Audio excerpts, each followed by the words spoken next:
On this year 2025, we are witnessing the 1715th Perahera that had begun during the reign of King Kirtishri Meghavarna, who pledged that the relics must be carried around the city once a year. And this tradition still continues, followed by the succession of many ruling kings, prime ministers, and presidents of our country.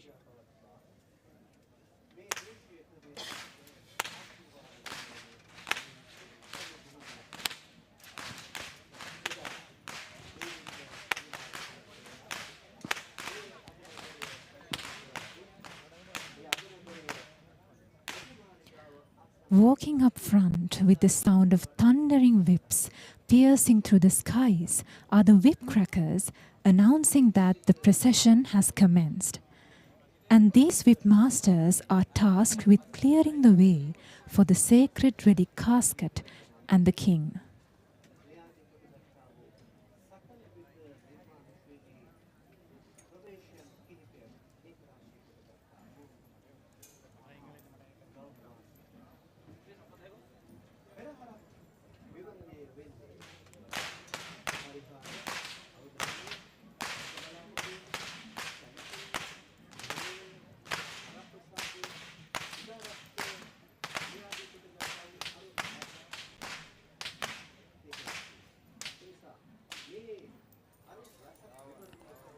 When looking back at history in the ancient times, it was the ruling king who would parade the streets in the Perahera.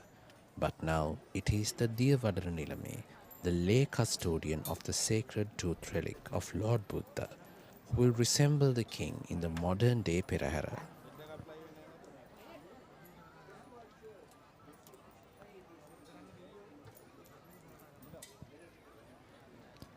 The Perahera is believed to be held in prayer for the timely rainfall, and the elements of the Perahera is structured in a symbolical way that it paints the imagery of a rainfall.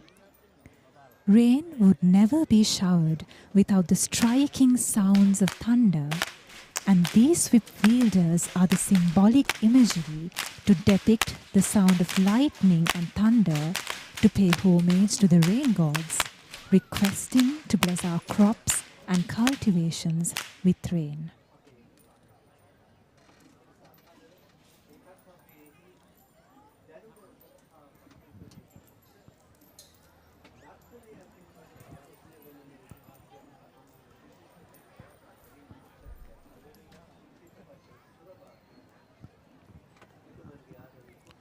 The whipmaster's duty is handed down from generation to generation of their clans, and only those who have mastered the art of whip cracking will be taken to participate in the Kandy Esala Perahera.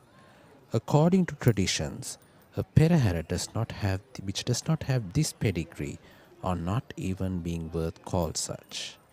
In single file, we see the whipmasters carefully manipulating their whip, that is nearly 7 feet in length and made fully out of natural elements known as Niyaga and Navapatta, which indicates how traditions have been preserved and the authentic methods have not changed throughout the parading history of 1715 years.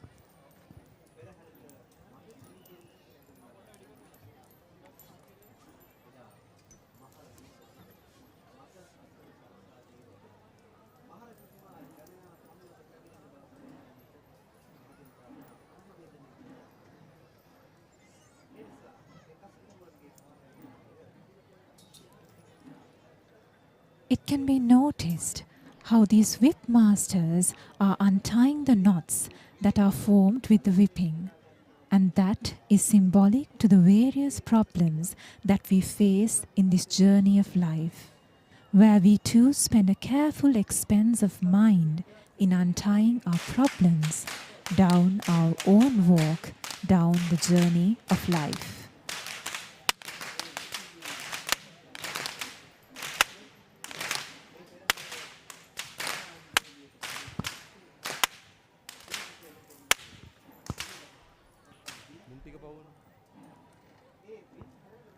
Many onlookers who are seated around the city of Kandy to witness this Perahera can be seen throwing thousands of coins to the streets in the belief that this practice will ward off any evil from their loved ones and for blessings from the sacred tooth relic. And this evening, the whip crackers are being led by Mr. Upali Jayaratna.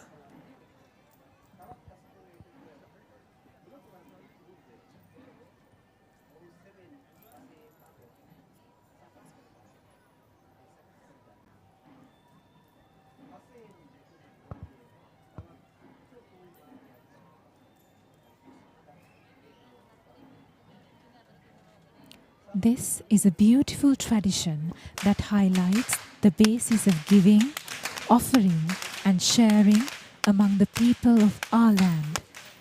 Sri Lankans are among the top in the world's giving index. That is indeed an outcome from the social influence of Lord Buddha's teaching.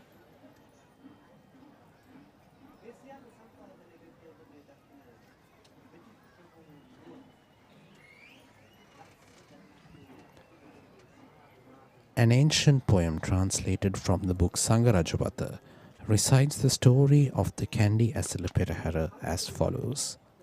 The kingdom of Senkadagala, the procession of the month of Esala, hailed from times ago in favor of the gods above, led by the grace of the Buddha, followed by the deities. The Perahera shall perambulate, just as the kings did commemorate.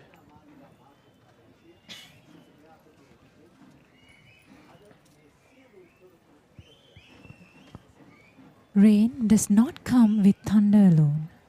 Just as lightning flashes across the skies, the procession too has its flashes of light dancing across the faces of the people lining the streets to watch. These are the fire dancers who are offering fire, inviting the rain gods to water our lands with rain.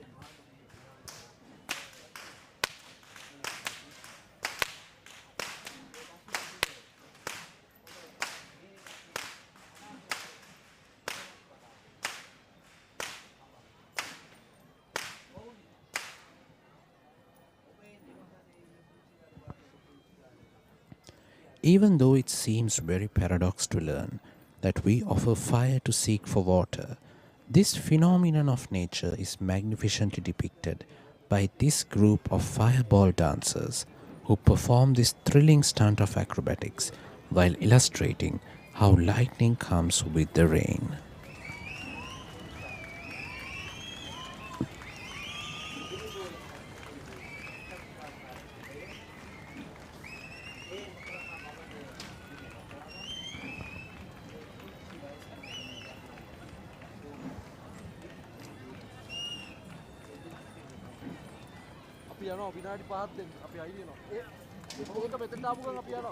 The turning of fireballs is called Pandampalia, which paints the night with varied patterns of light using both hands and feet, along with thrilling episodes of fire stunts.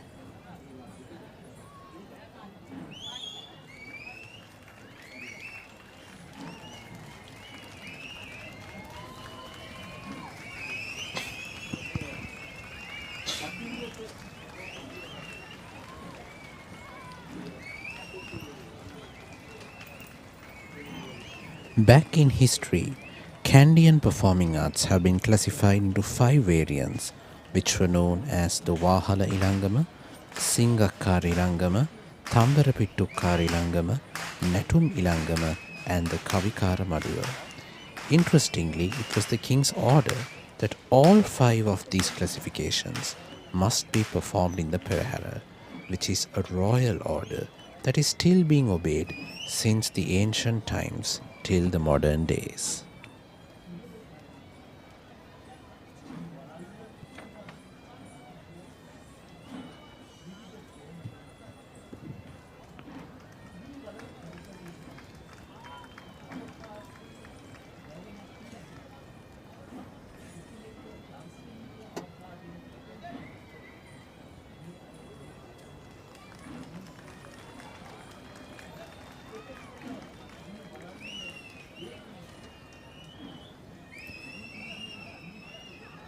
The classification of Vahala Ilangama that was mentioned before comprises of acts that create a sense of thrill among the spectators.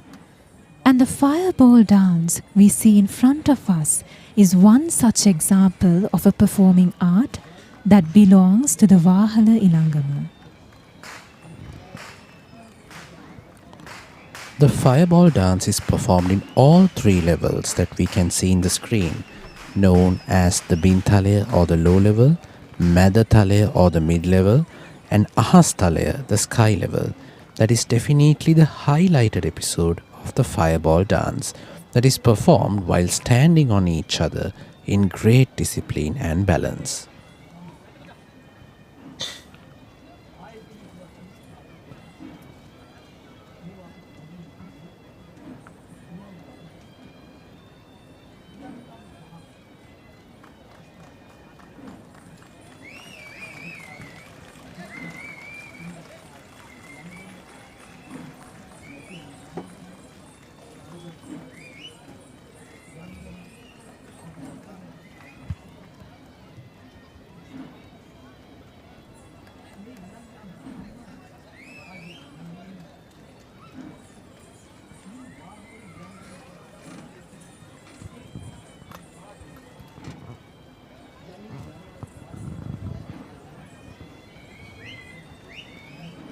The sun, moon, earth, universe, solar month, night, and day are all cyclic, and the fireball dance highlight these universal cycles while depicting how they burn and cool us in our life cycles. The dancers also paint the fiery cycles of samsara that is flooded with desire, ignorance, and anger that are highlighted by the chakras. These fireball dancers are represented by Mr. E.D. Tilakaratna of the Ragama Walpola Aesthetic Academy, who have been performing in the Kandy Esala Perahera for many years. And on this occasion, we are seeing not just one, but several generations of artists representing this team of fireball dancers.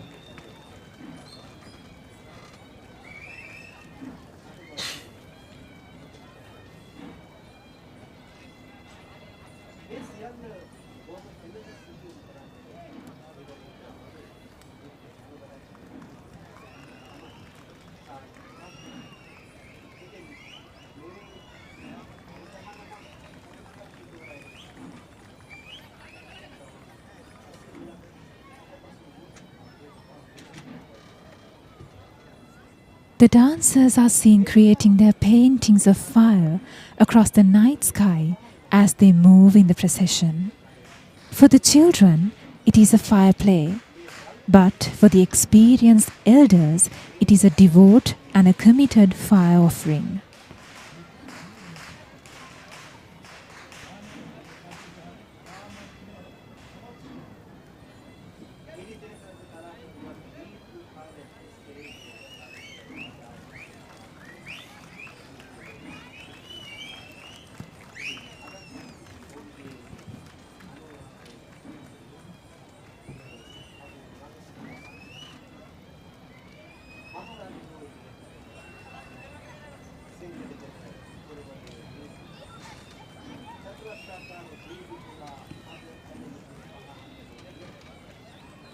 The splendor of this dance is seen when a large group of them perform simultaneously, merging their various fiery elements into an amazing display of light and heat.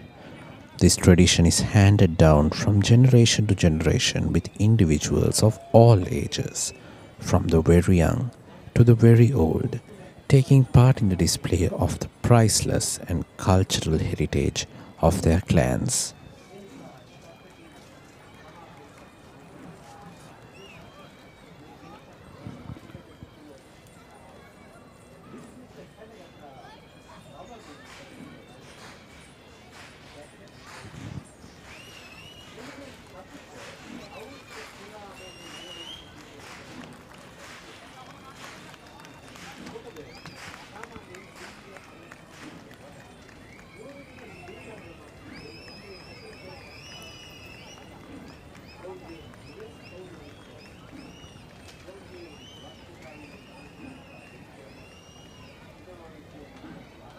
The dancers, being mindful of the part that fire plays in dispelling darkness, cooking, protecting crops and chenas, are seen taming the fire and making it an offering to the sacred tooth relic of Lord Buddha, while creating curiosity, satisfaction, and amazement on the onlookers.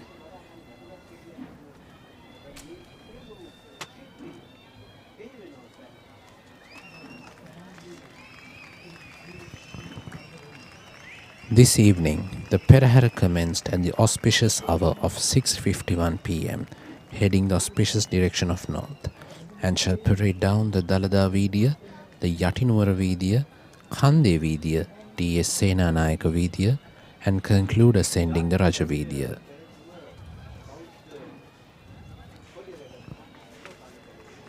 Next in line of the procession are the Buddhist flag bearers, who are clad in white national costumes, who are carrying the most respected flag of Buddhism, while being preceded by the national flag of Sri Lanka.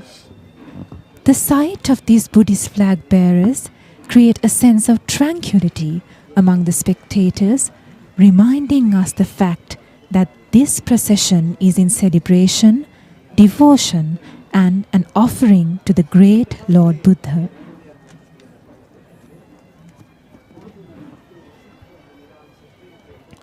A priority of the Kandy Esala Perahera is to reflect the unity of Sri Lanka as a nation, which in here is symbolized by the national flag that was leading this army of flags.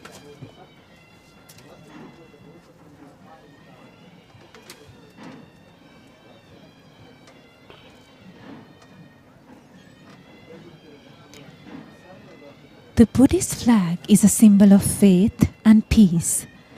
The 6 colors of the flag represent the colors of the aura that emanated from the body of Lord Buddha when he attained enlightenment under the sacred Bodhi tree. The horizontal strips represent the races of the world living in harmony, while the vertical strips represent eternal world peace.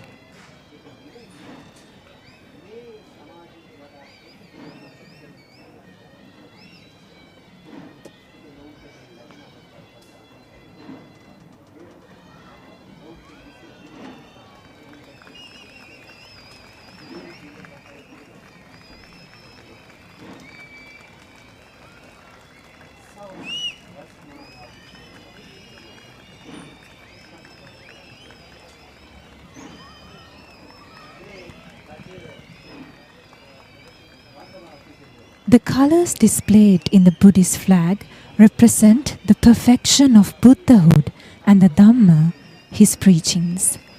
The symbolic identities of these colors are illustrated as blue for universal compassion, yellow for the middle path, red for blessings, white for purity and liberation, and orange for the unshakable wisdom.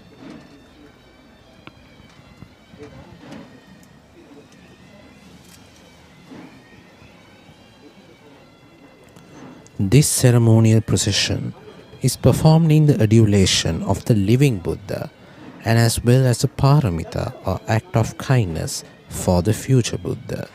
And this troop of Buddhist flag bearers were represented by the inmates of the Le-Keli open prison camp. The unique collection of flags in front of us right now are the provincial flags. These include the uniquely designed flags for the 12 states and 9 counties that were under the rule of the ancient Kandyan kingdom, and this troop of flag bearers are also represented by the inmates of the Le-Keli open prison camp.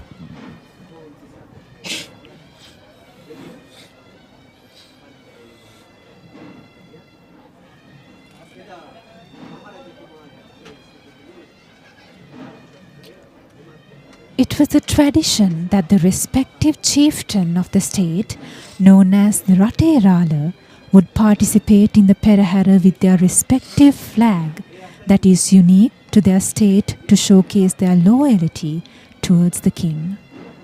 While this traditional display reminds us on the glory and the sovereignty of the ancient Sankaragala kingdom, it also represents the symbol of governance in compliance to the 10 great leadership qualities preached by Lord Buddha, known as the Dasaraja Dharma.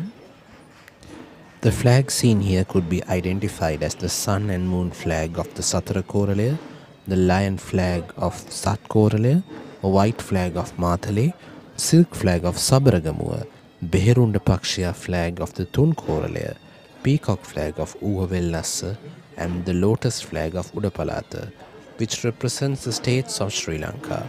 These flags are followed by the county flags that represent the counties of Vellassa, Bintanna, Tamankaduwa, Udunuwara, Yatinuwara, Dumbara, Hewahata, Kotmale, Udabuladgama and Pathabuladgama.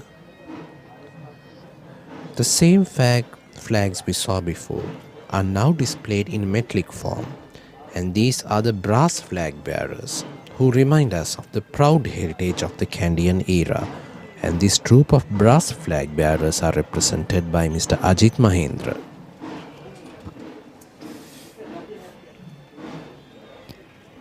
These brass stands are metallic representations of the flags belonging to the 9 ancient states and the 12 counties, using its exact same elements that are carved with great precision and attention to minute details, which certainly portray the great artistry that takes a lot of time, patience, and energy.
In fact, these artists who belong to the Navandanna clan or Gurukulaya were the same ancestors who used to make beautiful gold, silver and brass ornaments with detailed engravings embedded with precious gems for the king and as offerings to the sacred tooth relic and for the procession.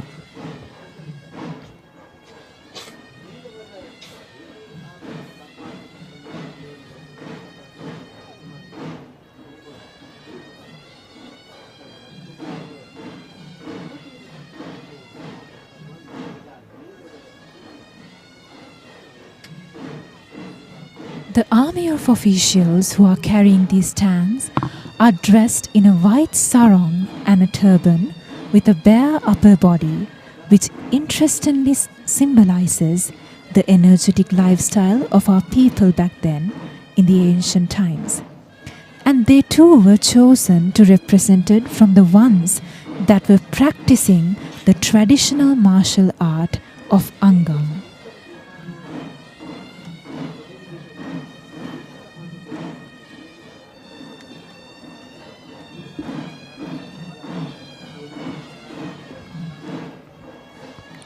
We are proud that this traditional artistry is still being carried out even after many decades in the same exact villages of Kalasirigama and Kalapura that are in the era of Gadaladiniya in the Udunuwara county, and this is still famous for its engravings and architecture.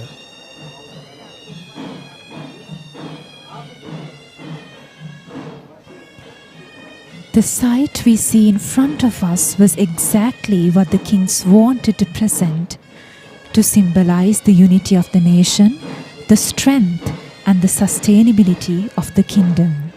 Walking next in great discipline in their calm and beautiful nature are the army of sword bearers who provide protection to the Perahera relic casket, and this troop of sword bearers are represented by the Angampura team of the Sri Lanka Air Force.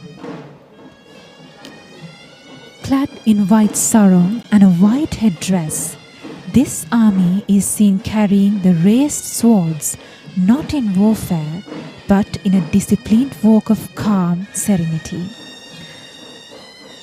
The symbolic idea of these sword bearers in the historic protection that is provided with utmost might to the sacred tooth relic. For those who know about the history of the sacred tooth relic would be patriotically proud of our history and the heroic personalities who always protected the sacred tooth relic with the highest level of bravery. We now see the most magnificent sight of the Perahera, which is the arrival of the very first elephant who will be carrying the Peramunerala. It is the norm of the Perahera that the Peramunerala, or the front runner of the procession, is the first person on elephant back, and neither elephants nor officials are permitted to go before him. And this evening, the front runner of the procession is the elephant Banda, belonging to the Honorable Devala Nilame of the Sri Dalada Maligava, Honorable Pradeep Nilangadala.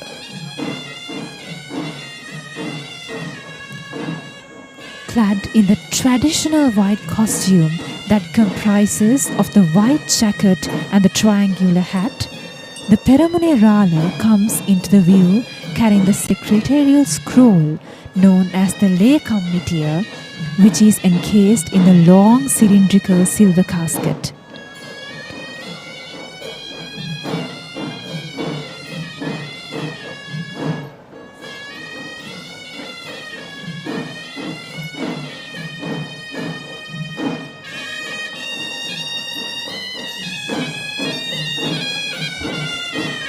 This is the arrival of the first hay visit troupe that presents the music against the official music ensemble, who are permanently seconded to the service of the Sri Dalada Maligava.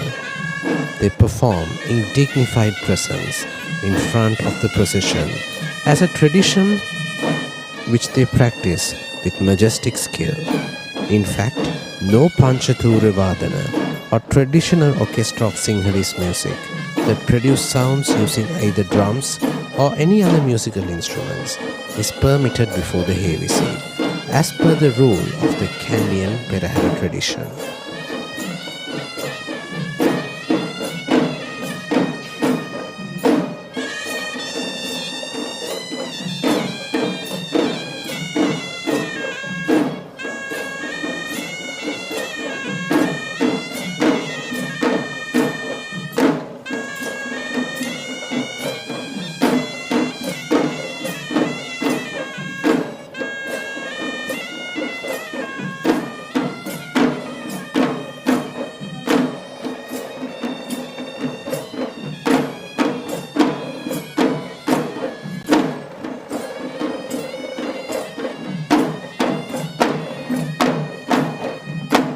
Sri Lanka is rich with its own genres of traditional music, and Hevisi, which is dignified as the authentic sound of Sri Lanka. The history of Hevisi takes back to the time when the sapling of the Jaya Sri Mahabodhi tree was brought down to Sri Lanka by Sangamitha Therumi, and this evidence marks the fact that Hevisi is the oldest traditional orchestra and Buddhist sound offering in Sri Lankan heritage.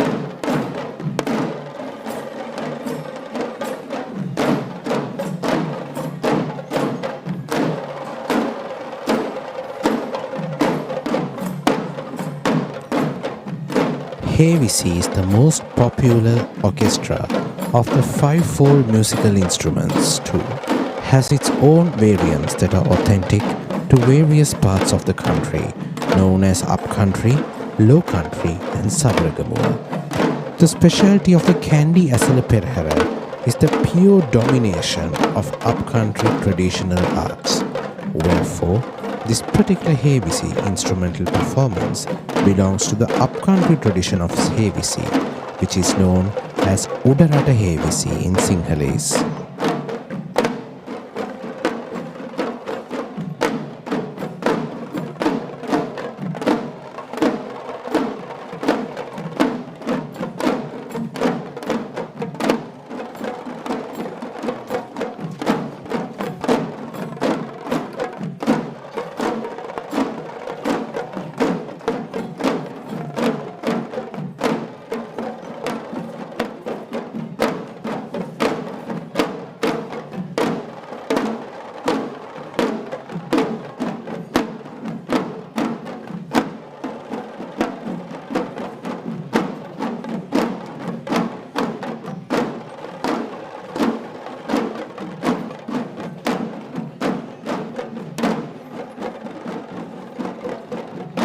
The five-fold musical instruments, as recognized by the Sri Lankan music culture as Panchaturya Nada, is noted as Atata, instruments played by both hands, Vitata, instruments played using sticks, Vitatatata, instruments played using hands and sticks, Gana, instruments that are dashed with each other, and Sushira, instruments that are blown. And this arrangement of the upcountry ensemble of Havisi consists of 4 out of the 5 mentioned tunes, except for the Getaberera that represents the Atata tune.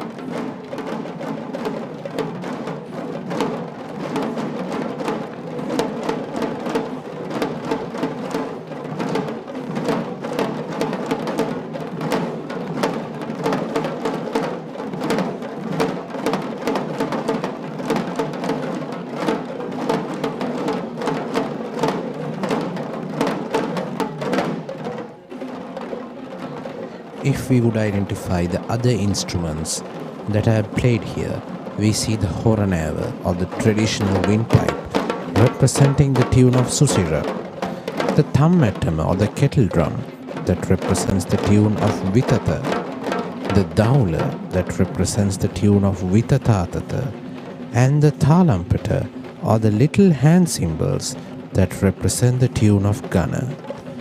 The beauty of the Havisi evolves when all of these instruments are played together to make a symphonic sound, and it must be noted that these instruments are played only according to the traditional rule. And this is the live broadcast of the 5th and final Grand Randoli Perahera of the Kandy Esala Perahera 2025, brought to you by the Media and Special Projects Bureau of the Sri Dalada Maligava. And next we are seeing the second elephant of the procession, and riding him is the dignified majesty of the Gajanayaka Nilame of the Sri Dalada Maligava. The Gajanayaka Nilame is the royal official in charge of the king's troop of elephants, and it is a position given to him directly by the king himself. And this evening the Gajanayaka Nilame of the Sri Dalada Maligava, who is Mr. Palitha Jayavardhana, will be riding on the Tusker Miyan Raja belonging to the Sri Dalada Maligava.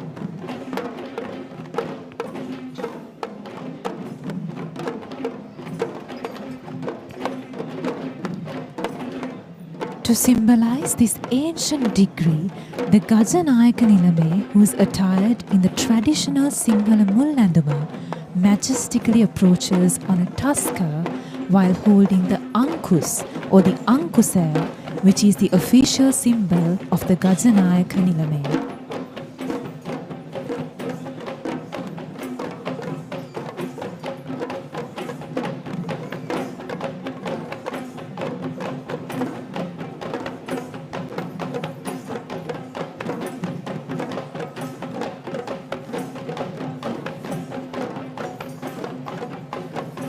Now we will be seeing the very first dance performance of the procession this evening. And this is the Kotalapadaya dance performance represented by Mr. Nalin Jayasekara of the Sri Dalada Maligava.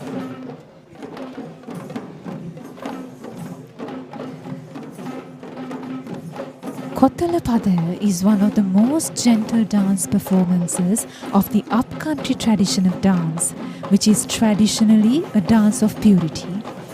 The dancers carry a pot of saffron water on one hand and an arecanut flower on the other hand, and this dance symbolizes purifying the root in which the sacred tooth-ready casket shall be carried.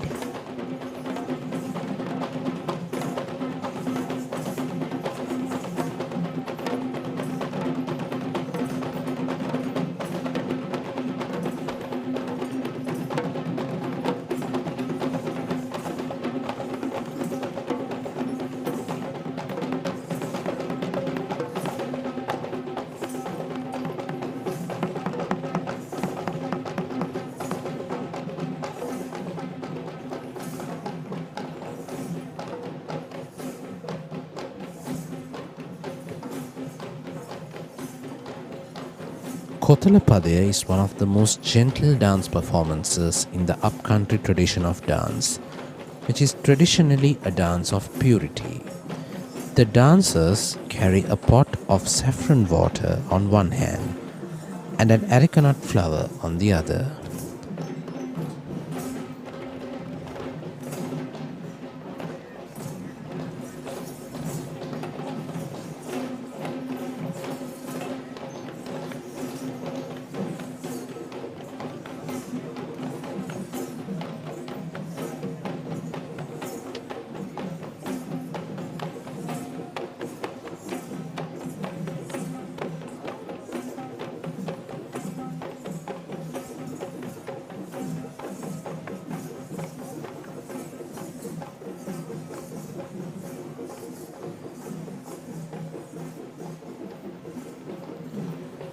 This is the arrival of the third tusker of the procession, with an official carrying a Buddhist flag, symbolizing the fact this procession is a true Buddhist festival, and this official is on the mount of the tusker Janaraja, belonging to the Sri Dalada Maligava. Janaraja is a tusker who was gifted to the Sri Dalada Maligava in 1988 by the government of Sri Lanka, led by the former president Mr. J.R. Jayawardena.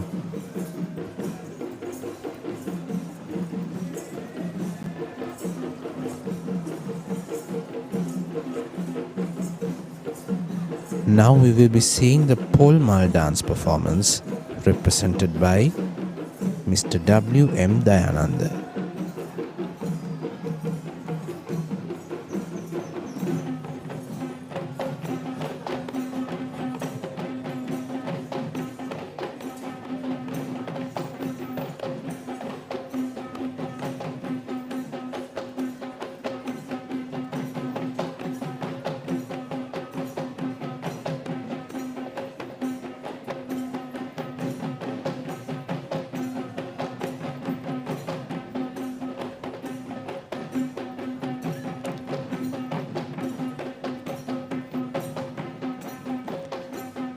The Malpadaya dance performance, which is also known as the Polmal, Malhatpadaya and Madhuporaya, is also a ritualistic dance performance that has its own variants across the traditions of upcountry, low-country and suburagami. And this act of this upcountry tradition that originates from the Kuhumba Kankarya healing ritual.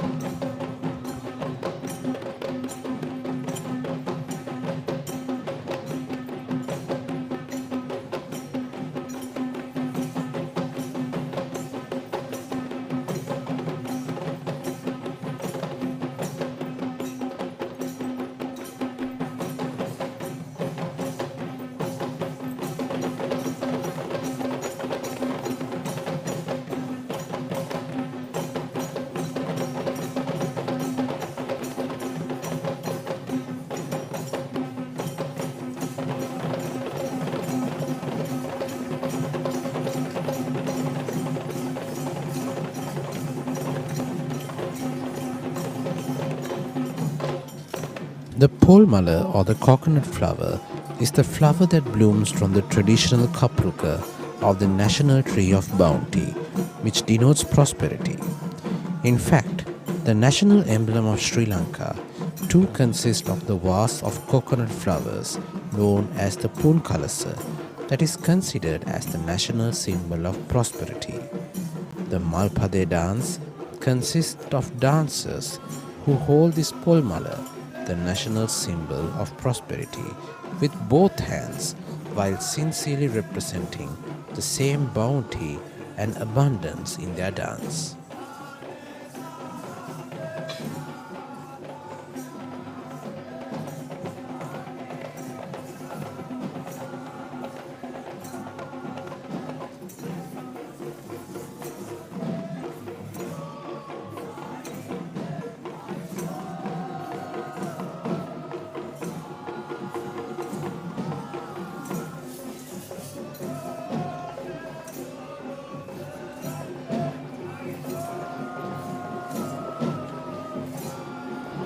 The symbol of this dance is to pray for fertility and prosperity, which is interestingly the prime motive of the Perahera itself, where the dancers sing various ritualistic chants, which are in fact verses of prayers from prosperity.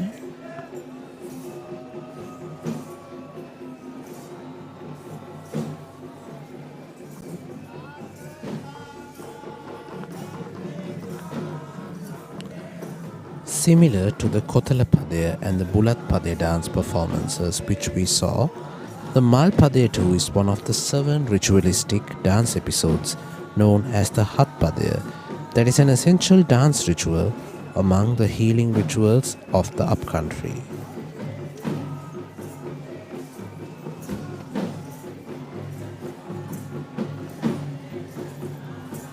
This is the next tasker we shall see in the procession this evening, who is Mian Kumara, belonging to Venerable Bellangwila Dhammaratana Thero, the chief incumbent of the Bellangwila Rajamahavihara in Colombo.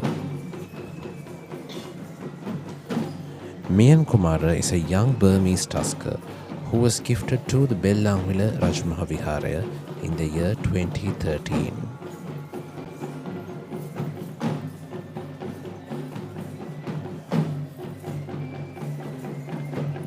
Following Mian Kumara, we are now seeing the Chamara dance troupe represented by Mr. Nimesh Sumanaratna of the Chandananda Buddhist College, Kandy.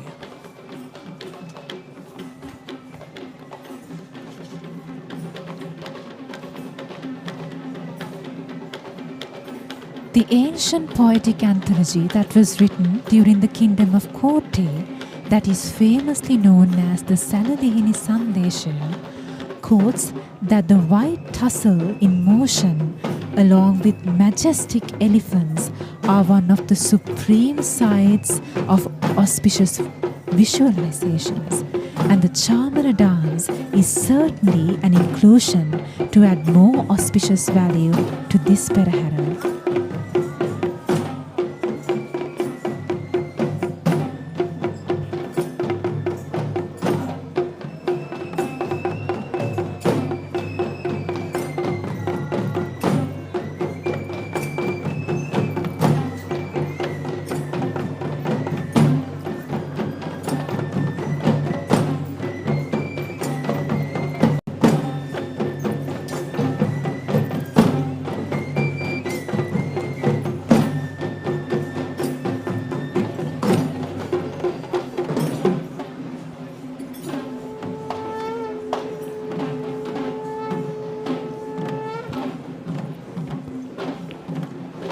Chamara is a popular upcountry folk dance that is one of the most visually mesmerizing dance acts of the Perahera this evening.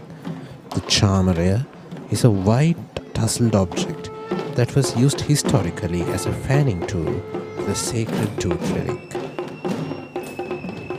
Sacred requiraries and prominent individuals, including the royalties.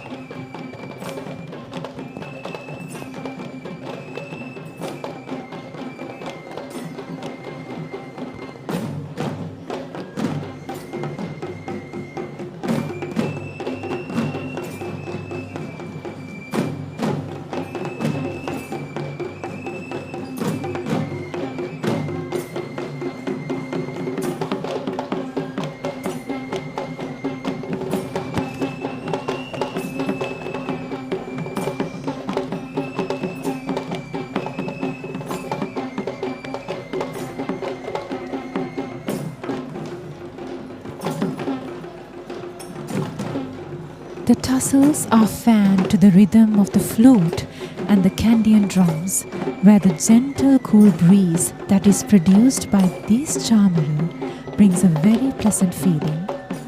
This was in fact a regular feature of the royal courts in our ancient history.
This Perahera is a very special occasion for this particular elephant, as he was fortunate to take part in the Kandy Esala Perahera after a continuous silence for more than 15 years.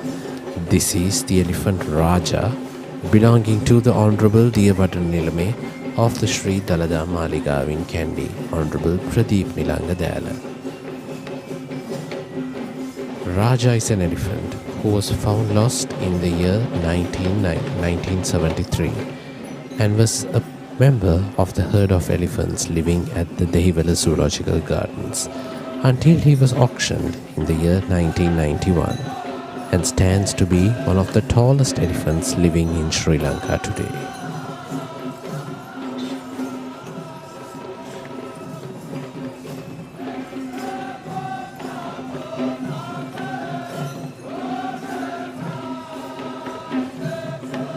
This is the Nayandi dance performance, represented by Mr. Vasantha Gunathilaka and Mr. Vasantha Rajangana.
The Nayandi dance is one of the most significant dance performances of the upcountry tradition that holds a very prominent position in the Kandy Esala Perahera, especially during the Kumbal Perahera festivities.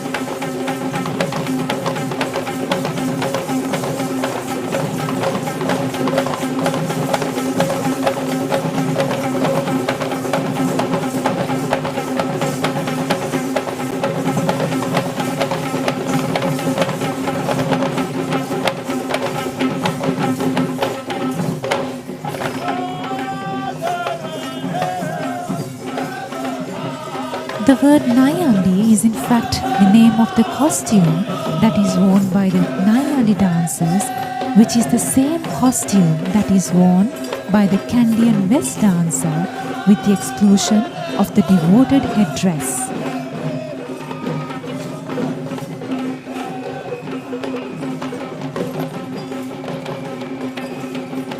Walking with great majesty is the elephant Kandulavira, belonging to Venerable Kanangana Narada Theru, the chief incumbent of the Sankapitti traditional temple of Kaduvela.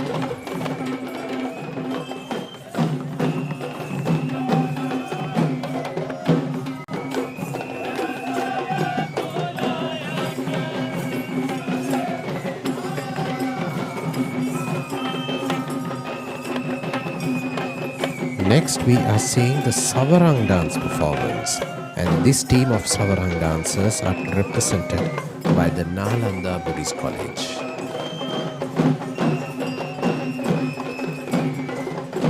Dance items which involve these tussles are used quite often in the Perahera, but this is not the usual Chamara dance we witnessed previously. This dance, which is recognized as the Savarang dance, is a similar dance to Chamara, but with a difference in the prop that is used.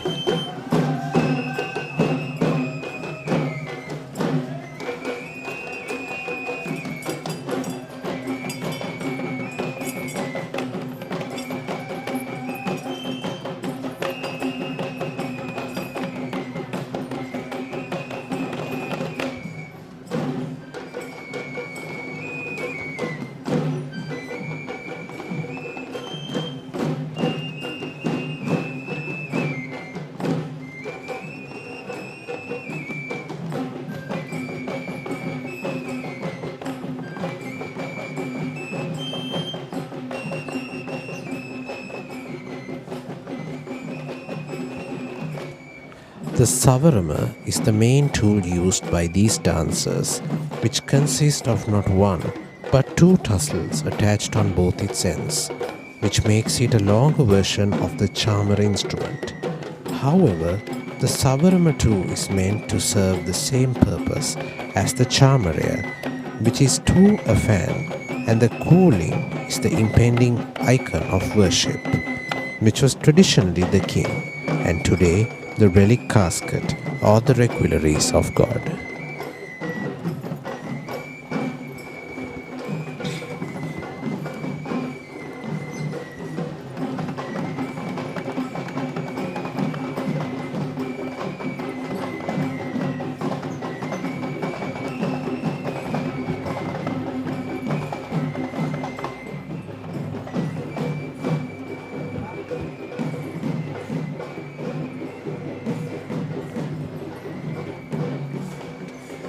This is the first female representation of elephants that we shall see in this grand Randoli Perahera, and she is the elephant Mali, belonging to Mr. Chatura Vikramanayaka of Millava.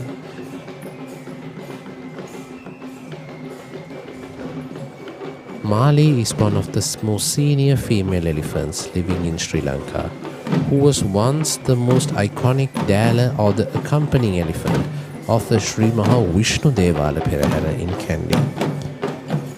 Next we are seeing the Talam dance performance, represented once again by Mr. Nimesh Sumanaratna of the Chandananda Buddhist College in Kandy.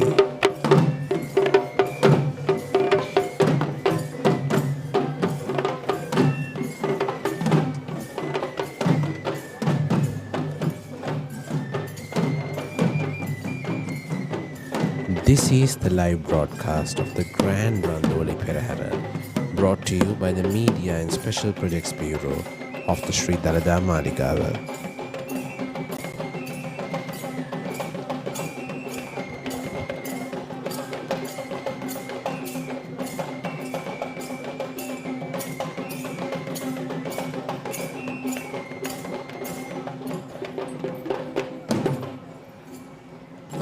The Talam putter, or the small set of symbols, are a vital instrument that is used in all traditional dancing in Sri Lanka and also in India to maintain the pace and rhythm of the dance.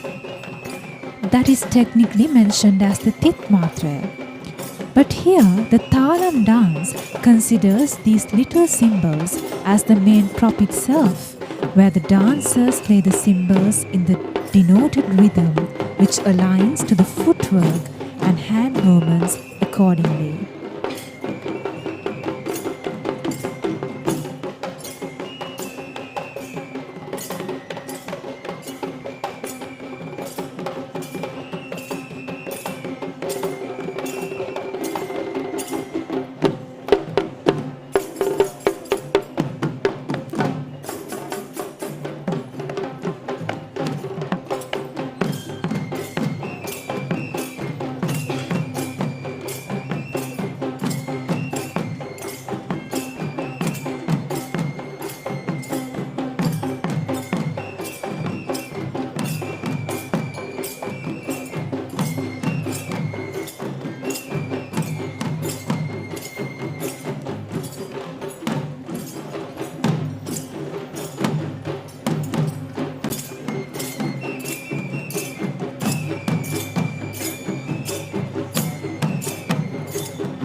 The young performers dash these cymbals on the choreographed rhythm and perform a dance that creates both horizontal and vertical line movements in this space, using the right moves that are designed in maintaining the cultural element of this art.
The next imagery of a thundercloud that represents this picture of a Perahera or a rainfall is in fact a tusker. This tusker is Buruma Raja, belonging to the Sri Dalada Maligava stables. Buruma Raja is a tusker who was born in Burma in the year 1980 and was gifted to Sri Lanka upon the request of the present Devala of the Sri Dalada Maligava and in sponsorship of the Prime Minister of Sri Lanka, Mr. Ratnasiri Vikramanayake, in the year 2007. Next is the Panteru dance performance, represented by Mr. Sarat Vijayasiri of the Sibas Aesthetic Campus.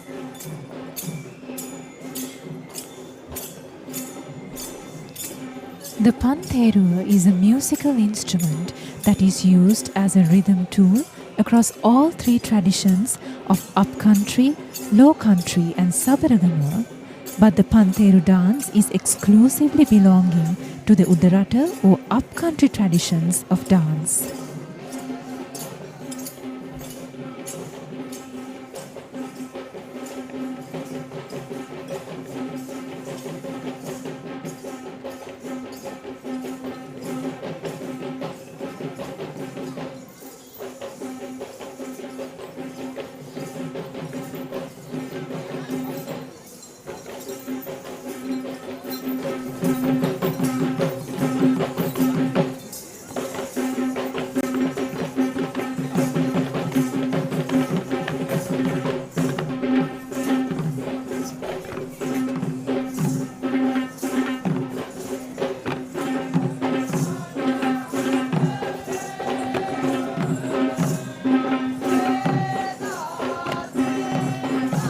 This instrument is a small brass circular frame castanet with 5 cymbals fixed to it, which gives a subtle metallic sound as it makes.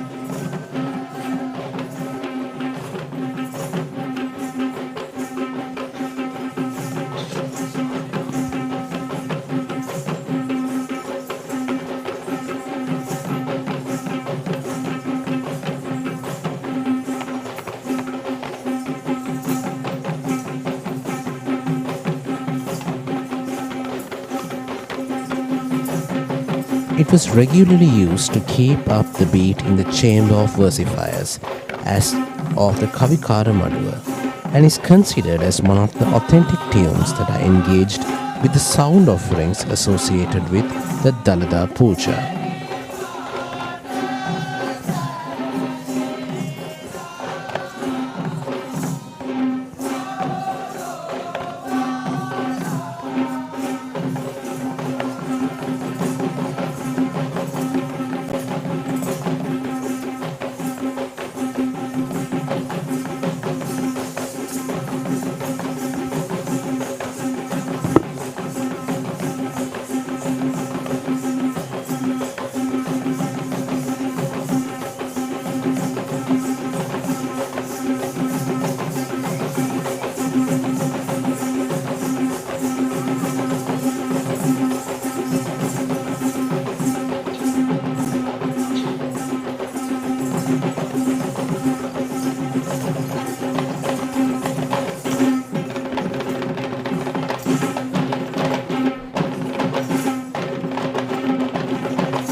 Since the 18th century, the instrument was used for the development of a semi-classical dance form, which is an art that was passed down from generation to generation.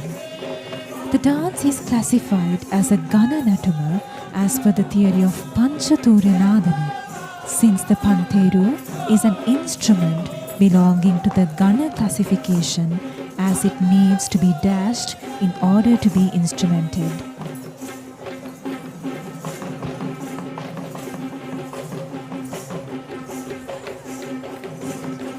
We see another elephant who carries several instruments on its mount, a Buddhist flag to symbolize the Buddhist nature of this procession, and brass canopies to symbolize protection to the impending relic casket.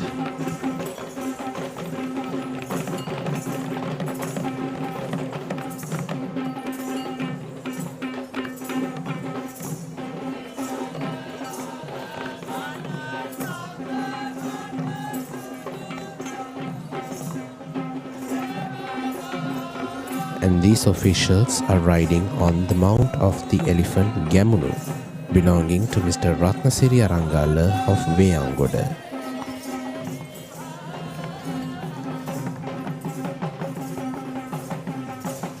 Following Gamunu, we are now seeing the troupe of Raban acrobats, represented by Mr. Aryapala Vijayamana.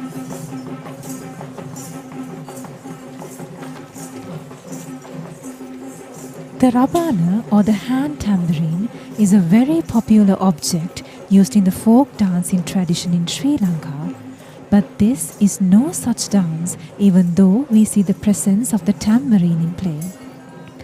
This performance, which involves spinning of the tambourine, which makes it more of a sporting performance than a dance item, and that is why this act is known as Raban Karakavima or Raban Krida in Sinhalese.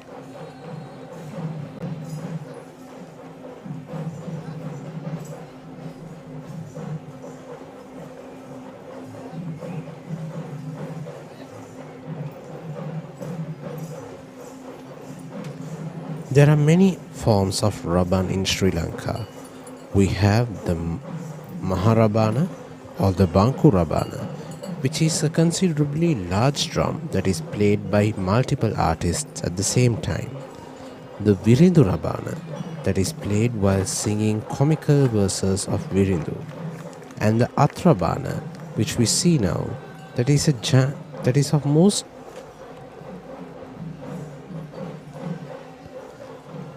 prominently seen in the dance-related performance. We also hear a version of known as the Karakavime Rabana or spinning tambourine, which is in fact the same Atrabana with a dent carved in its middle.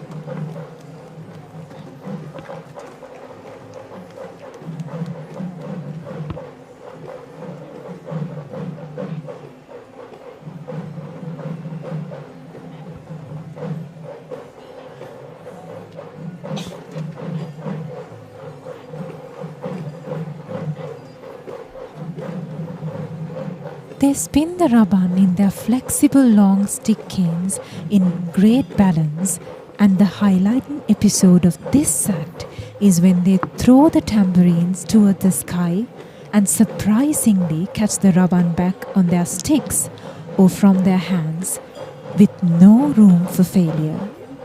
Every such succeeded attempt is applauded with a cheer from the onlookers, as it seems impossible to the common eye.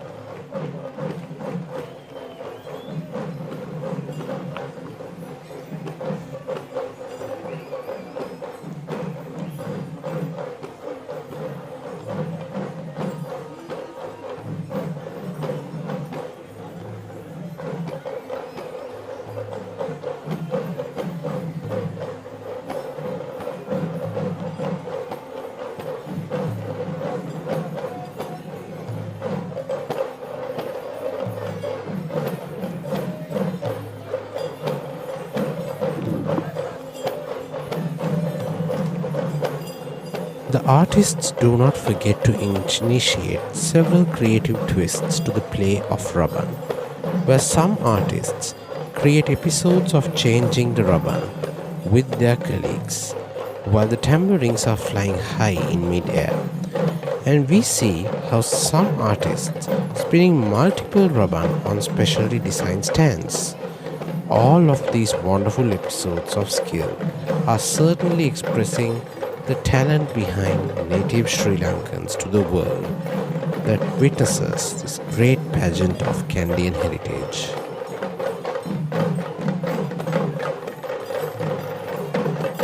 We are now seeing the arrival of the duo of Burmese flags to symbolize the Buddhist relationship between the countries of Burma and Sri Lanka.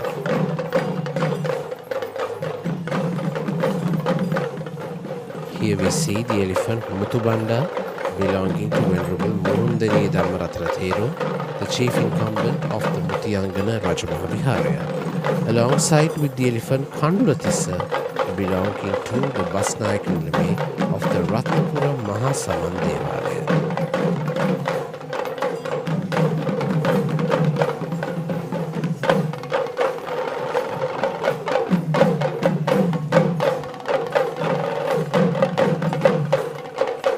This is the Thumb instrumental performance represented by Mr. Sujithanand.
also known as the Bokurubere in Sinhalese and the kettle drum in English, is a vital instrument of the Hevesi ensemble that takes a predominant position in the Perahera as the main sound offering towards the impeding requeries of worship.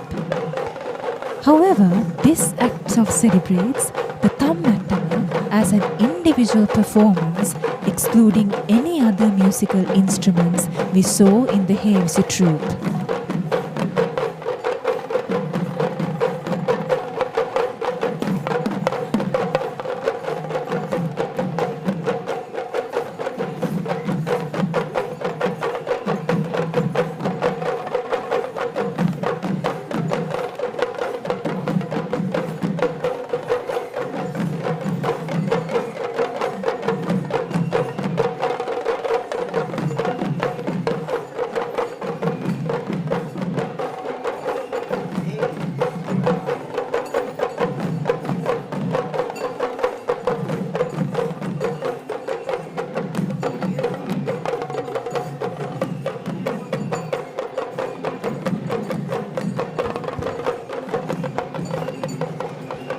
Among the different elephants who will be seen in the Perahera this evening, this is the tallest elephant that we shall be seeing. He is Taraka, belonging to the Kaduvila Sri Siddharankadu Patini Devala.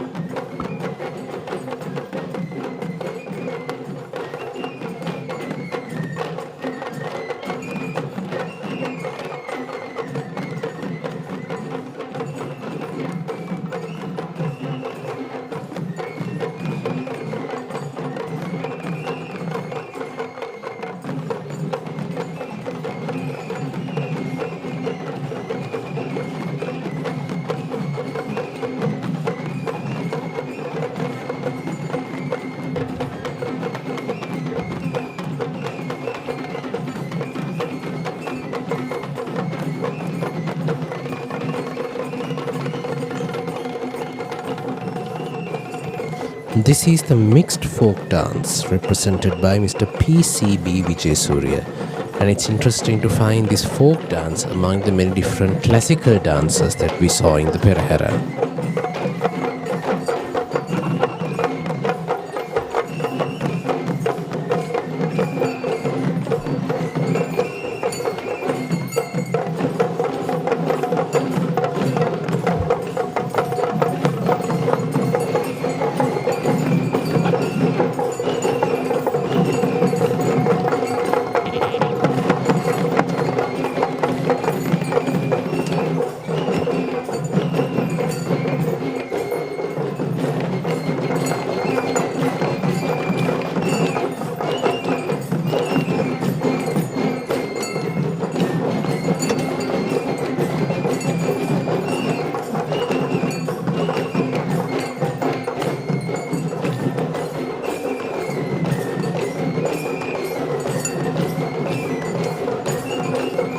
Traditional dancing in Sri Lanka is segregated into two main types, which are the Shastriya Nattu or dance performances that are based on healing rituals, and the other being Gami Nattu or folk dance performances. The dance that we see now is a remarkable fusion of not just one, but 4 different folk dance performances being danced simultaneously in the same spotlight.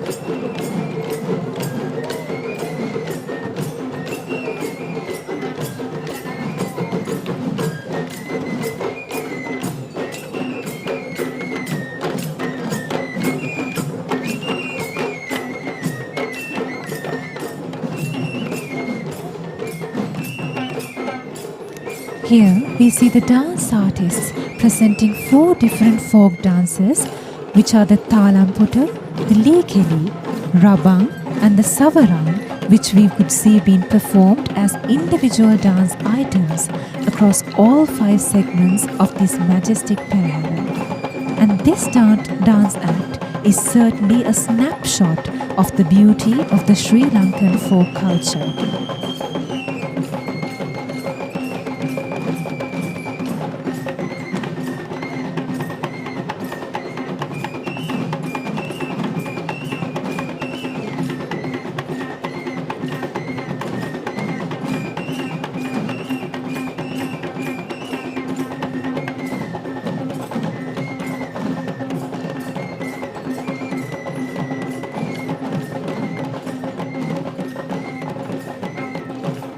This dance is represented as one team, but if we carefully observe, they break themselves into sub-teams among themselves.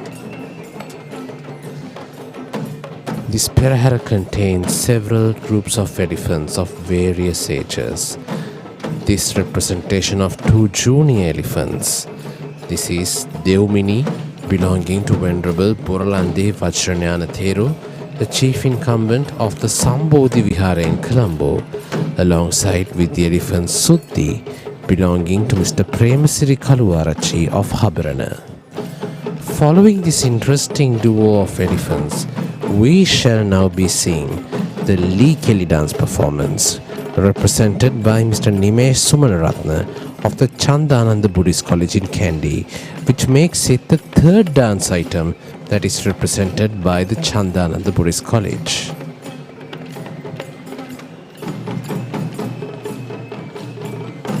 Le-Keli is also another interesting folk dance of the upcountry tradition that consists of performers having 2 wooden sticks on their hands who shall dash them together in rhythm, individually and even among pairs or at times groups.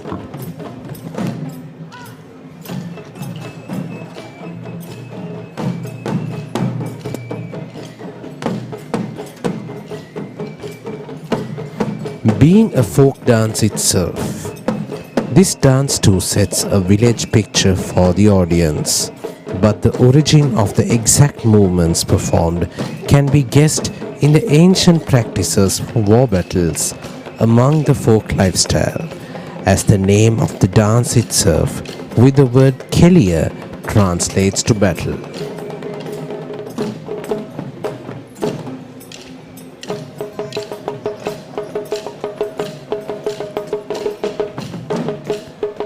The fast tempo that is performed in several episodes of the Le-Keli dance creates a sense of energy that truly creates a battle atmosphere, which once again connects the folk dance with the previously told affiliation with war rehearsing.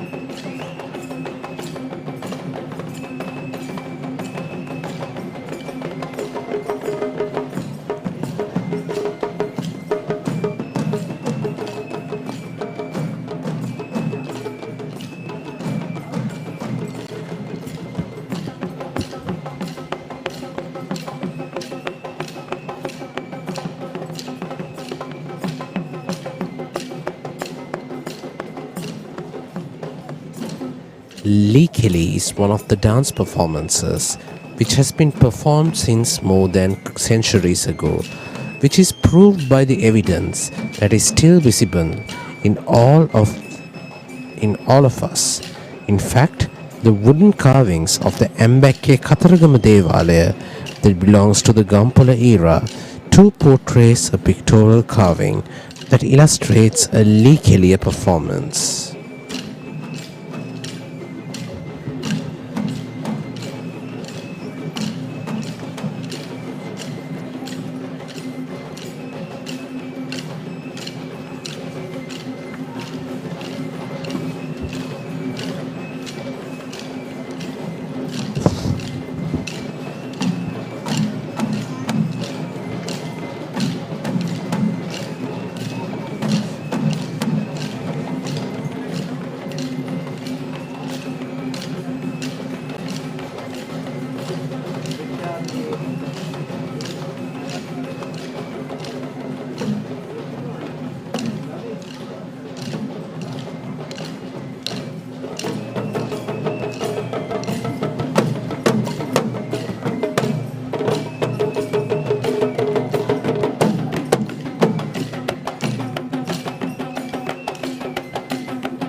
Perahera contains various officials of different ages, where in fact performing their role is traditionally known as Rajakarya, and this official carrying a brass canopy is on the mount of the baby elephant Ganga, belonging to Venerable Kirinde Assaji Thero, the chief incumbent of the Ganga Rama Buddhist temple in Colombo.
It is the tradition that the grand Randoli Perahera of the Kandy Esala Perahera will take place on the Nikini full moon Poede, which is shining bright above this beautiful citadel of Kandy.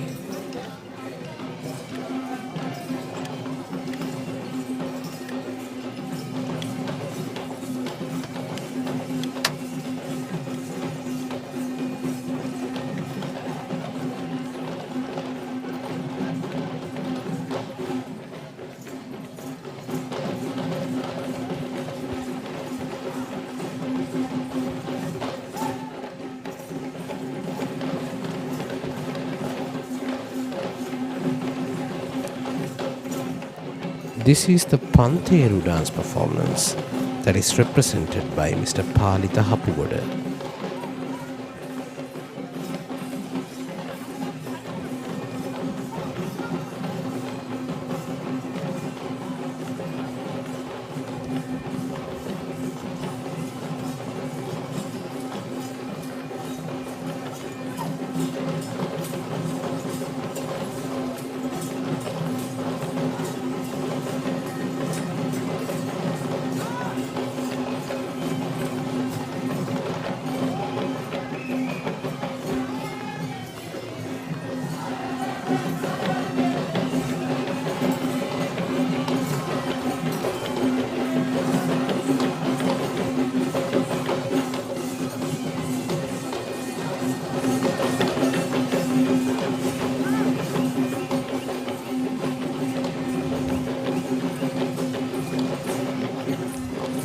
This is the elephant Parami, belonging to Mr. Samantha Vijayamanna of Medagoda.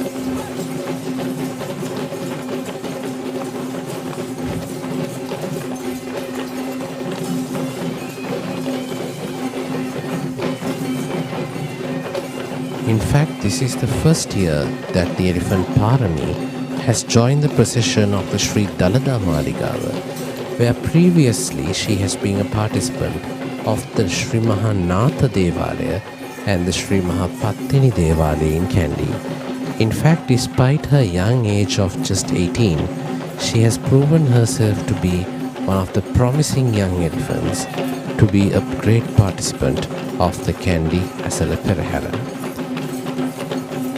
We are now seeing the Raban dance troupe that is represented by Mr. Janaka Rajapaksha of the Central Lanka Northeast Aesthetic Academy.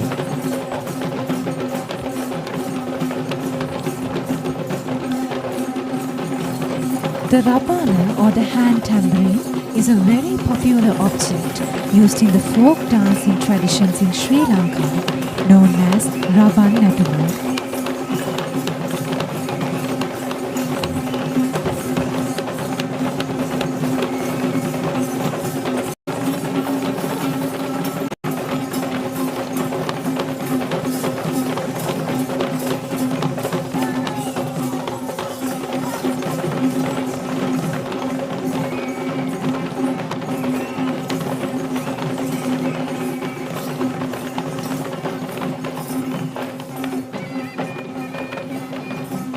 The Rabana is at times recognized as a drum of prosperity, belonging to the Arthata classification of traditional music instruments. Both the Rabana and the Bummedia, which are drums played only using bare hands, are used in the agricultural entertainment and ritualistic activities in the village setup. Similarly, the Raban also takes great dominance during the Sinhala and Tamil New Year festivities.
The Perahera of Kandy has several elephants coming from several parts of the island, including this majestic elephant who is taking part all the way from Balangoda.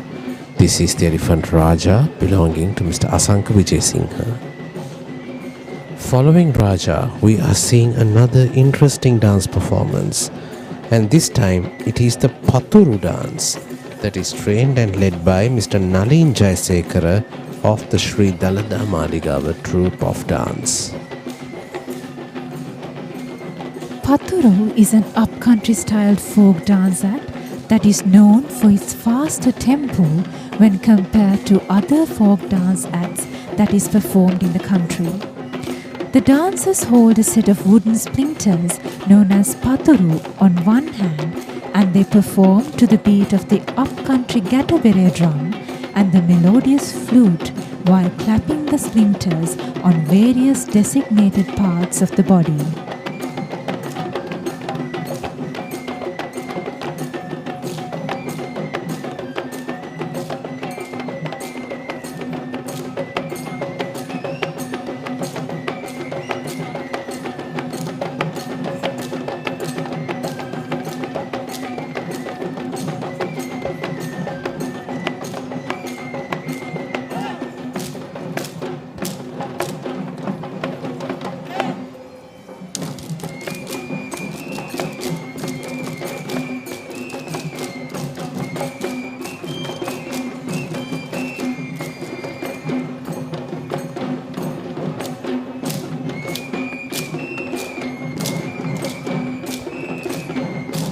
The Paturu dance may explicitly seem as if it is a singular choreograph, but if you look carefully, we would show how this dance involves group work, where we see the performers collaborating with each other as a group and in subgroups that highlights the unity and harmony among the village youth of Sri Lanka.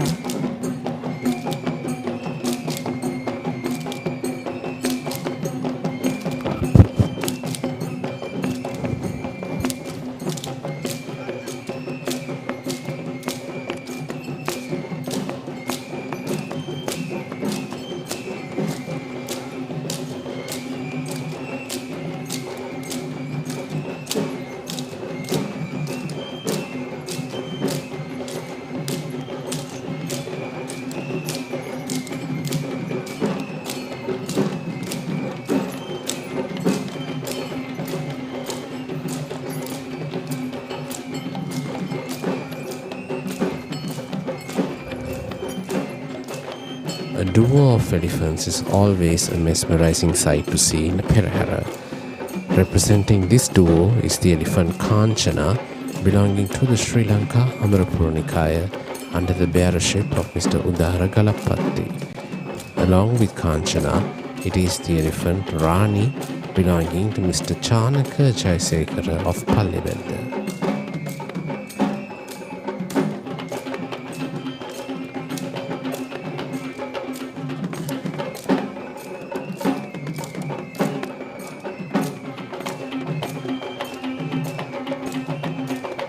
This is the sword dance performance, represented by Mr. Hasindu Gunawardana of the Upcountry Dance Faculty.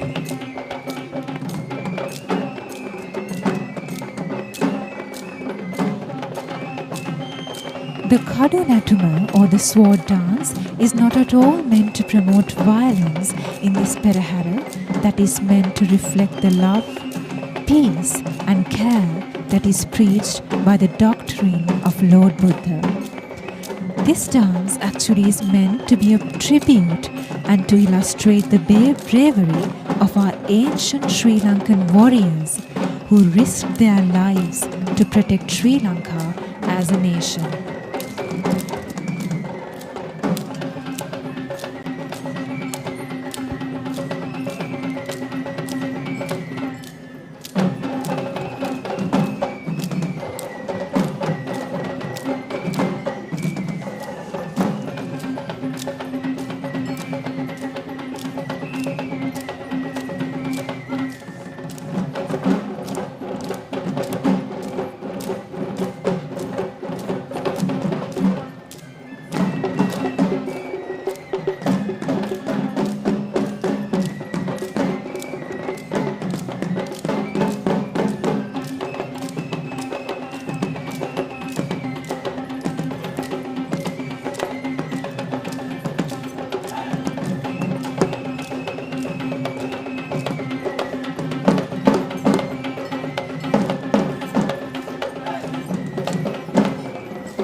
The dance is in fact a dramatic choreography of a dance which uses the props of the kaduva, the sword, and the paliha, which is the shield, where the dancers present a fictional battle that is displayed using these choreographed dance steps, which are unique to the folk dance styles of the upcountry tradition.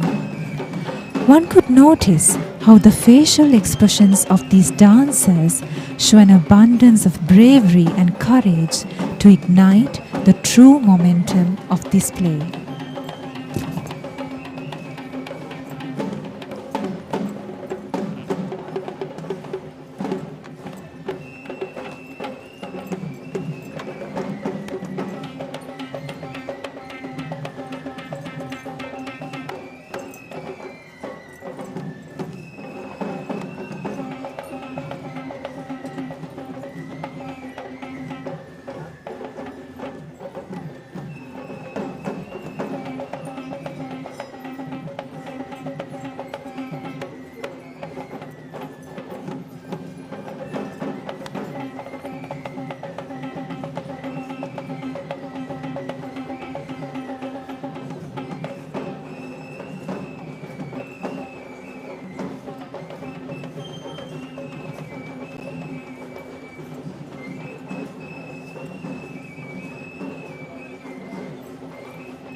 The next duo of elephants we are seeing is Punchibanda, belonging to Mrs. Vijayanti Perahera of Horana, walking alongside with the elephant Raja, belonging to Mrs. Sita Mallava of Hettimulla.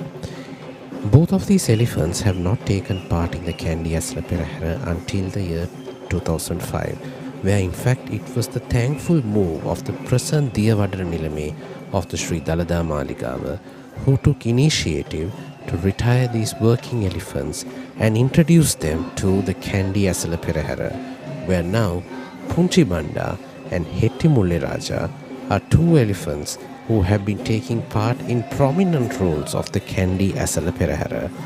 And interestingly, these two elephants are quite friends with each other, which makes them another important and beautiful story of friendship among the elephants taking part in the Kandy Esala Perahera.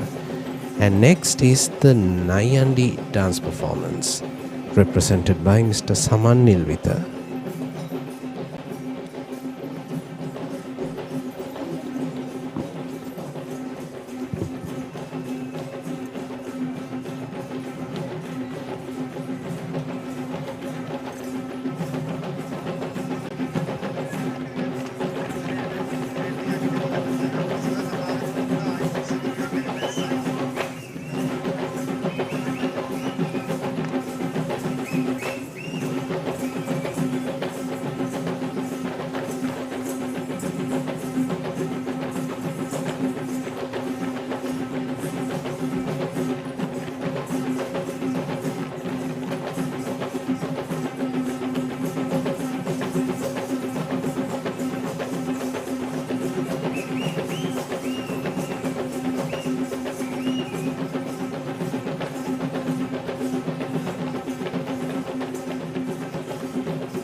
The Nayandi dance is said to be belonging to the classification of Rupanatu due to its visual richness in attraction, and this dance is also known as Adaves, meaning half of the West costume, and at times even known as Tanikachi, that relates to the special head turban that is worn by the Nayandi dancers.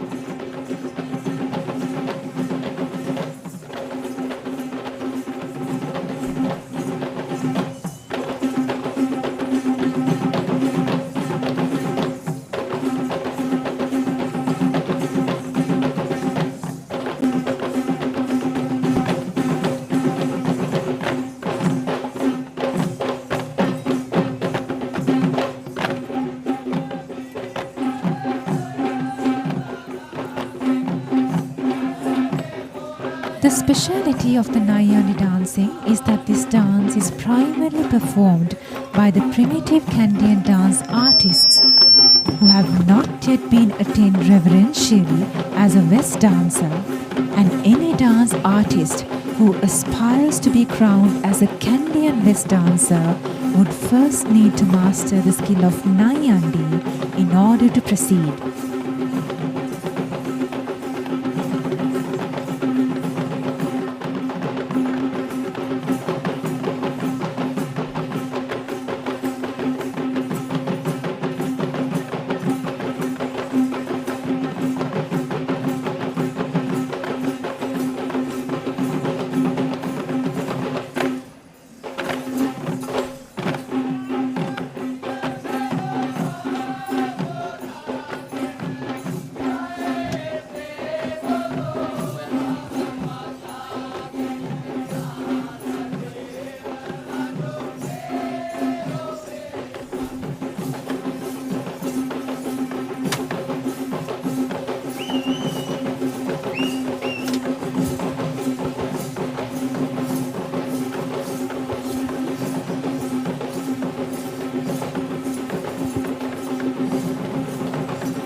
This is a very special participant of the Dalada Perahera. In fact, the lead tusker of the Sri Dalada Maligava stable of elephants, who have been carrying the Perahera relic casket for numerous days in this year's season of the Kandy Esala Perahera. He is none other than the great tusker Indiraja, belonging to the Sri Dalada Maligava stable of elephants.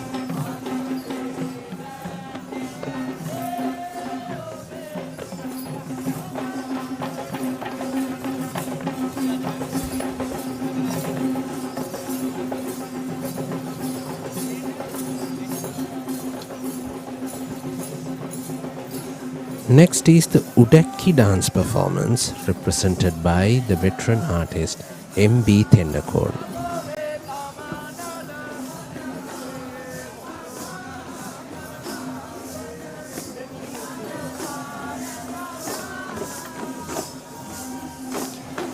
Traditional music instruments of Sri Lanka are sometimes not just used for playing itself, just like this Udaki that we see here. In this dance performance, we do not just see these performers playing the Udaki, but they also perform a dance, interestingly do so sing at the same time, which makes the Udaki dance act a triple infusion of art.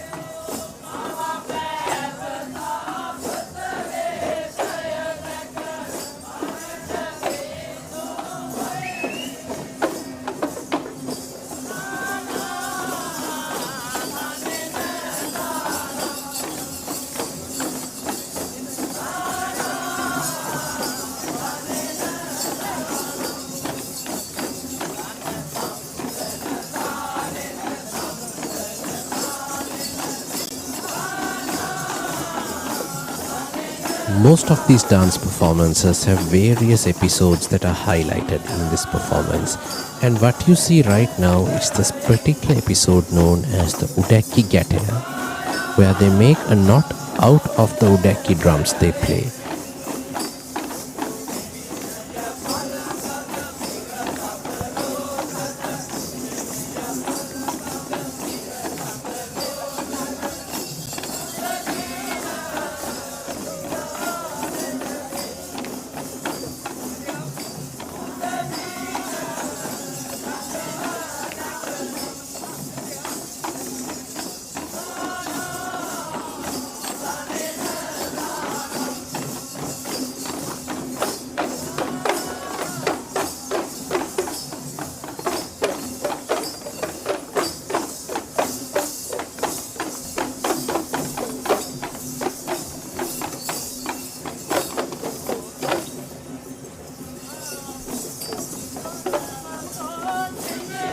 The Udaki is an hourglass-shaped hand drum that belongs to the art of the category of the Panchatura since it is played only using hands.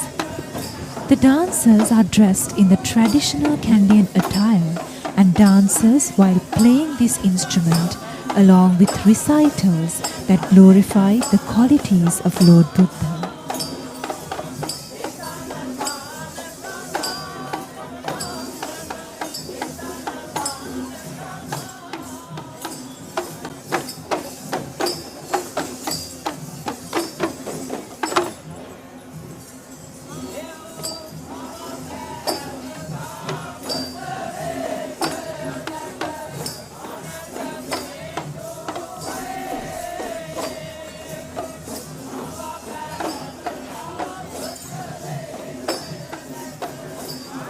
The red ribbon, known as the savarang, that is seen attached to the midpoint of the drum, is actually the controller of the drum's rhythm and inmates the dancers, including dancing, singing, and playing.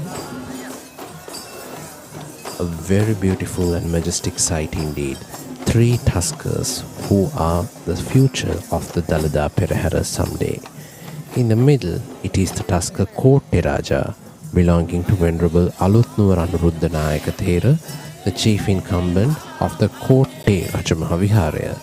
Kotte Raja is accompanied by the Tusker Raju belonging to the most venerable Mahanayaka Thero of the Asgiriya chapter, alongside with the Tusker Sindhu belonging to the most venerable Mahanayaka Thero of the Malvatta chapter.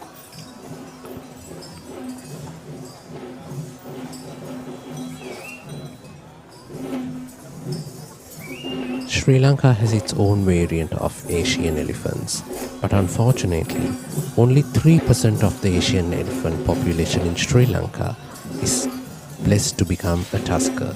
Therefore, the value of these tuskers are simply unmatched.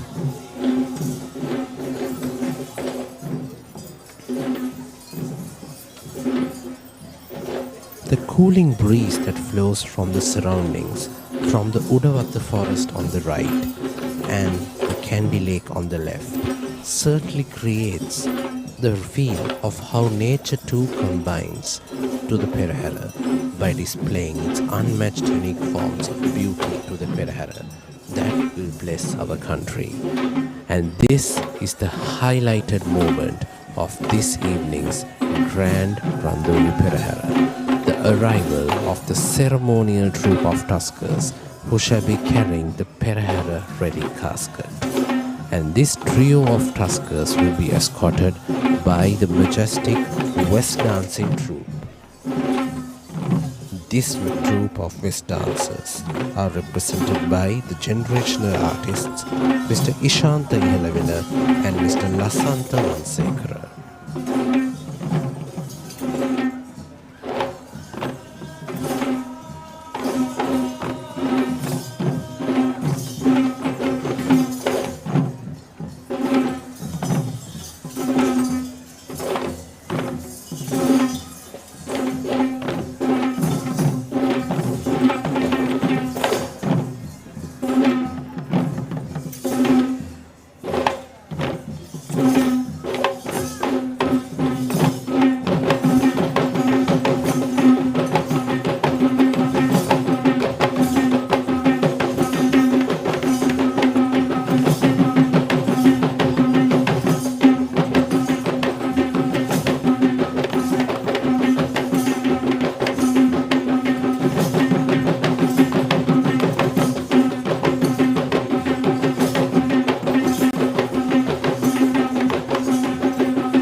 And the most recognized presentation of the Kandian dance heritage is the most fully adorned Kandian West dancer. The Kandian dancer's skill and dance form have been considered as an authentic expression of Sri Lankan culture.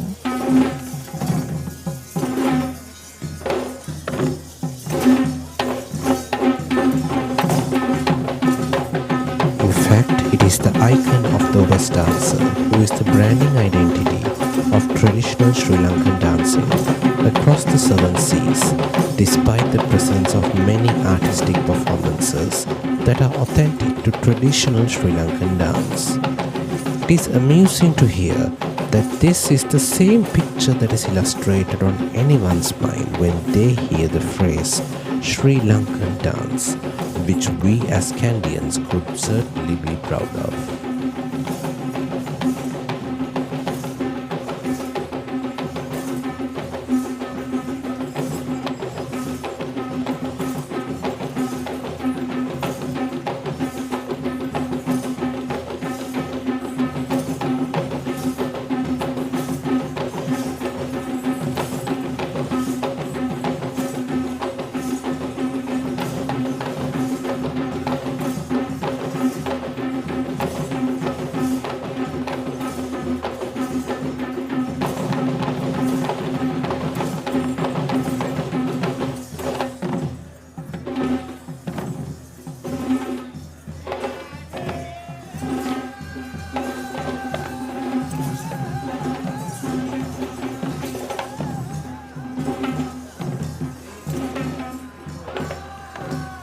The West dance is more than just a ritual.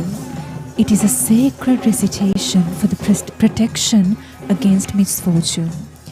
Therefore, the costume of these dancers are also considered sacred.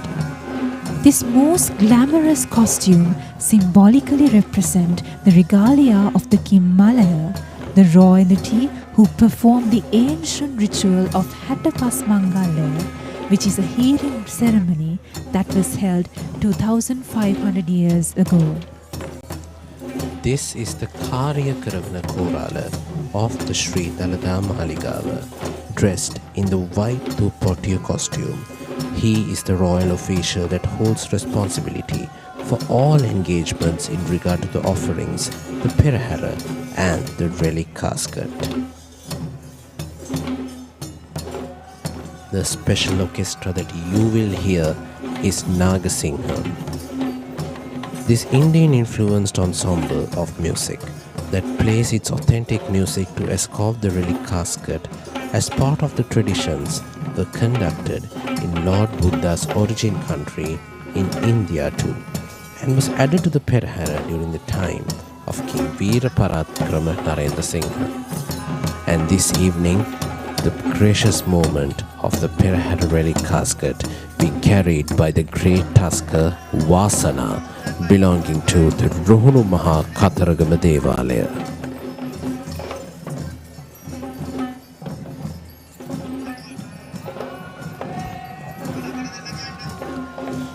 Vasana is escorted by the tuskers Pulatesi Raja and Singha Raja, both belonging to the Sri Dalada Maligava stable of elephants.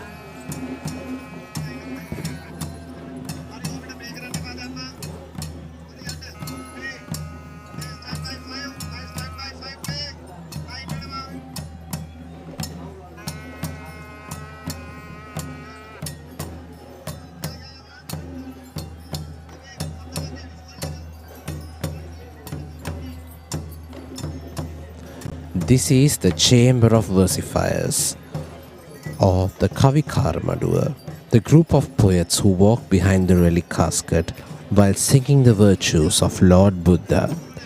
These versifiers are holding several instruments including the Panteru, the Udaki, and the speciality of the Kavikara is that these versifiers shall only perform when the relic casket is taken out of the relic chamber, and shall continue to sing until the relic casket is placed back after the Perahera. This too is in fact an offering that King Veera Parakrama Narendra Singha added to the offerings of the sacred tooth relic.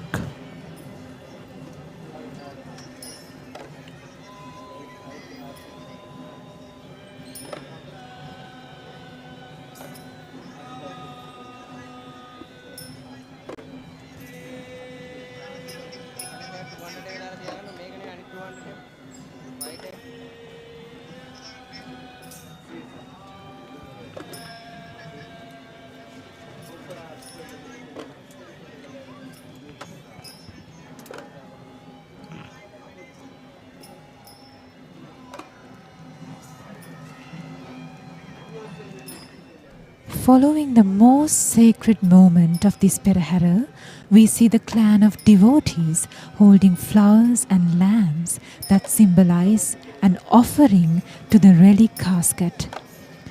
The youth we see in this occasion are dressed in the most modest costume that we shall ever see in this Perahera.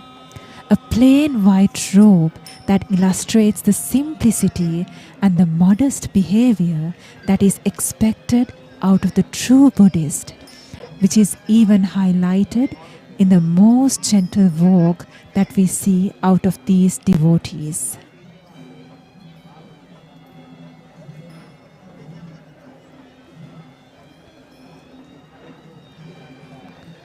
This is the moment when the Honorable President of Sri Lanka, His Excellency Androkumara Dissanayaka, is witnessing the Perahera from the Mahamaluva or the esplanade of the Sri Dalada Maligava.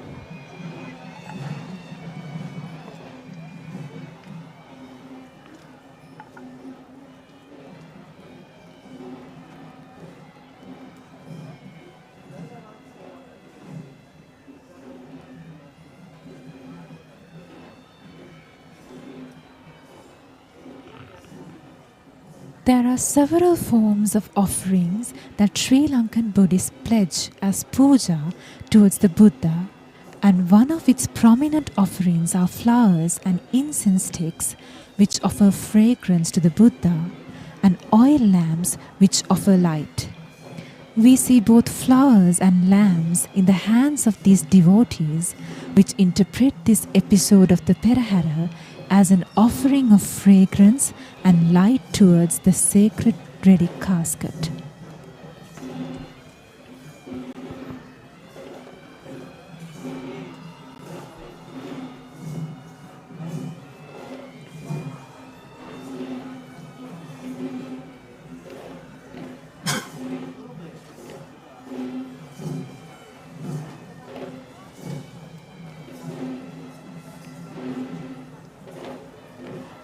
As we mentioned before, it was the king who used to parade in this Perahera back in the ancient times. But now the king is replaced by the Honorable Devala Nilame, who we are just about to witness in this grand Randoli Perahera of the Kandy Esala Perahera 2025, just in a short while.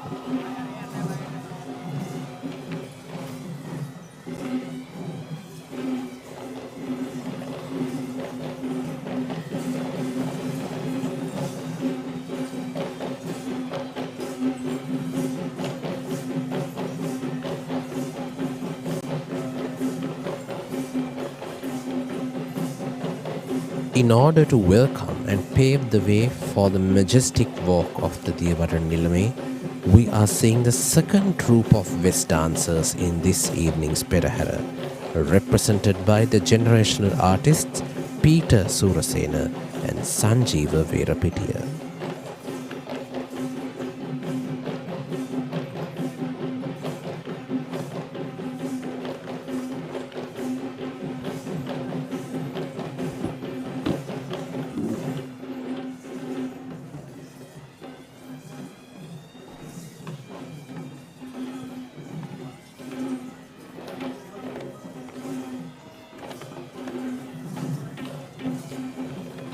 The West dance is more than just a ritual.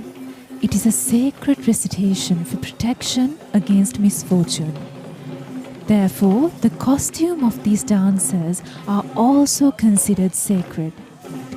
This is the most glamorous costume, symbolically representing the regalia of the King Malaya, the royalty who performed the ancient ritual of Hatapas Mangalaya, which is a healing ceremony that was held 2500 years ago.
It was in the 4th century BC when the first ever Hatapas Mangalaya was performed in Sri Lanka by the Malaya king to cure a dividos, or a godly curse that had been bestowed upon King Panduvasteva, who is in fact a descendant of King Vijaya,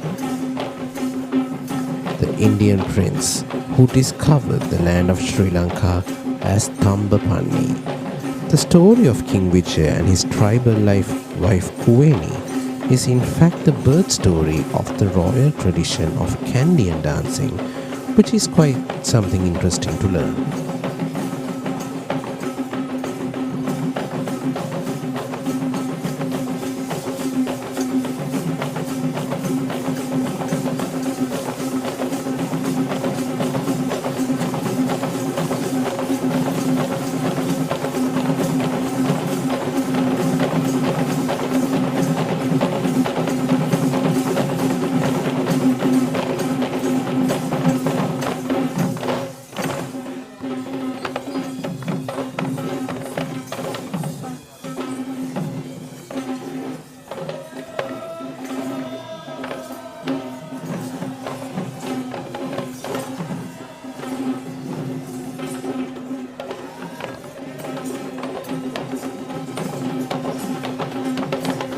This is the 19th Honorable Devala, the lay custodian of the Sri Dalada Maligava, Honorable Pradeep Nilangadala, who walks with utmost pride and majesty while bringing in a true sense of ancient royalty to this Perahera. The Devala is the royal official who granted water to the kings back in history, and is now designated as the lay protector of the sacred tooth relic of Lord Buddha, which makes him one of the most truly respected lay leaders in Buddhism in Sri Lanka.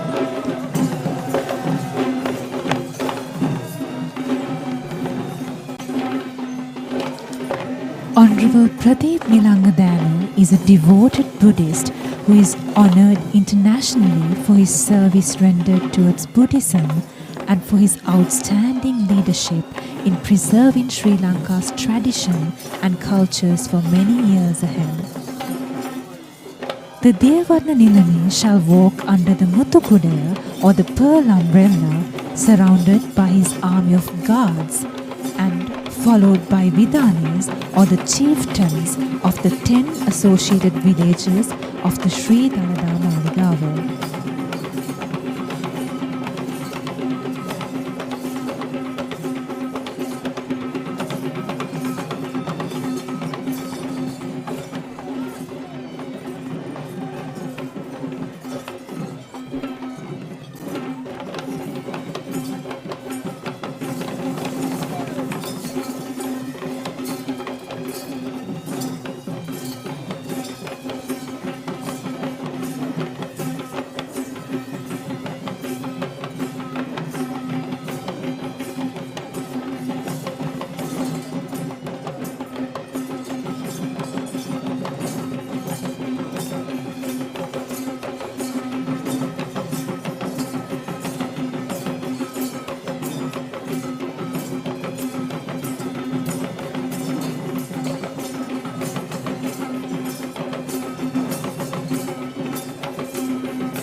The charming citadel of Kandy is illuminated with vibrant lights and color to welcome the grand Randoli Perahera of the Kandy Esala Festival 2025, the event that grasps so many local and international Buddhist devotees all the way to this hill capital of Kandy to witness this majestic procession of glamour.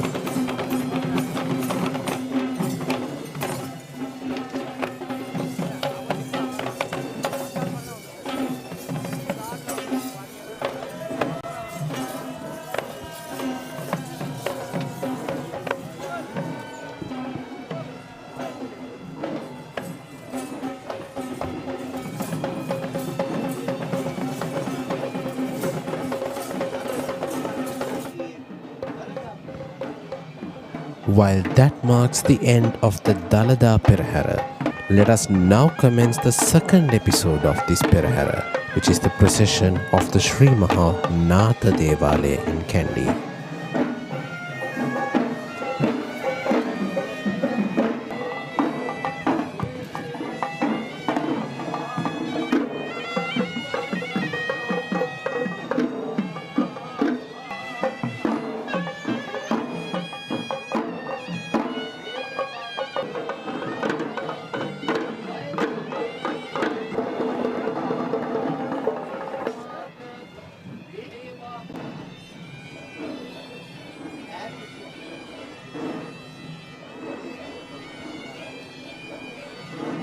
the Sri Mahanatha Devala in Kandy is located right in front of the Sri Dalada Maligava, where it is considered as the main shrine that is dedicated towards Lord Nata and one of the oldest buildings in Kandy that was built even before Sri Dalada Maligava. The procession of the Nata Devala is the first to follow the Dalada Perahera due to the belief that God Nata is the next in line to attain Buddhahood.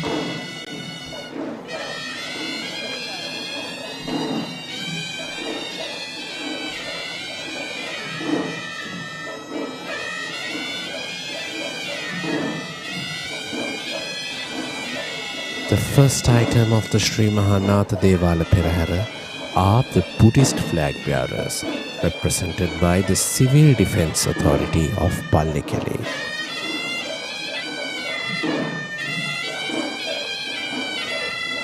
Lord Nata is in fact believed to be a Buddhist deity, which is the reason why Buddhist flags are being used to precede in the procession of God Nata. This is the official Hevisi ensemble of the Sri Mahanatha Devala in Kandy, represented by the veteran artist Mr. S.Y.G. Vijayasena.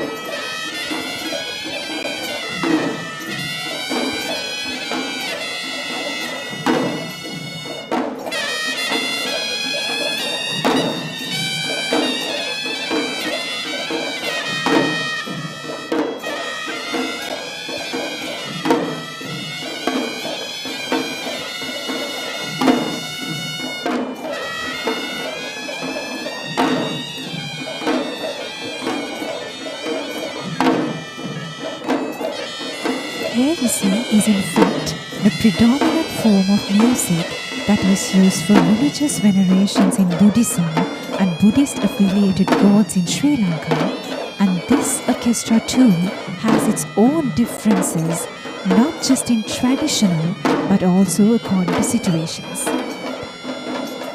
When the sacred relic casket is carried out of the Sanu chamber, the situational variants of Puja Hevisi shall be played. And this shall change to Vadammana Hevisi when the relic casket is being carried towards the ceremonial tusker. Once again, it will be the Puja Hevisi that will be performed when the relic casket will be placed on the tusker, and the Bahirava Valinadiya shall be placed when the royal tusker shall step down the moonstone.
Just like how the Hevisi troupe of the Sri Dalada Maligava procession engages in their own routine offerings, the Hevisi troops of the four Devala Peraheras are the actual lineages who still perform in the daily, weekly, monthly and annual rites of the Maligava's ritual, but is also similarly important to the offerings of the Devala shrines as the main Shabda Puja or sound offerings towards the respective god. Interestingly, the tunes that are played by these ensembles are the ones that are unique to the respective Devalaya.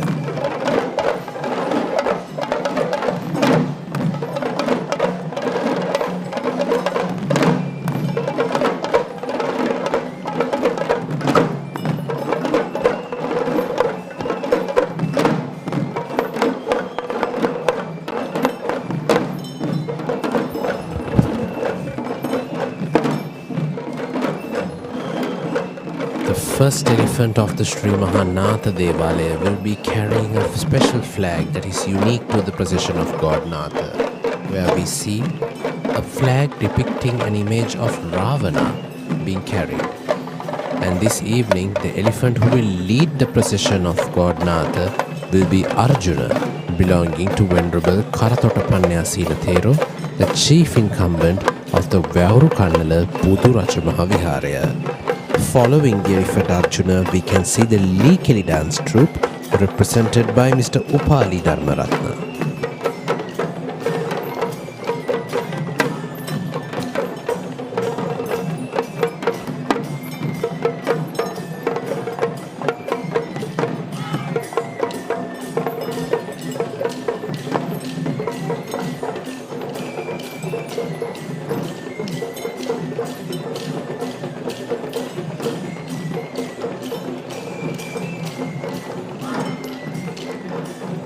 The premises of the Sri Mahanatha Devala in Kandy is recognized since as the Jayabhumiya or the land of luck since the time of our ancestors based on the indication by an ancient Brahmin named Senkanda. According to the legend, this said Senkanda had once visited this land and had witnessed a hare being chased by a pack of wolves. And with a flick of a moment, the hare had been managed to chase the entire pack of wolves by itself, just as it entered this land. Interestingly, it was because of this same Brahmin that evolved the name of Senkadagala to the city of Kandy.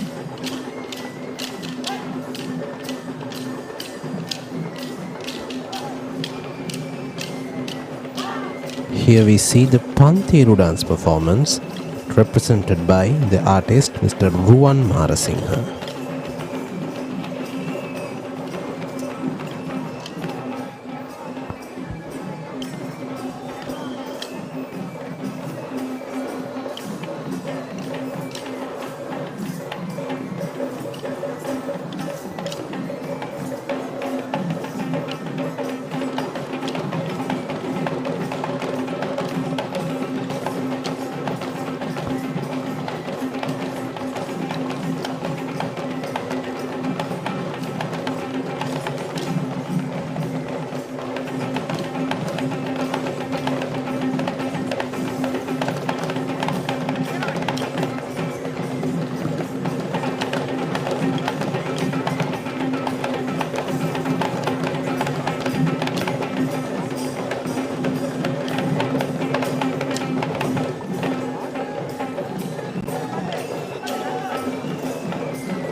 An amazing fact behind the Sri Mahanatha Devala is that it was the sacred site which was used for naming and crowning of the new kings during the ancient Chaldean era. The inheritors of the crown would customarily visit the Vishnu Devala first and then arrive at the Sri Mahanatha Devala to pick their favored name as the king among the golden nameplates, and then he be crowned amidst all worship and respect.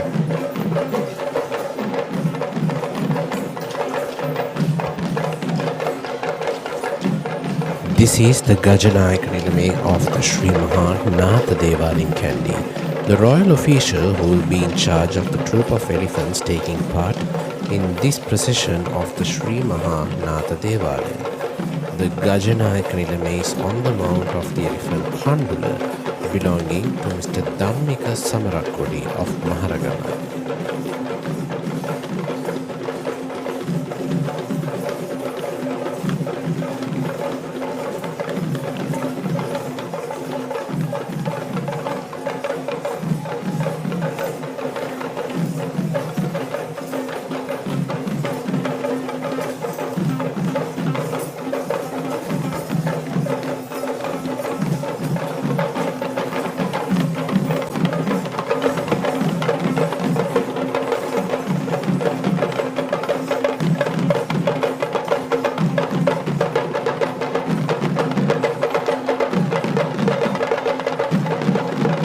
Next is the Talam dance performance, represented by Mr. Jagat from Ridigana.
Item of thumb and tongue will be followed by this next group of dancers, and here we are just about to see a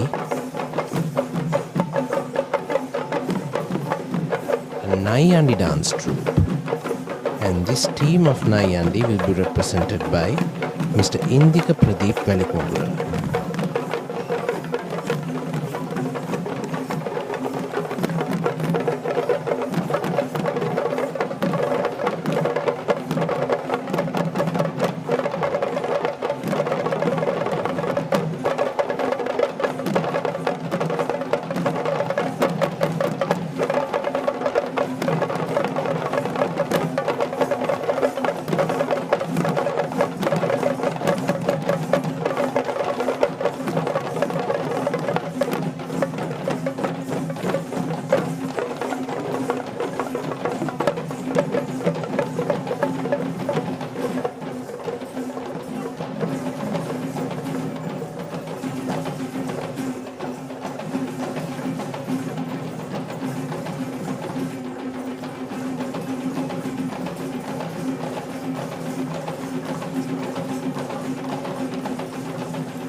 As mentioned previously, Lord Nata is believed to be a god of Buddhist affiliation, which is why we see this official carrying a Buddhist flag in the Perahera.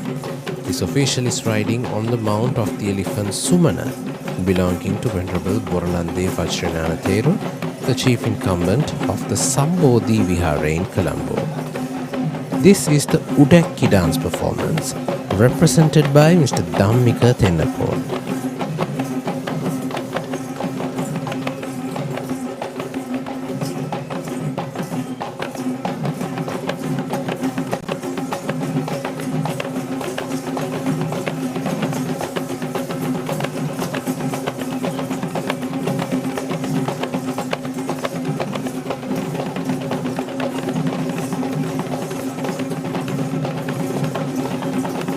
The Sri Mahanatha Devala is believed to be built as an offering towards God Nata by King Vikramabahu III, and the royal buildings, including the palace, had been built in its surroundings.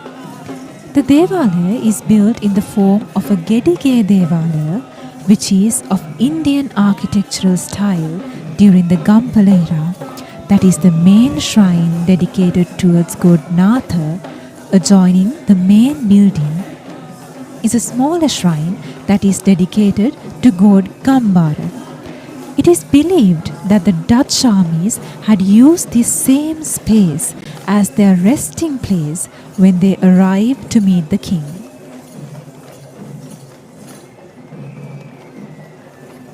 Another highlight of the Nata Devala premises is the historic Ashtapalabodhi tree that is famed as the Valbodhya, which is much worshipped by all devotees who visit Sri Dalada Maligava.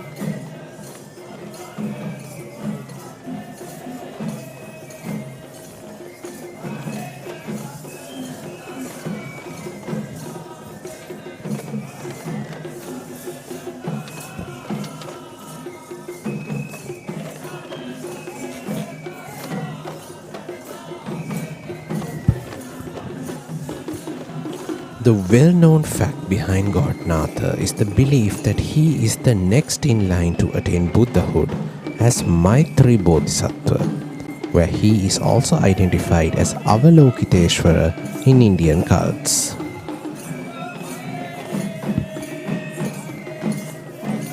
Now we see the Savarang dance performance trained by Mr. Dilshan Shalika.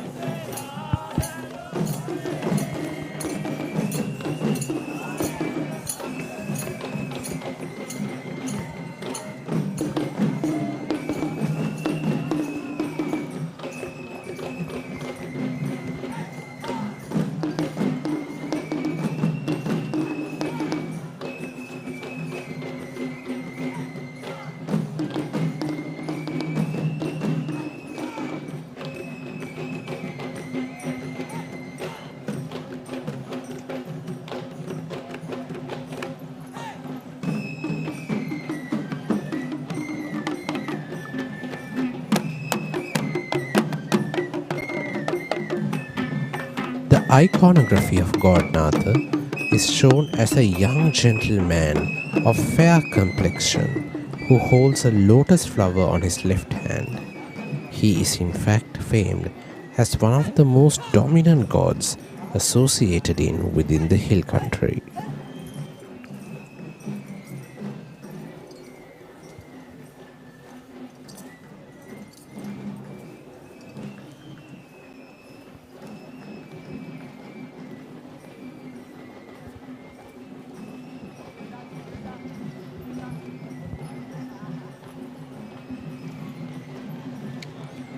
This is Sakura, also known as Sudumahatya, belonging to Mr. Tilinagamagi of Maharagama.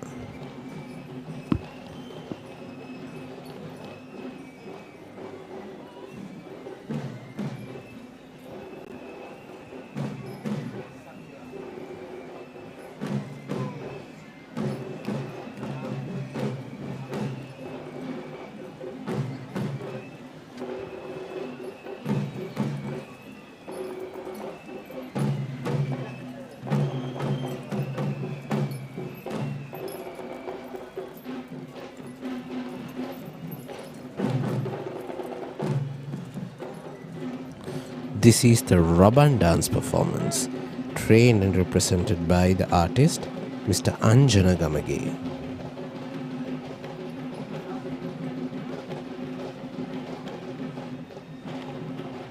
The legend of God Nata takes us down through many cults in Buddhism, including the Mahayana and Theravada traditions, where he is predominantly associated with the future Buddha.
And this is the most awaited moment in this evening's grand Randoli Perahera, the arrival of the ceremonial trio of elephants which have been carrying the requilities of Lord Nata.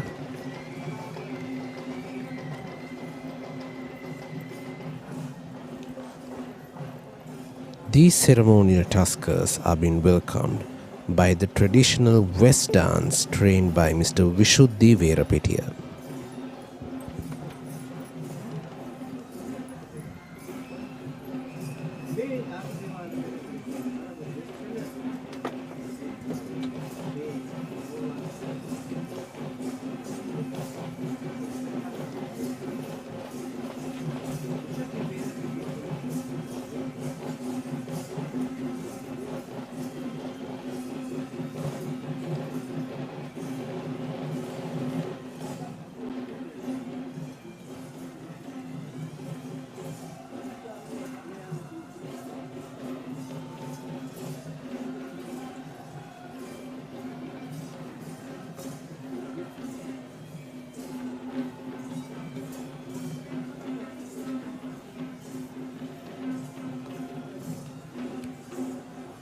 The Kohoma healing ritual is in fact the prime origin of Kandian dance that narrates the story of the Hattapas Mangale evolvement in Sri Lanka, and the West dance is one of the key dance representations of Kohoma along with several other interesting dance acts such as Kuveniasna and Kohoma, which we see being performed in other Perahera ceremonies in the island.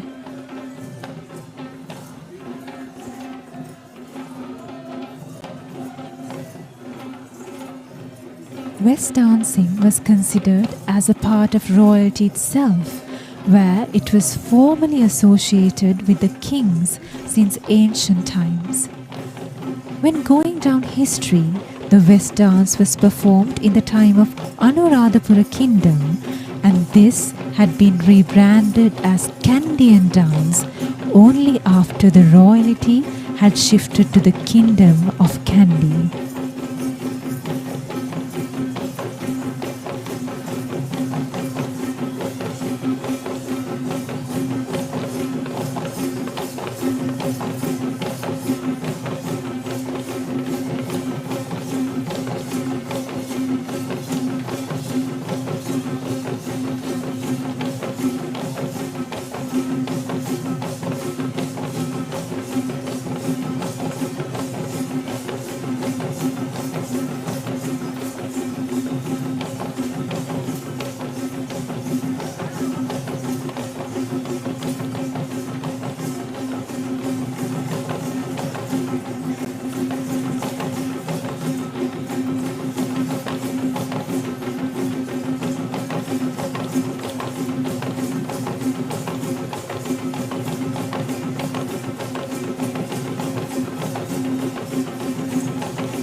Walking up front of the ceremonial elephant, dressed in the white costume, is the chief trustee of the Sri Mahan Nata Devala in Kandy.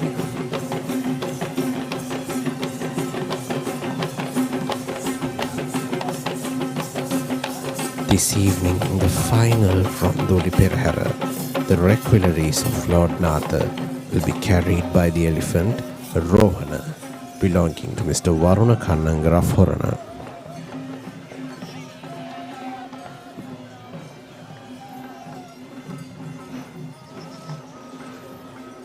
Rohana is accompanied by the elephant Kandula belonging to Venerable Devala Thero, the chief incumbent of the Tissa Maharamaraja Mahaviharya, alongside with the elephant Rani belonging to the late Mr. Richard Gonakumbura of Balangoda. This is the second troupe of West dancers who we shall see in the Perahera, tasked with welcoming the Basnayak Nilame of the Sri Mahannatha Devali in Kandy. This team is trained by Mr. Asanka Karunaratna.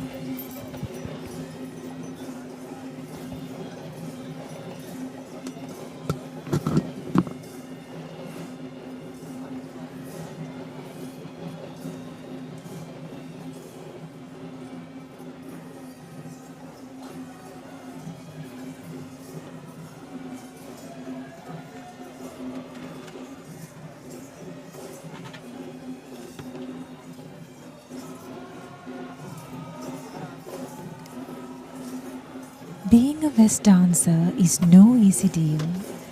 Any primitive dancer needs years and years of practice and skill in order to be crowned as a West dancer, and they are only permitted to wear the West tattoo or the much respected headdress only after they are religiously coronated as a West dancer, which is a highly respected tradition that is even practiced in the modern times.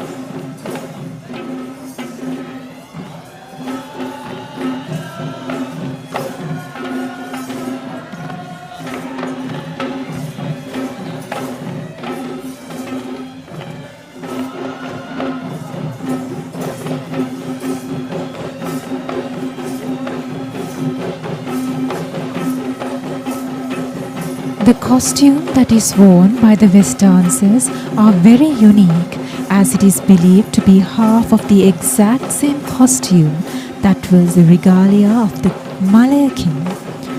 The colors of white and red takes prominence as the only shades present in the West costume that is different to the multicolored costumes that we see in our low country tradition of dance.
In this evening's Grand Randoli Perahera, we see the Honorable Basnayaka Nilame of the Sri Mahanatha Devala in Kandy, Honorable A.W.S. Bandaranayaka, who is also the Basnayaka Nilame of the Ambeke Kataragama Devalaya. He is accompanied by the Basnayaka Nilames of the rural shrines, represented here by the Basnayaka Nilame of the Vegiriyanatha Devalaya in Gampala, Honorable Anurasudanta Iriyagama, and the Basnayaka Nilame of the Dodangwalanatha Devala in Yatinura, represented by Honorable Akalanka Bandara Verapitiya. And that marks the end of the procession of the Sri Mahanatha Devalaya. And here we commence the procession of the Sri Vishnu Devalaya in Kandy.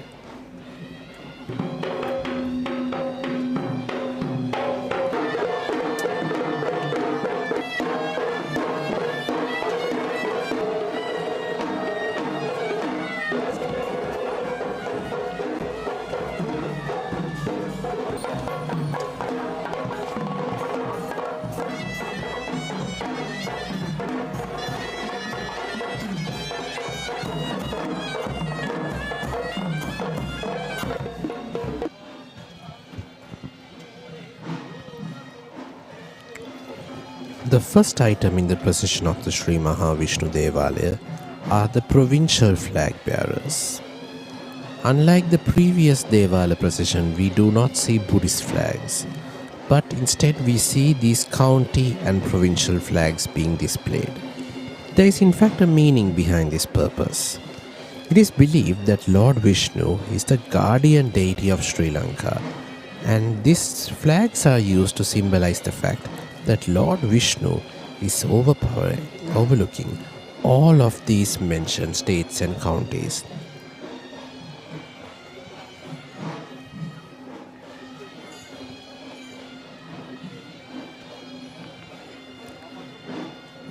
The Sri Mahavishnu Devalaya in Kandy, that is also prominently identified as the Mahadevalaya or the Great Shrine, is the main shrine in the hill capital that is dedicated to Lord Vishnu among the Satara Mahadevalaya in Kandy. The Devalaya is located northeast to Sri Dalada Maligava, which is accessed easily via the Rajavidya and is considered as the most prominent religious site in Kandy. This is the flag of the Sri Mahavishnu Devalaya and the Alutnur Dadimunda Devalaya, also known as the Irahanda Kodiya, the flag of the sun and moon, or the flag of the Satara Koralaya. And it's the custom that this flag should be taken as the first official flag in any of the processions that is organized by the Sri Mahavishnu Devalaya in Kandy. This official is on the mount of the elephant Harita, belonging to Mr. Tusita Ranavaka of Deniyaya.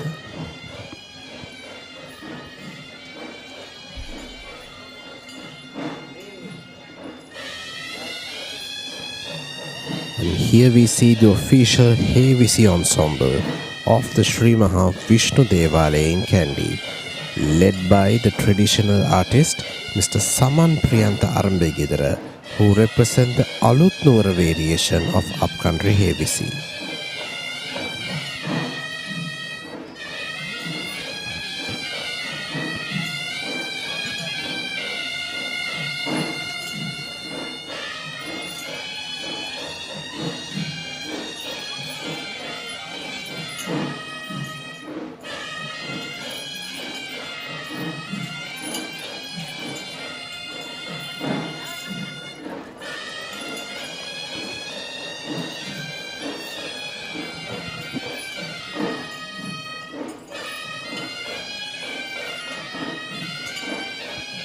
The Hevisi troupe of Sri Mahavishnu Devalaya is notably a special among all of the other Hevisi troupes that we see throughout this procession based on several importances.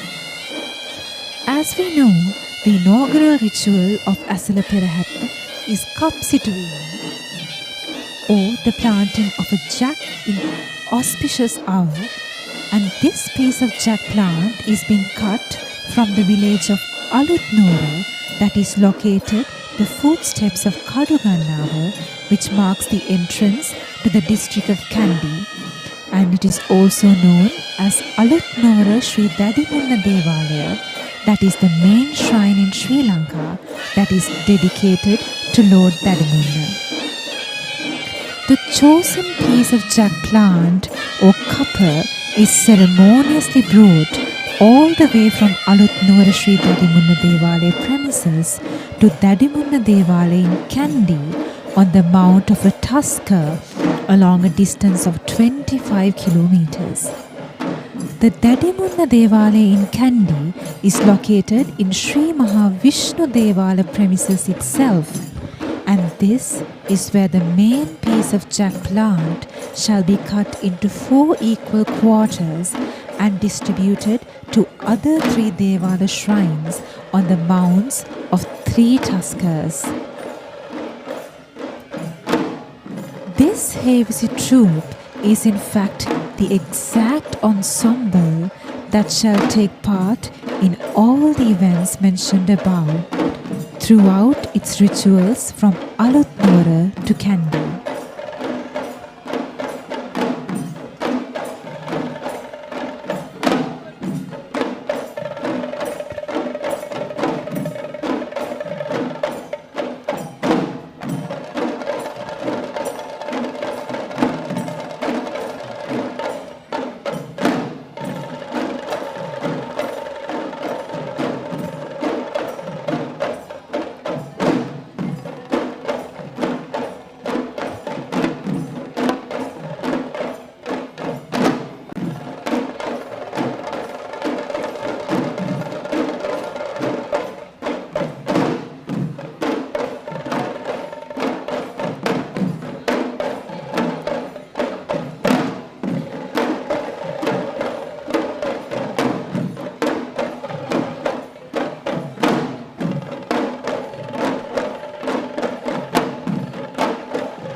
Among the diverse religious beliefs that are observed in this island nation of Sri Lanka, Lord Vishnu is a virtuous god who is popularly being worshipped by both Sri Lankan Hindu and Buddhist devotees. He is known by 108 other names including Hari, Madhavan, Venkateshwara and Narayana, apart from the Sri Lankan recognition as Upulwan. And this is the Gajanayaka Nilame of the Sri Mahavishnu Devala in Kandy, who holds the silver ankus or the ankusir to represent his power as the leader, the royal official in charge of the elephants taking part in the procession of the Sri Mahavishnu Devalaya. This official is on the mount of the elephant Suranimala, belonging to the Alutnora Dadimunna Devalaya that is closely affiliated under the same management of the Sri Mahavishnu Devalaya in Kandy.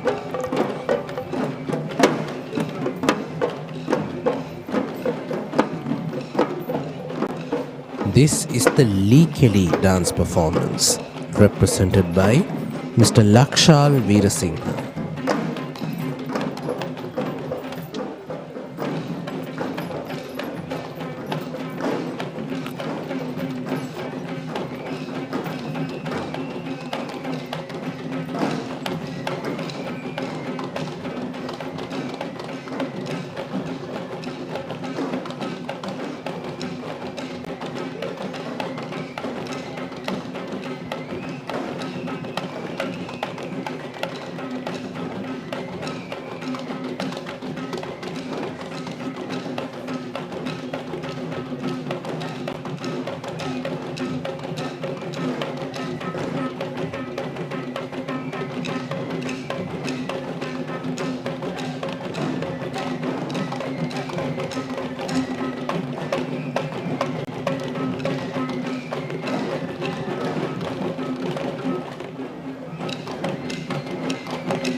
Different sources of history have pronounced this deity and the Devala by different names. Where one such evidence noted by the English prisoner Robert Knox had called the deity in this Devala as Alutnuwara Deviyo, who had been brought to Alutnuwara in Kegol from Devinuwara in Mathura, while another legend identifies this god as Upulwan Deyo, which means the blue color god. The Savarankodia is what we see next, a special feature that can only be seen in the Randoli Perahera, among the Manyan Paha of the 5 recognitions presented to the people of the Satara Koralaya. And this flag was taken in the Perahera by the elephant Chuti Manike, belonging to Mr. Bharata Amaratunga of Meegoda.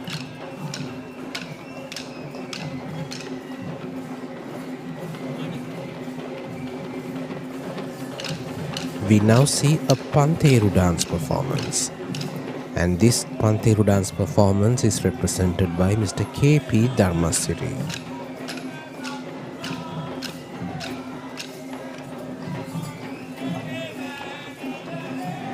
Among the many legends behind the evolution of the Panteru, one such story describes how the Panteru is in fact the Chakrayudaya or Sudarshana Chakra of Lord Vishnu. The illustrated appearance of Lord Vishnu is portrayed as a deity with 4 arms holding 4 different objects: the lotus flower, the conch shell, the mace, and the Sudarshana Chakra, which is a swirling disc that is considered as the most powerful weapon that can defeat the strongest of enemies. In that sense, Panteru dance seems literally affiliated and important to be engaged as a dance to be performed in this episode of Perahera that is dedicated to Lord Vishnu.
A very special character in the procession of the Sri Mahavishnu Devala is who you see now, the great elephant Muthu, belonging to Mr. Indika Mudunkot of Manikinna in Kandy, lovingly known to all as Mudunkot Athena, or the female elephant of the Mudunkot family, who has been taking part in the Sri Mahavishnu Devala Perahera for more than 3 decades.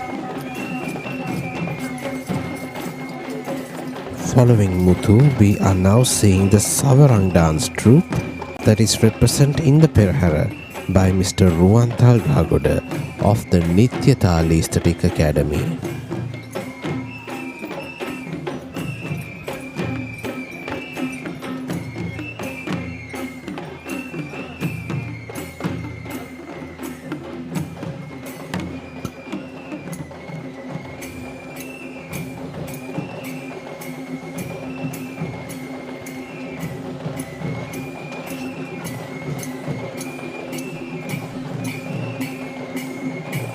The Paravi Sandesha anthology that was written in the 15th century describes Lord Vishnu as the destroyer of Asura, which hints a believed similarity between Lord Vishnu and Rama of the great Indian epic of Ramayana.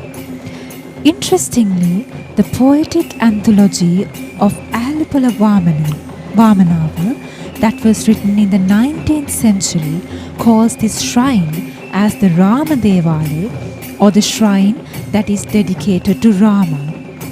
This is even more evident with the cloth painting that the Sri Mahavishnu Devala possesses, which illustrates the battle of Rama and Ravana.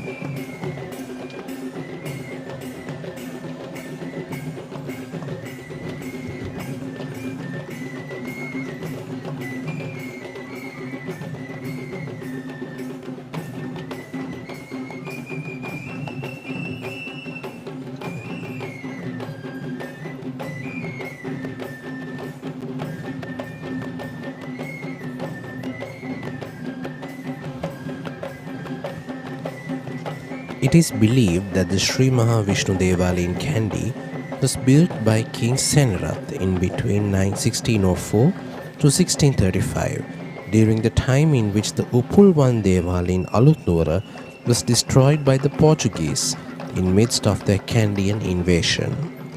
With the rulers of the Nayakar clan, who are of Indian origin, took over Sri Lanka, the Upulwan Devala was transformed to Vishnu Devalaya upon their origins of belief. And this is the elephant Banda belonging to Mr. Sisira Samarakon of Narammala, along with the elephant Puja belonging to Mrs. Kamini Samarasinghe of Randeniya.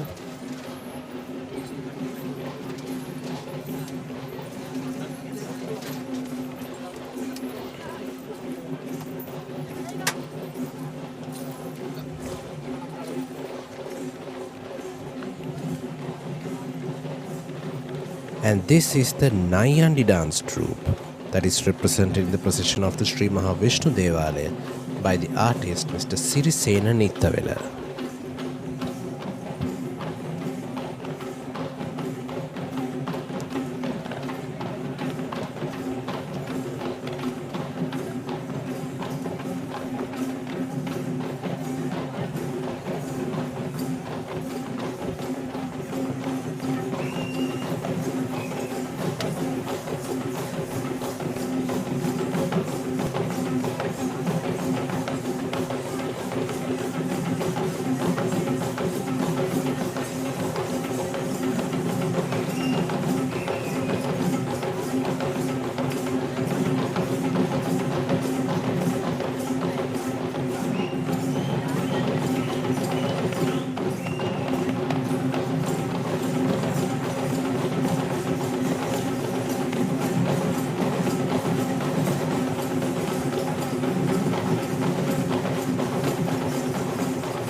The Sri Mahavishnu Devala is built in a form of a long building with a storied sanctum at the end, where the front of the sanctum is a long hall which is known as Digge.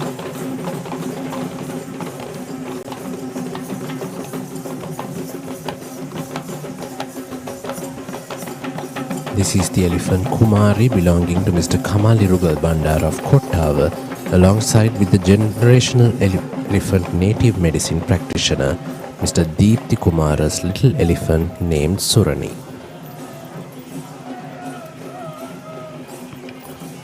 Next is the Udaki dance performance of the Sri Mahavishnu Devalaya that is represented this evening by the artist Kondadeniye Samansiri. And it's interesting to note how the Sri Mahavishnu Devalaya collaborates with so many generational artists such as the Kondadeniya and Thalgahoda lineages of traditional Kandian dancing.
training elephants for the Perahera is not an easy deal, and one of the latest and most best measures to solve the problem of the dwindling elephant population in Sri Lanka is to collaborate with the Pinnavala Elephant Orphanage to train elephants for the Perahera. And this is two of such successful examples. The elephants Gagana and Gamunu Kandula belonging to the Pinnavala Elephant Conservation Center, who is taking part in the Sri Maha Vishnu Devala Perahera. And now we come to the highlight of the Perahera this evening, which is the arrival of the ceremonial troop of tuskers who shall carry the godly ornaments of Lord Vishnu. And this time, these ceremonial tuskers will be escorted by the West dancers trained by Mr. Sarath Ekanayaka.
The cult of Lord Vishnu is not just limited to Hinduism, but has a long-standing affiliation with Buddhism too.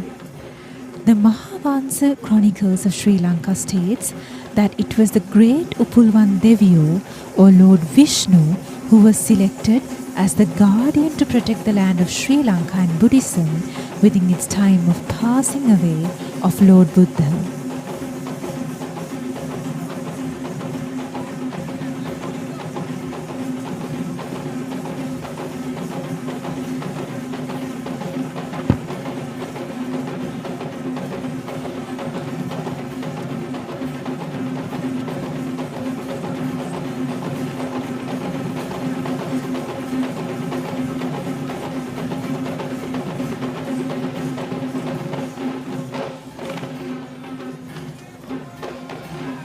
Legends believe that Lord Vishnu is a future Buddha after God Nata, which is the evident reason as to why we see the procession of the Sri Maha Vishnu Devalaya following the Nata Devala procession in the Kandy Esala Perahera.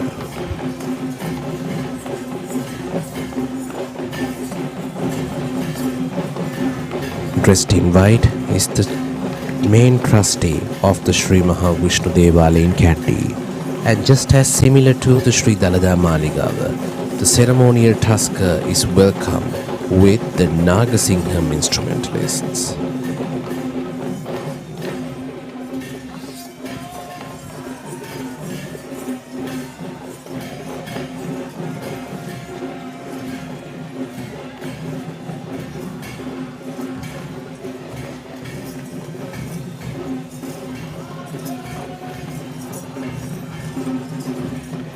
This evening, the godly ornaments of Lord Vishnu will be carried by the tusker Rama, belonging to the late Mr. Tudor Gunasekara of Heyanthudua.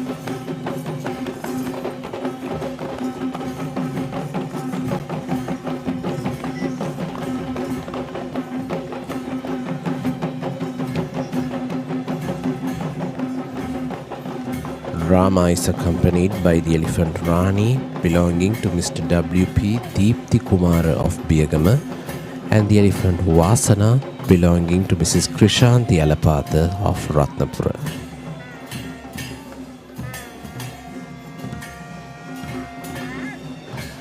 The second highlight of the Sri Mahavishnu Devala Perahera is the arrival of the Basnayaka Nilame of the Sri Mahavishnu Devala in Kandy, and they will be welcomed by these majestic West dancers.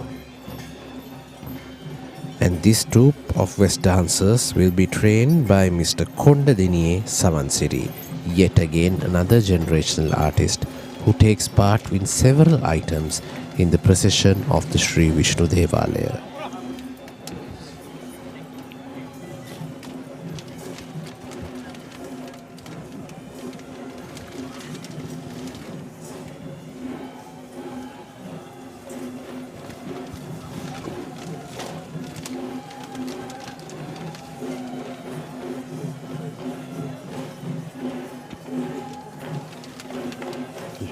Lord Vishnu is believed to be dark in skin tone, which is the reason why his illustration is drawn in the color of blue. His appearance illustrates Lord Vishnu sitting on a mythical bird named Garuda, which is also known as Gurula in Sri Lankan context, holding a lotus flower, a mace, a conch shell, and a Sudarshana chakra in his 4 hands, ahead of the great 5-headed cobra named Shesha. These elements have now become the unique features of this Perahera itself, where we see the dominance of the color blue throughout the Perahera of the Sri Mahavishnu Devalaya, and these godly weapons being used as illustrations even on the elephant costumes.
This evening, the Basnayaka Nilame of the Sri Mahavishnu Devala in Kandy, Honorable Mahindra Ratwatar, will be represented by 3 Basnayaka Nilames representing rural shrines that are affiliated to the Sri Mahavishnu Devala in Kandy.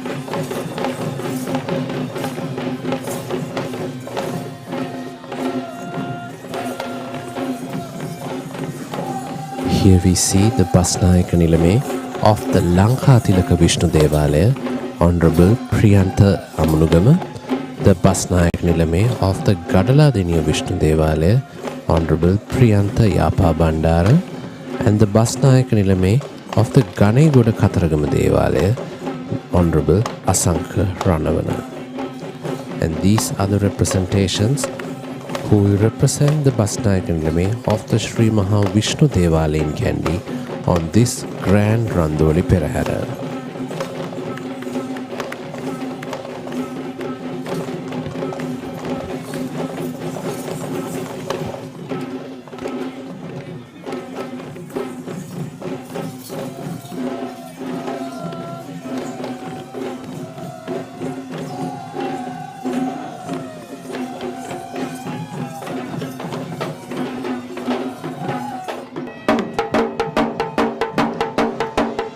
While that marks the end of the procession of the Sri Maha Vishnu Devalaya, it's time to commence the procession of the Sri Maha Kataragama Devalaya.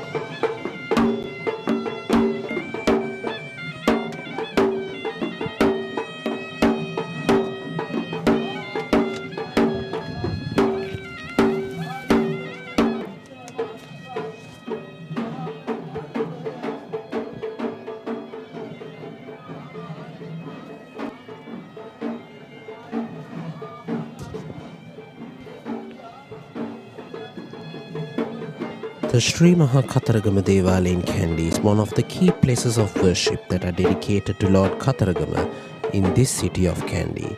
And the speciality of the Sri Maha Kataragama Devalaya is that it is the only out of the 4 Satara Mahadevala, or the 4 main shrines that are located outside the premises of the Sri Dalada Maligava, as it is located in the Kotugodella Vidya, which was known as the ancient Kavikara Vidya, where the poets of the king had used to reside during the times of royalty. And the first item of the Sri Maha Kataragama Devala Perahera are the flag bearers, represented by the Civil Defence Authority of Le-Keli. And here we see the Sri Lankan national flag leading the way, the Buddhist flags in second, and the peacock flags in third. It is believed that Lord Kataragama is a guardian deity of Buddhism in Sri Lanka, which is why we see Buddhist flags being carried. The peacock flags depict the peacock, who is considered as the vehicle of God Kataragama.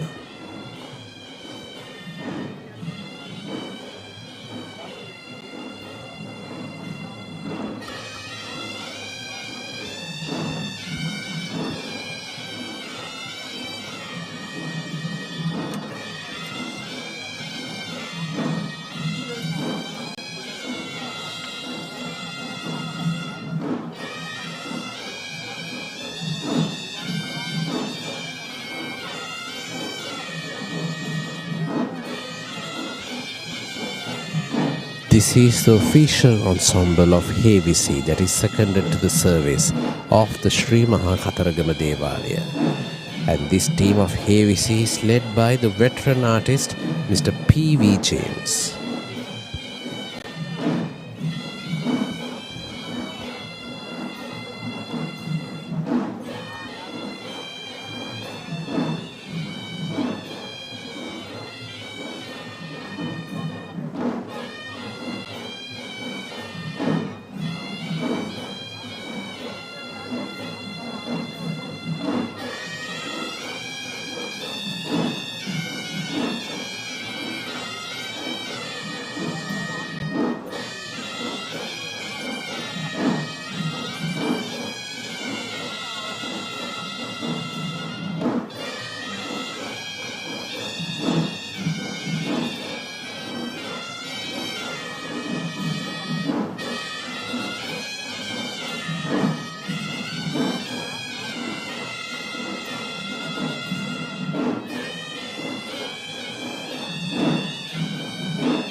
The Hevisi troupe of the Sri Maha Kataragama Devalaya is quite notable when compared to other troops of Hevesi due to the differences in its tune and tempo. The style of Hevesi not just depends on the regional or situational variances, but also varies among the several lineages that perform this traditional duty. This Hevesi troupe that leads the procession of the Sri Maha Kataragama Devala, that is the Hevi from the lineage of P.V. James Gurunase, is distinguished for its faster tempo that is similarly unique to the customs of the rituals affiliated towards Lord Kataragama, and also by carrying the large windpipe known as the kombura, which we did not witness in other parts of the procession.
The Sri Maha Kataragama Devala had been built during the reign of King Narendra Singha, who ruled the country from the year 1707 to 1739, where it was considered as personal Devala shrine to the Kandian kings for their devotional rituals to receive blessings of Lord Patini.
The Devala is constructed in the shape of an oblong building with wood-carved valance boards having a narrow passage on all four sides.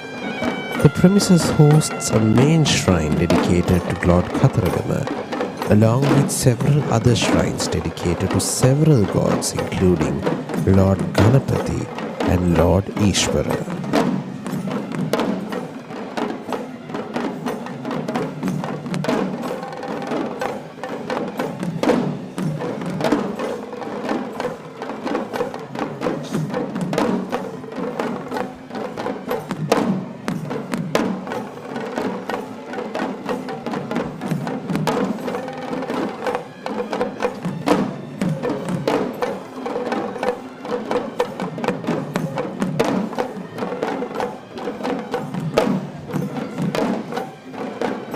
The leading elephant of the Sri Maha Kataragama Devala procession will be carrying a flag of King Ravana, who is believed to be one of the avatars of Lord Kataragama.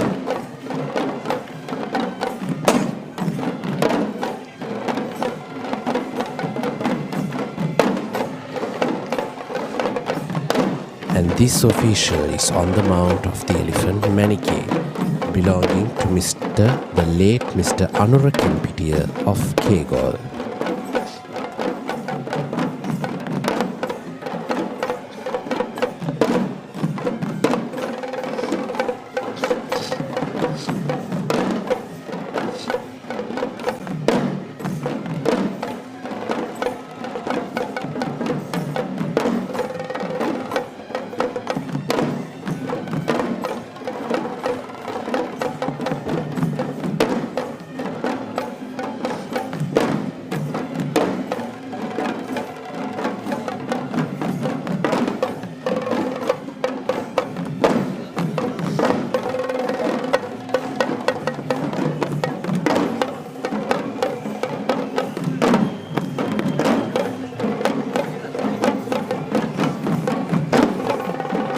One could notice that the costumes of the dancers and the elephants and several other icons of the Perahera are of the color red, which is believed to be the color affiliated with Lord Kataragama.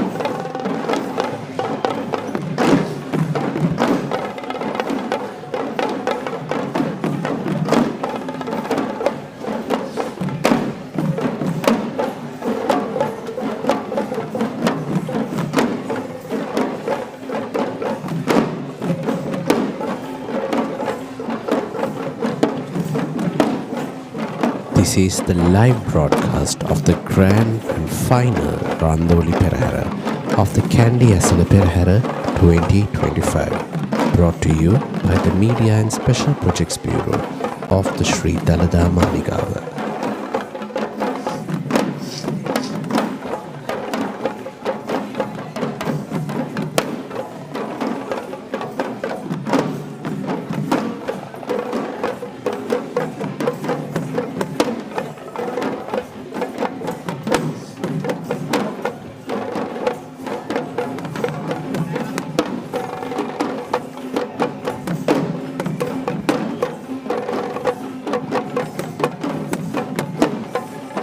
Next is the Panteru dance performance, represented by Mr. Nimesh Nivantaka of the Nimesh Rangayathanaya.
Lord Kataragama, or the god of war, is a divine deity who is worshipped as Kanda Kumara or Murugan in South Indian tradition and as Kanda Suridun, Kadira or Kataragama Devyo in his Sri Lankan cult.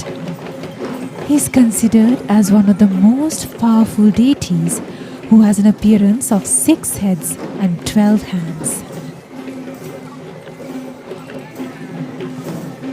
This is the Gajanayaka Nilame of the Sri Maha Kataragama Devalaya, holding the exact anchors that was used by the Gajanayaka Nilame during the reign of King Rajaski of King Veera Parakrama Narendra Singha. The Gajanayaka Nilame of the Sri Maha Kataragama Devalaya is on the mount of the elephant Sudumenike, belonging to Mr. Buddhika Miriyalla of Ganethanna.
Coming up next is the Puru dance performance, trained by Mr. Hasita Ramanayaka of the Hasita Ramanayaka Kalayathanaya.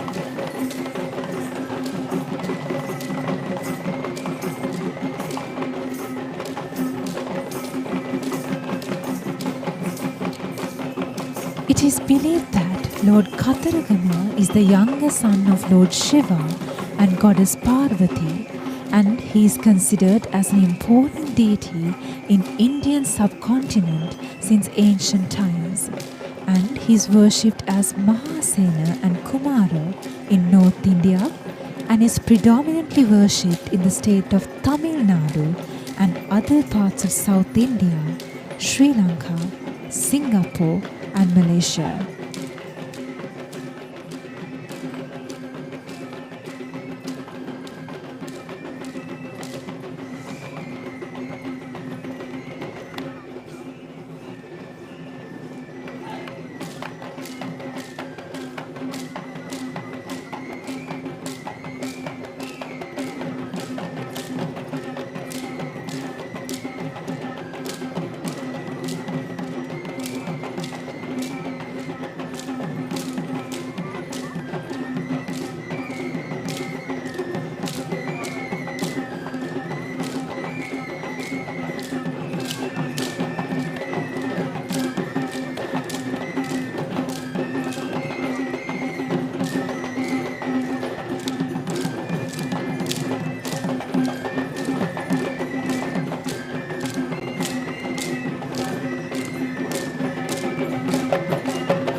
Following this Paturu dance performance is another interesting folk dance, which is the Savarang dance act.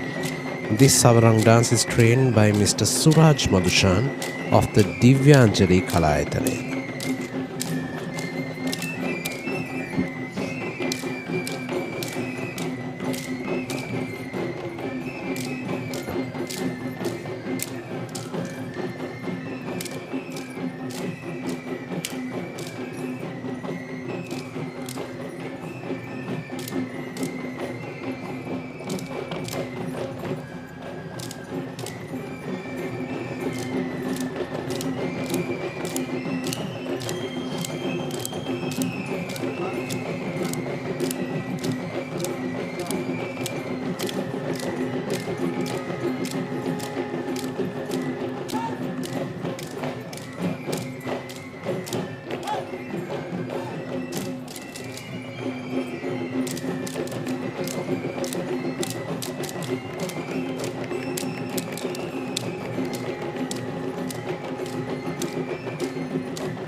The legend of Lord Kataragama narrates his arrival in Sri Lanka as a very interesting story of romance.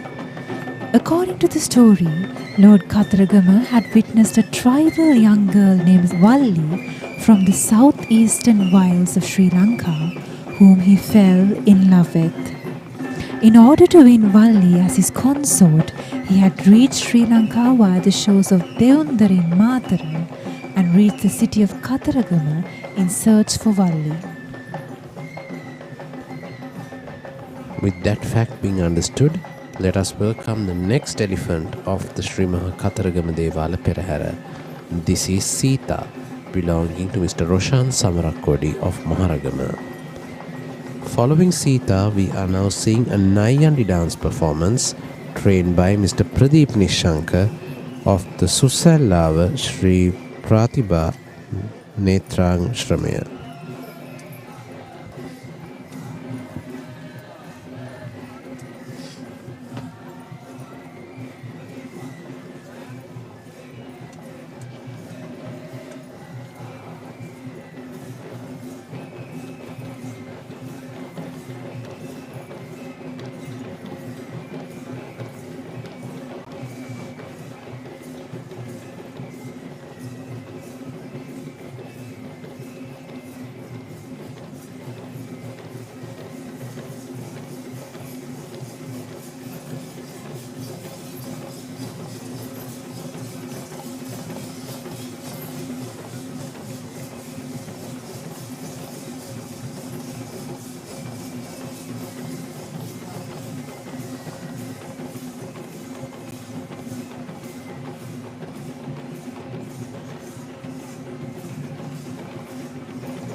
Lord Kataragama is believed to be the divine force behind the ancient King Dutugamanu in his battle against Chola invaders of the Dravidian King Elara.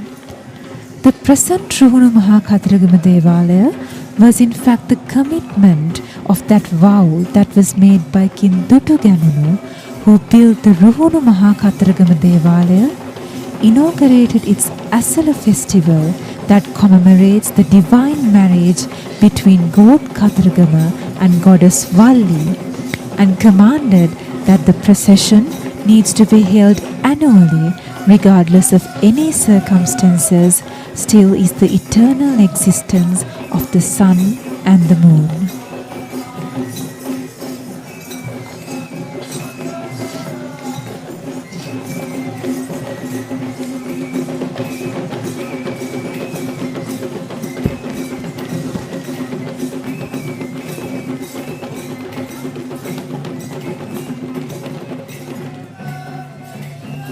This is the Talam dance performance, and this Talam dance performance will be introduced to the Perahera this evening by Ajit Premadasa, by Mr. Chaman Madhushanka Premadasa of the Daulagala Saraswati and Situkala Aesthetic Academy.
We see another official of the Sri Maha Kataragama Devala Perahera walking on an elephant, the brass canopy, and she is Rani, belonging to Mr. Nalaka Jayasinghe of Godagama.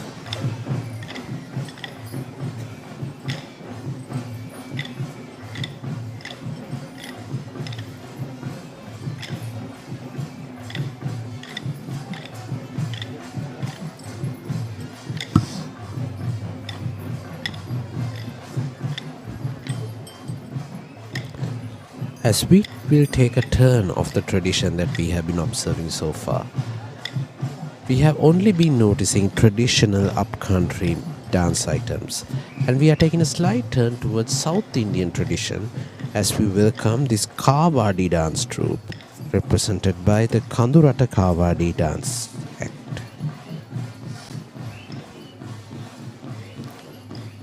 Among the many different offerings that are made towards Lord Kataragama, Kavadi dancing is renowned as one of the most prominent dances of devotion that is performed to impress the likings.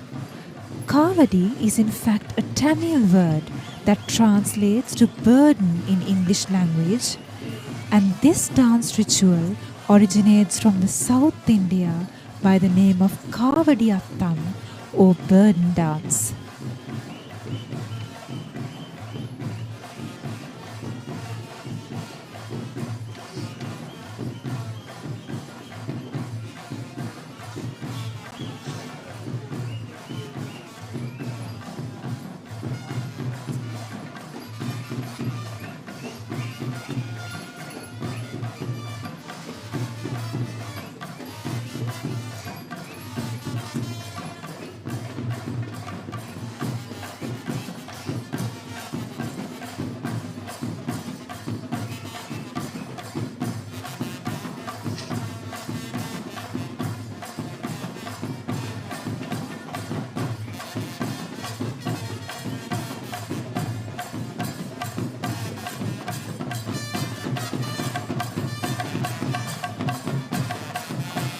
Devotees believe that Lord Kataragama is impressed by energy and Kavadi dancing, and Kavadi dancing is one of its key interpretations, where these performers hold the hillocks known as Kavadi or physical burden.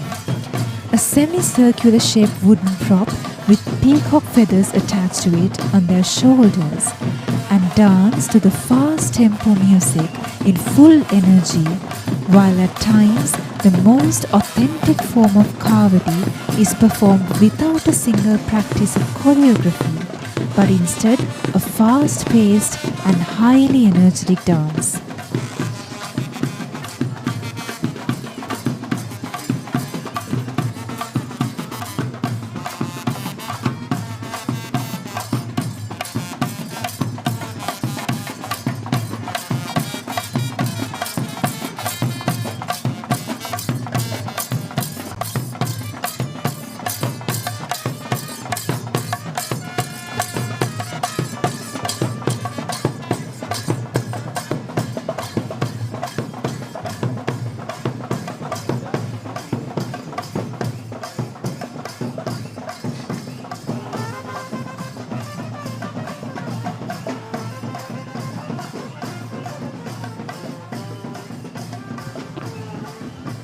This is the Kohombakalaya dance performance. And this troupe of Kohombakalaya dancing is trained and represented by Mr. Damit Nainajit.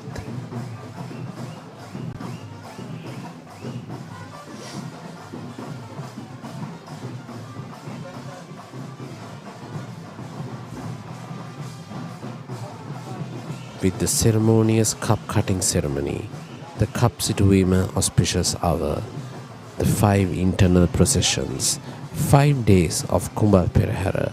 Here we are in the last day of the Randoli Perahera segment of the Kandy Esala Perahera 2025.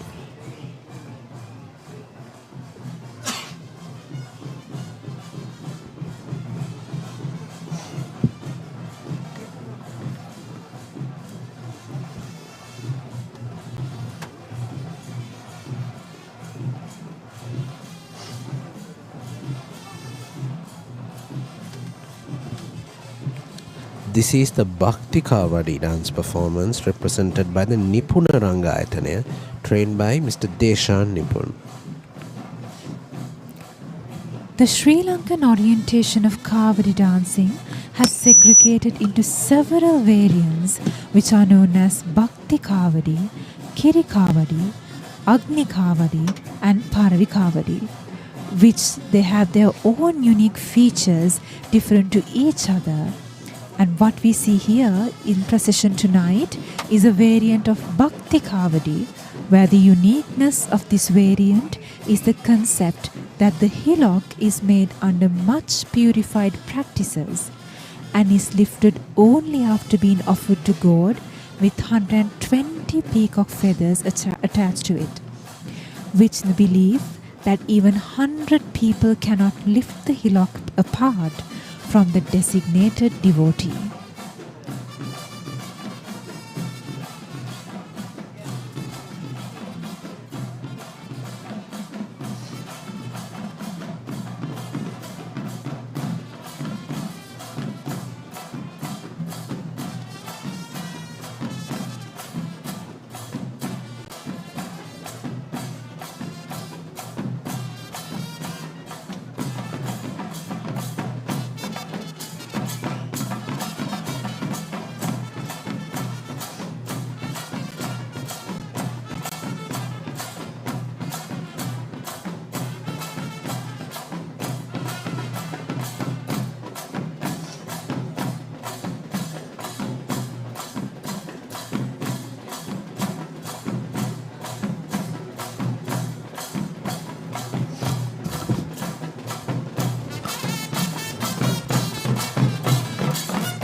And this is the peacock dance, represented by these talented artists who depict a peacock in their dance item.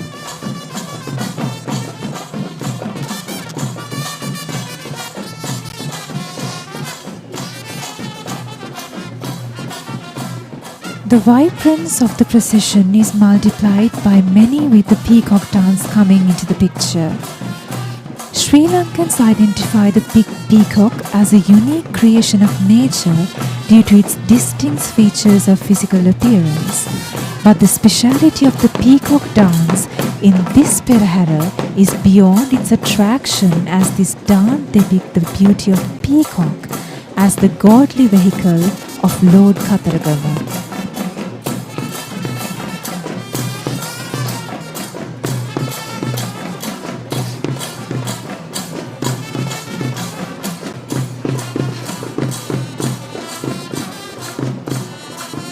The significant features of this dance include the glittery, vibrant costumes that add color to the procession's glamour, and on the other hand, the large peacock feather props as well as the facial expressions of these performances depict the charming grace of a peacock in its naturally romantic episodes of impressing its opposites.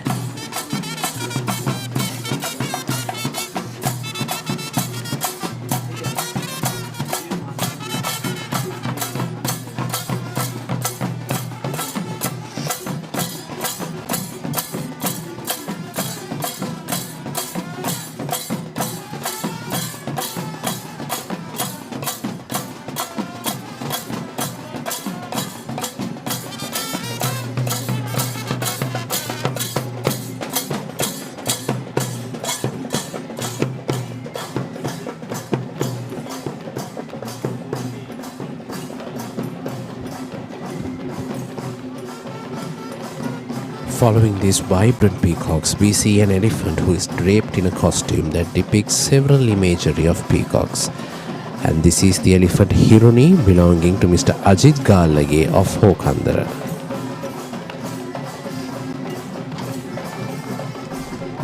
This is the Talam dance performance, once again represented by Mr. Charman Premadasa.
We are seeing two beautiful elephants, once again belonging to Ms. Hashanti Karunaratna of the Opathavalawin Ganegoda, the two elephant calves, Sandali and Denuka.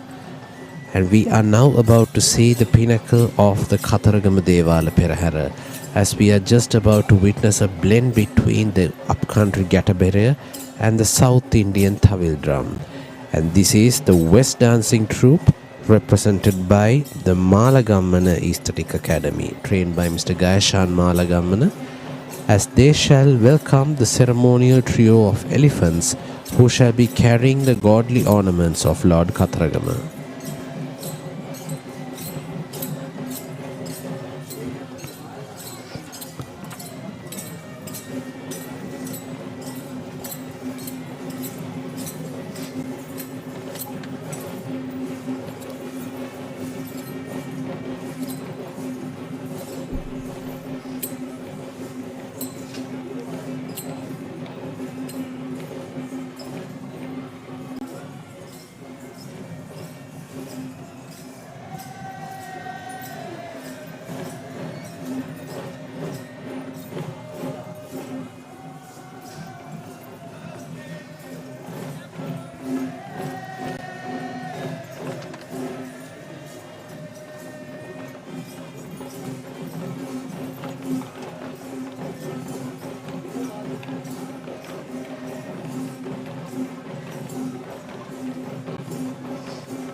The god of Kataragama is mostly represented with an iconography with 6 faces that symbolize the 6 of his divine powers or attributes.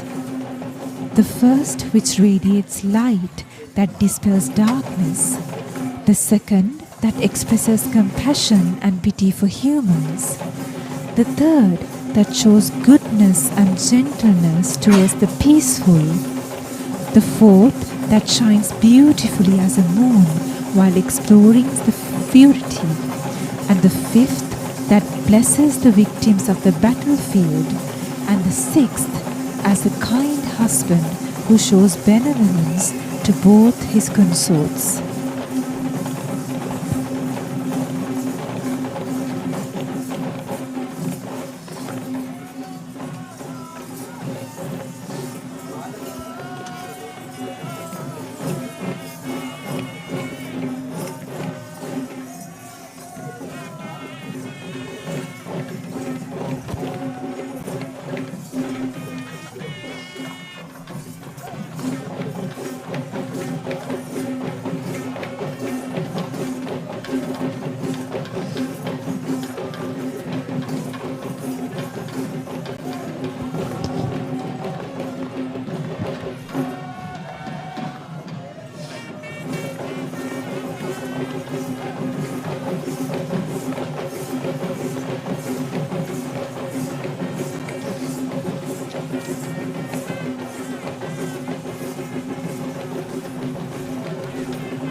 We discussed many different reasons as to how the Perahera of the Kataragama Devala is much different to the rest of the procession. And this is another such reason, the Nata ensemble, that creates a South Indian music style offering a head of the ceremonial elephant who carries the godly ornaments of Lord Kataragama. These instrumentalists are equipped with the South Indian mridangam, Chennai pipe and the Tawil drum while playing music that are venerative songs towards Lord Kataragama.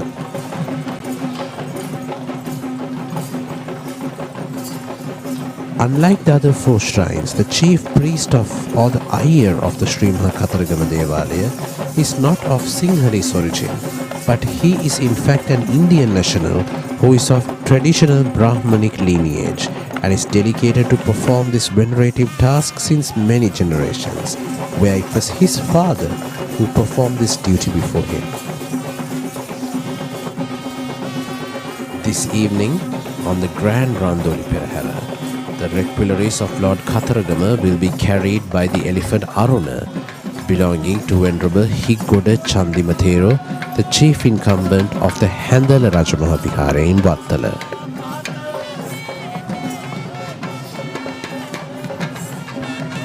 Aruna is accompanied by the elephant Esala, belonging to Venerable Katugasthura Sarada Thera, the chief incumbent of the Senanayaka Mudalindarama temple in Pirisyala, and the elephant Bandara, belonging to the late Mr. L.L. Tilakaratna of Randenia.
This is the second troupe of West dancing, once again represented by Mr. Gayashan Malagammana of the Malagammana Aesthetic Academy.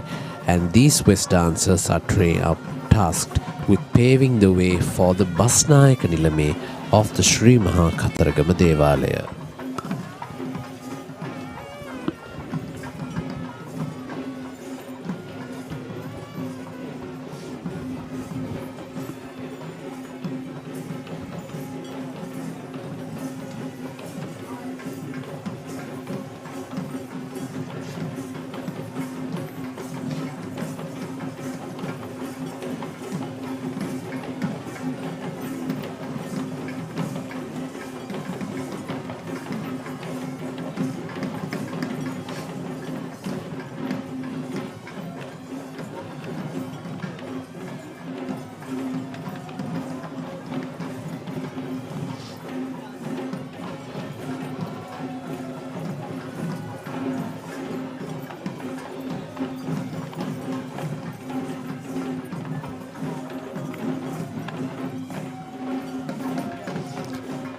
The Kataragama Devala in Kandy practices a variety of Tamil influenced rituals such as annual Theru festival that takes place annually in the month of June, and the chief priest or the Iyer hailing from an original South Indian Brahmin lineage itself.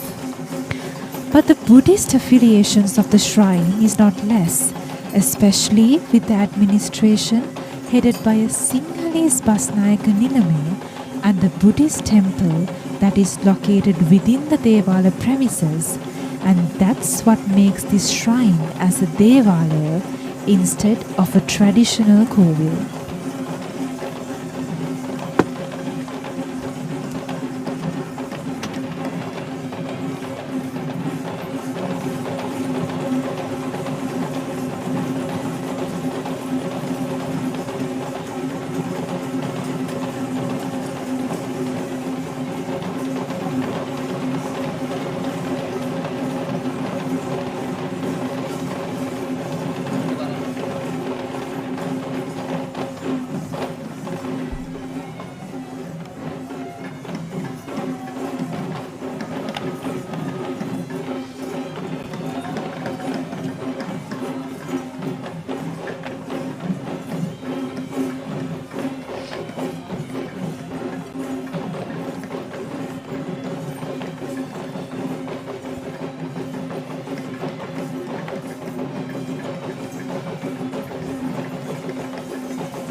As the custom of the final Randoli Perahera, the Basnayak Nilame of the Sri Maha Kataragama Devala in Kandy shall walk under the pearl umbrellas, accompanied by the Basnayak Nilames of several rural shrines that are affiliated to the Sri Maha Kataragama Devala. And this evening we can see the Basnayak Nilame of the Sri Maha Kataragama Devala in Kandy, Honorable Daminda Bandara Uduravana, who is also the Basnayak Nilame of the Nata Devalaya in Hevahetta.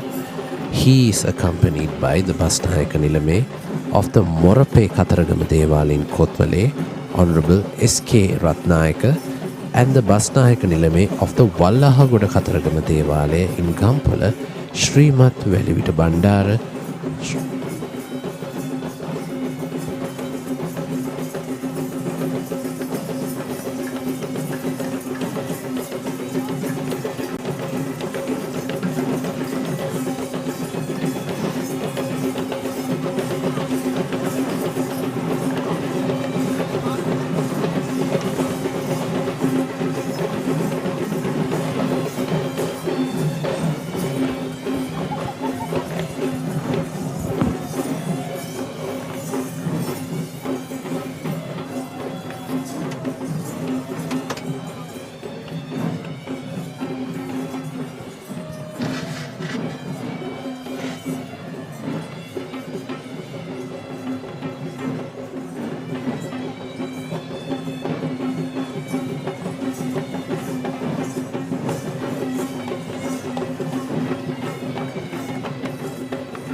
As mentioned, this is the Basnayak Nilame of the Sri Maha Kataragama Devala in Kandy and the Paskamanatha Devala in Hevahetta, Honorable Daminda Bandara Uduravana, accompanied by the Basnayak Nilame of the Morape Kataragama Devala, Honorable S.K. Ratnayaka, and the Basnayak Nilame of the Wallahagoda Kataragama Devala in Kampala, Honorable Srimat Madhusanka Bandara Velivita.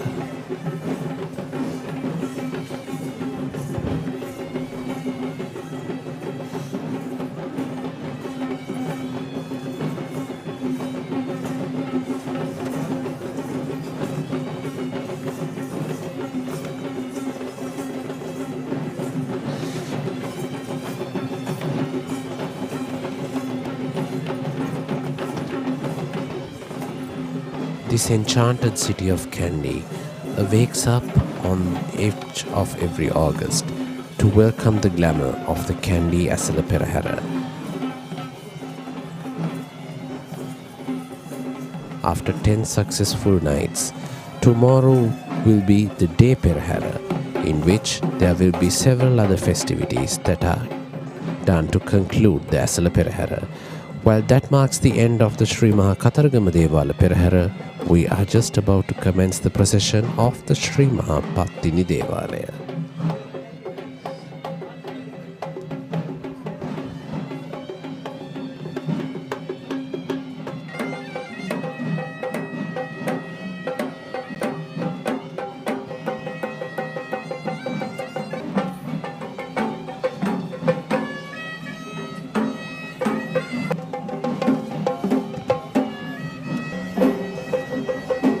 The Sri Patini Devala in Kandy is the only shrine of the Kandian Satara Mahadevala that is dedicated to the virtuous goddess Patini, who is also the only female representation among the guardian deities of the sacred tooth relic. This Devala is located in the premises of Sri Dalada Maligava, which can be easily reached via the Deva Vidya, and is separated from the Sri Nata Devala from the ancient Advidya, which used to be the resting ground for the royal elephants.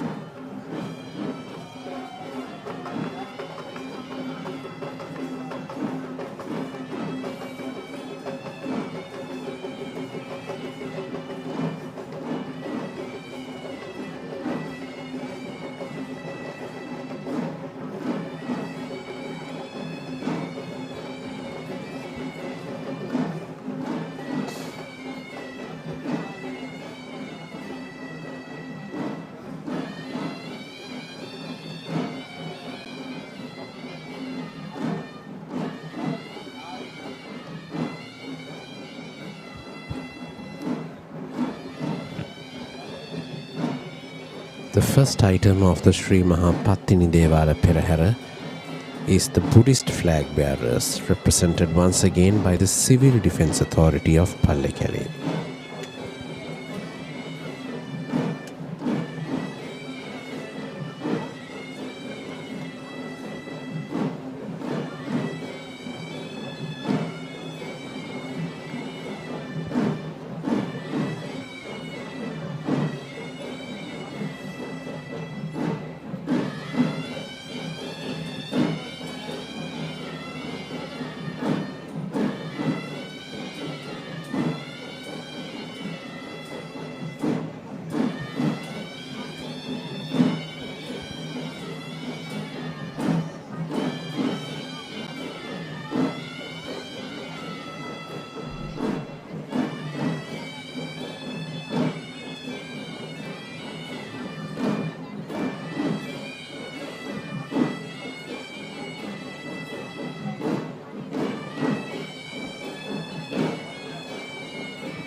It is believed that the Sri Patini Devala is at least 4 centuries old, as there are written evidence of a Perahera that had been held during the reign of King Rajasingha II.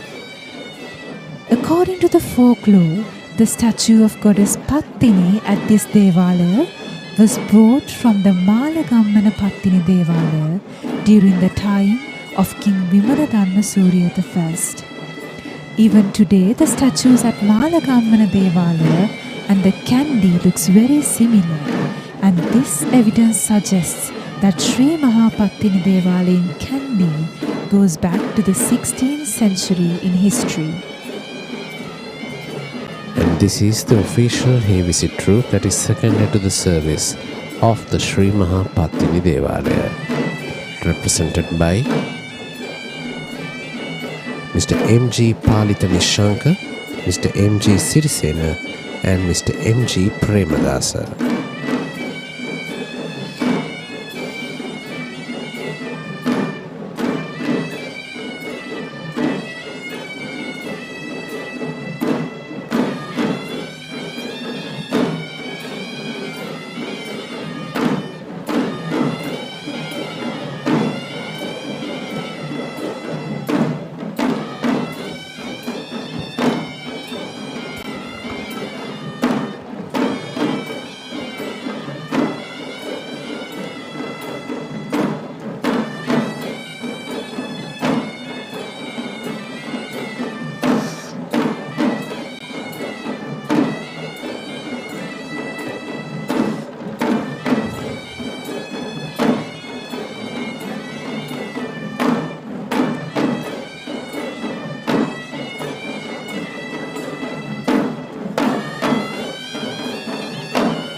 The shrine devoted to goddess Patini in Kandy is a simple, small rectangular building on a usual stone platform.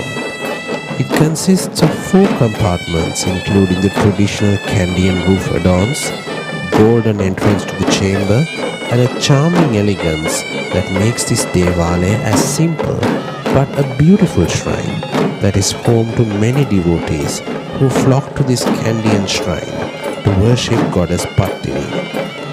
In addition to the shrine dedicated to goddess Patini, we also witness a shrine towards goddess Durga in the same premises. The current building that we see is believed to be built by King Narendra Singha during his reign from 1707 to 1739.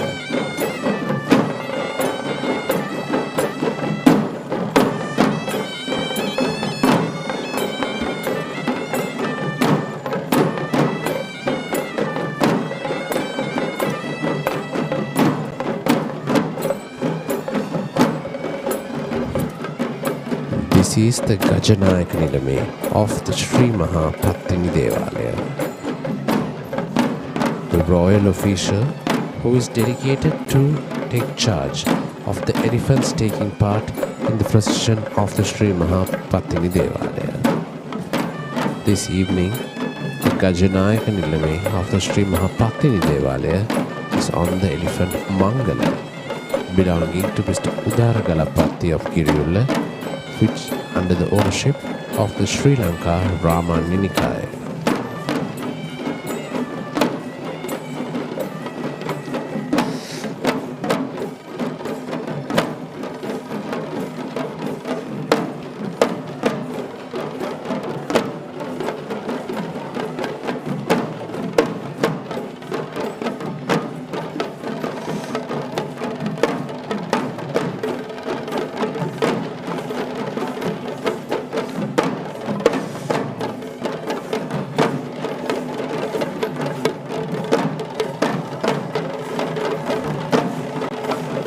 Next is the female Nayandi dance, also known as the Payupat dance performance.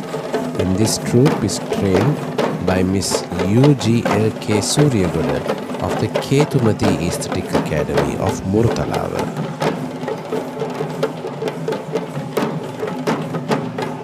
One may wonder if the elegant presentations of Kandian dancing is only biased towards the male, as we notice in the dances of Ves and Nayandi. This thought is certainly proved wrong with this dance, which is in fact the same Nayandi dance we saw before, but this time a female representation that is choreographed in a way which suits the feminine or lascive atmosphere that is expected out of a female performer.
Theories of Kandian dance classify such female dance presentations as Nari Natum, which translates to dance act which are specifically designed to suit the manner and order of females.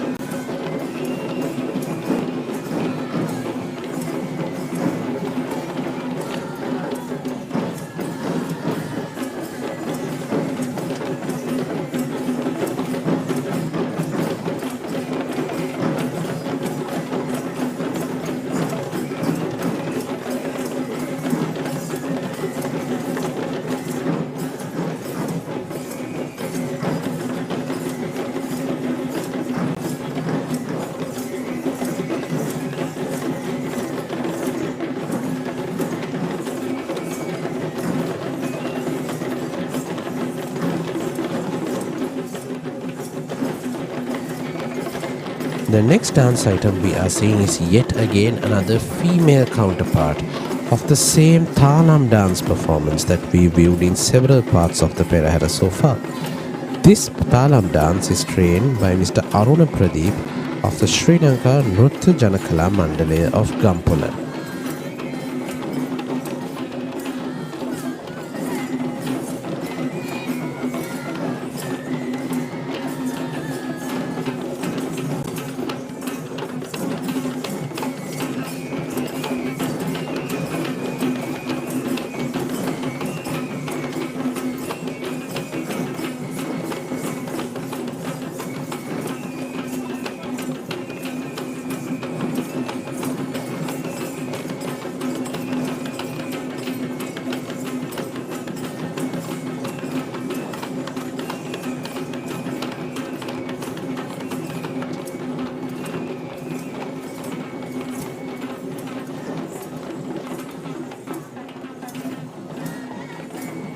The male-dominated presence of artists that we saw previously is no longer visible as we see the entrance of female presentations of the Perahera, which is indeed the speciality of Sri Patini Devala Perahera.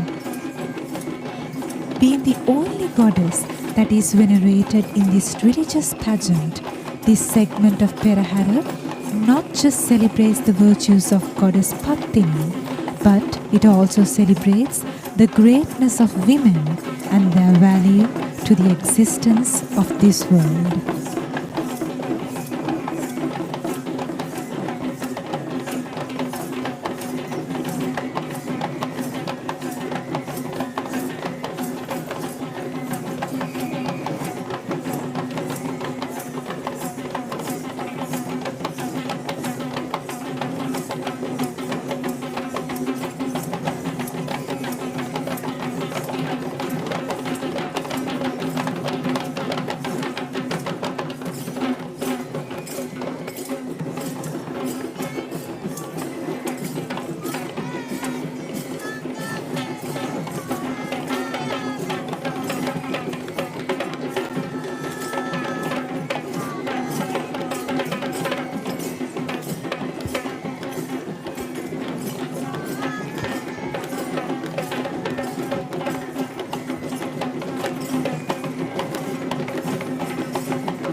The procession of the Sri Patini Devala is the final procession among the four main Devala Perahera shrines in the Kandy Esala Perahera, where the ceremonial elephant shall be carrying a golden statue of goddess Patini within the decorated Randoli.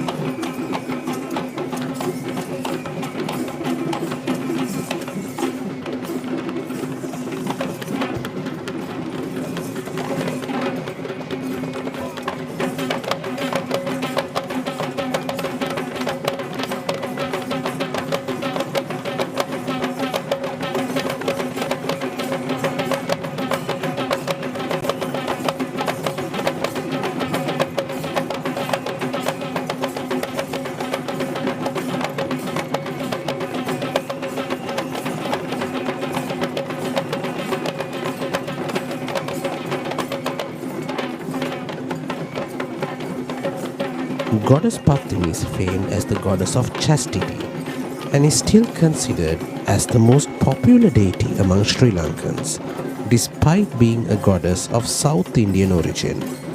The virtues of goddess Patini are narrated in a Tamil epic named Silappatikaram, which is written in the 2nd century along with several other poetic literature that was written in Sri Lanka during 18th and 19th century.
This is the Kulu dance performance or the billowing fan dance, trained by Mr. Hemantha Sri Ratnakumara of the Suvisi Sound Academy.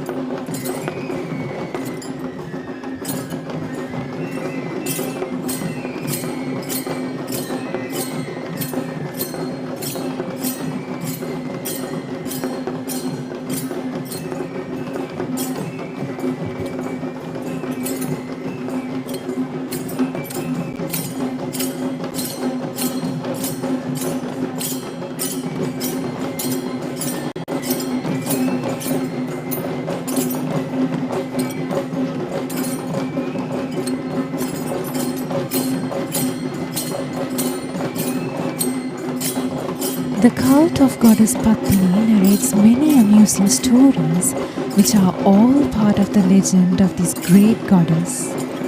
One of the most interesting out of such legends is her birth story, which is popular as Sat Patini, where it reveals the 7 different ways in which she has been born, which includes the stories of goddess Patini being born out of a mango, a dewdrop, copra tear, the emmet flower, a shawl, fire, and lightning.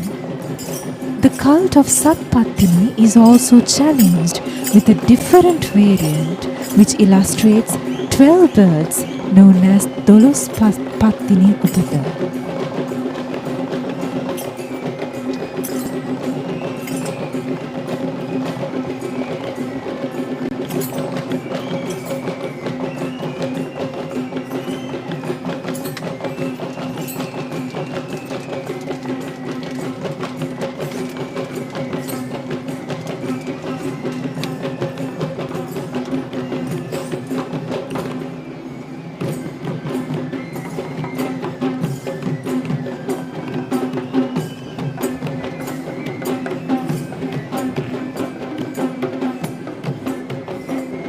Goddess Patini is also affiliated as the goddess of prosperity, and the said virtue of prosperity is symbolized in the Perahera in the form of this agrarian dance that depicts the root of prosperity in our economy.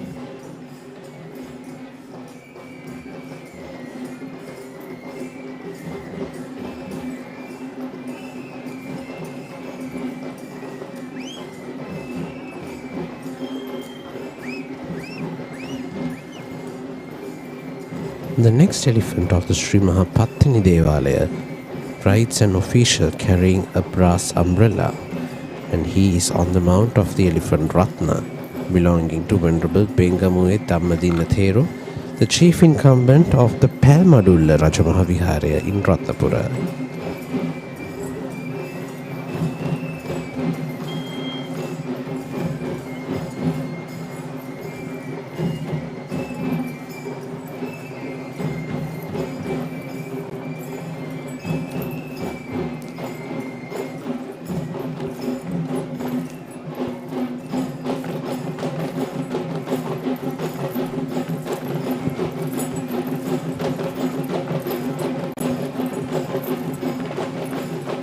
This is the Raban dance, and this Raban Karakavime dance item is represented this evening by Mr. B.G. Chamali Charatna of the Rekha Aesthetic Academy of Yatihalagala.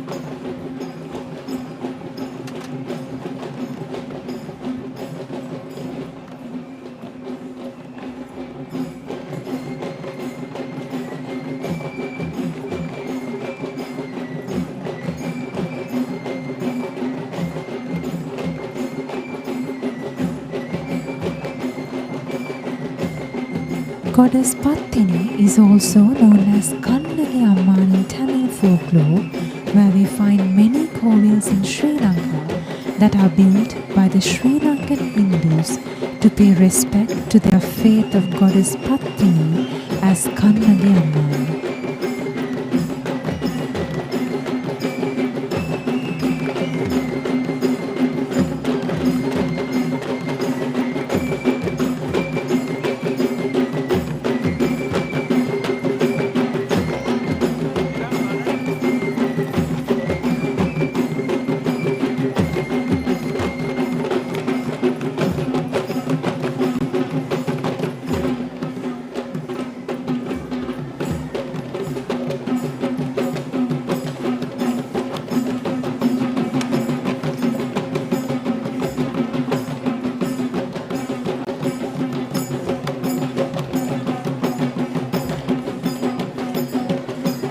According to the Silapadikaram epic, one of the earliest known shrines in Sri Lanka that is dedicated to goddess Patini, the Navagamuwa Patini Devala, along the banks of the Kalani River in Colombo, was built by Gajabahu II in the 2nd century AD. That enshrines the golden anklet of this goddess, which is currently most famous shrine dedicated to goddess Patini. Other prominent shrines dedicated to goddess Patini include the Rankadu Patini Devala in Kaduwela, the Vilbahu Patini Devala in Kurunagala, and the Ambaki Patini Devala in Mathala, and the Sab Patini Devala in Badula.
Stated before, goddess Patini is much popular among the Sri Lankans due to her power in curing diseases among women and small children. This is the same reason why many of Sri Lankan low country healing rituals, including the Gammaduwa, Deol Maduwa and Pahan Maduwa, have accepted its protagonist deity as goddess Patini. The popularity of these ceremonies can only be agreed by an eyewitness, where thousands of devotees spend an entire sleepless night in the ritual grounds to experience and worship this miraculous power of healing.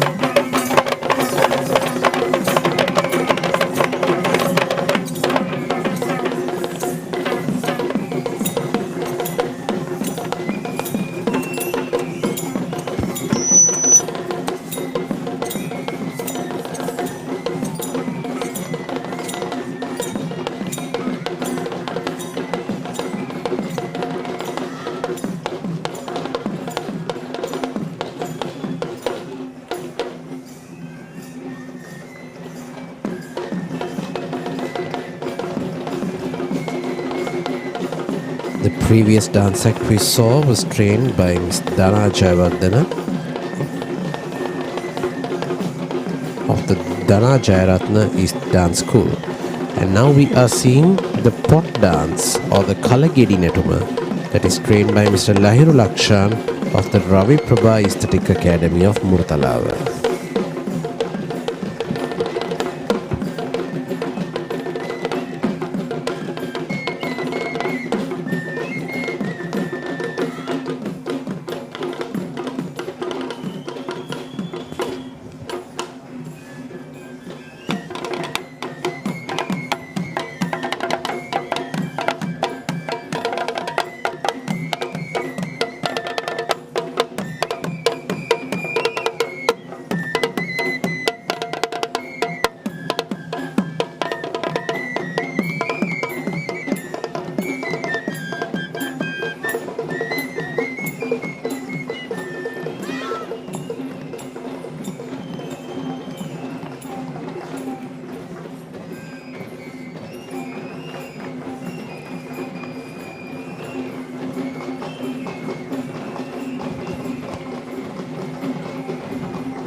This is the elephant Chula, belonging to Venerable Vengamui Dhammadinna Thero, the chief incumbent of the Pelmadulla Rajamahaviharaya. The Patini Devala Perahera is a combination of so many female-oriented folk dances, and we are just seeing another such example, which is the winnowing fan dance item, also known as the Kuru Netuma. This time trained by Mr. Hemantha Sri Ratnakumara of the Subirisi Soundarya Pasala.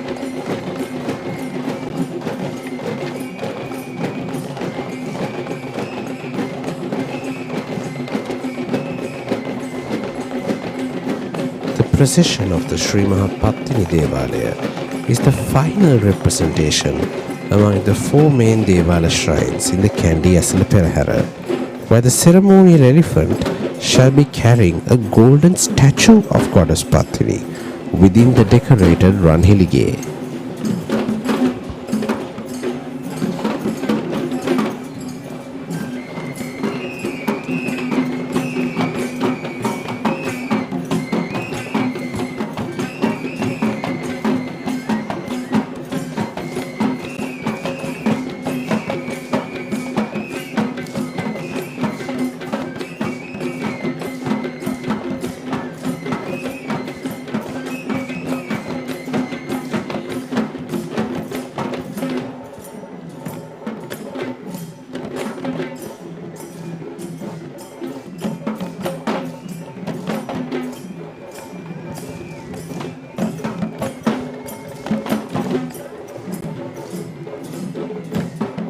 It is believed that Goddess Patini is also affiliated as the goddess of prosperity, and the said virtue of prosperity is symbolized in the Perahera in the form of this agrarian dance style, depicting the roots of prosperity in our economy.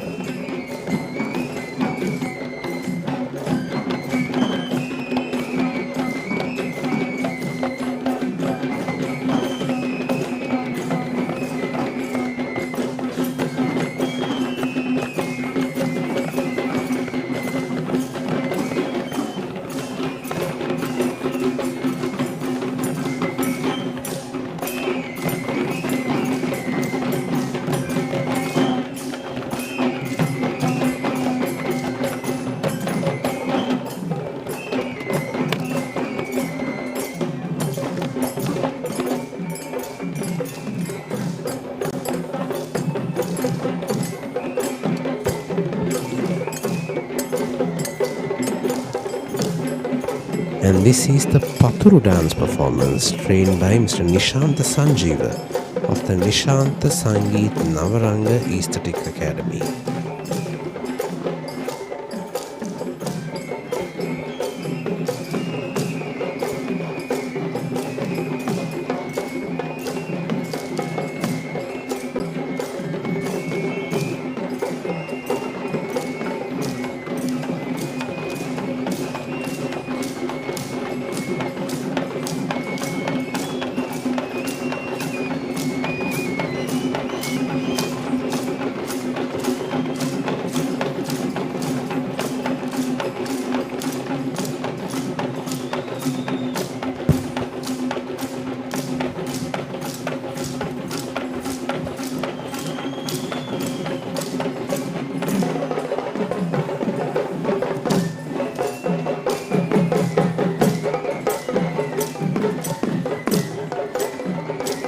The dance of Paturu is an upcountry style folk dance that is known for its faster tempo when compared to other folk dance acts that is performed in the country.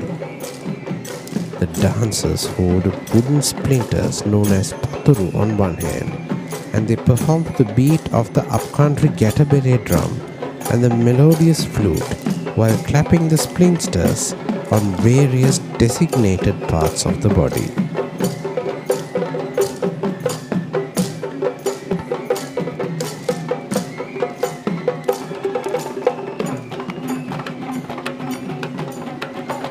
The Paturu dance may explicitly seem as if it is a singular choreograph, but careful attention would show how this dance involves group work, where we see the performers collaborating with each other as a group and in subgroups that highlights the unity and harmony among the village youth of Sri Lanka.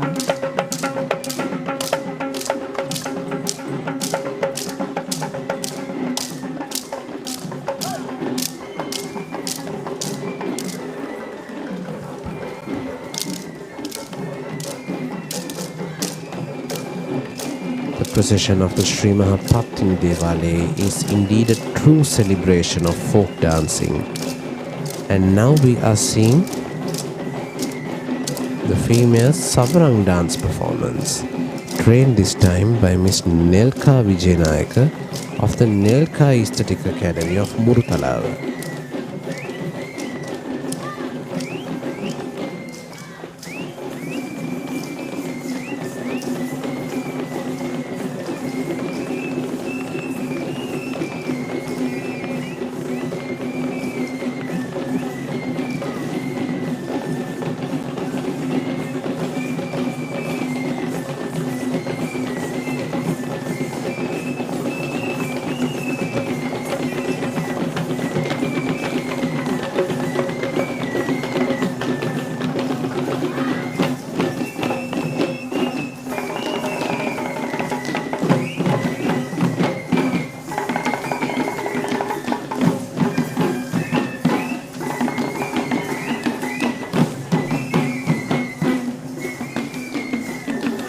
Isn't it very happy to see so many young faces in these dance troupes to signal the fact that these dancers and these performing arts have a future in the Sri Lankan heritage.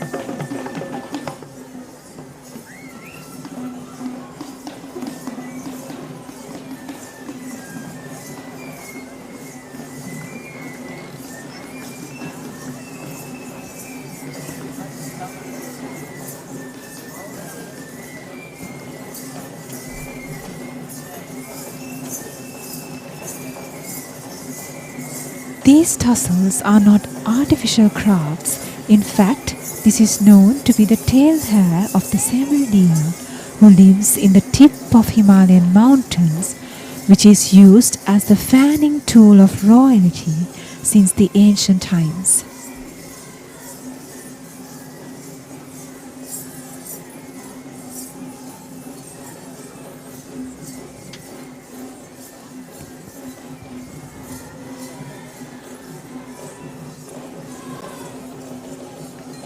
Here we see another elephant of the Sri Mahapatini Devala Perahera, who is Manike, belonging to Mrs. Shriyani Gunavardhana of Dangobita. And on Manike's mount we see an official carrying a brass canopy, signalizing protection to the impending requiraries of goddess Patini.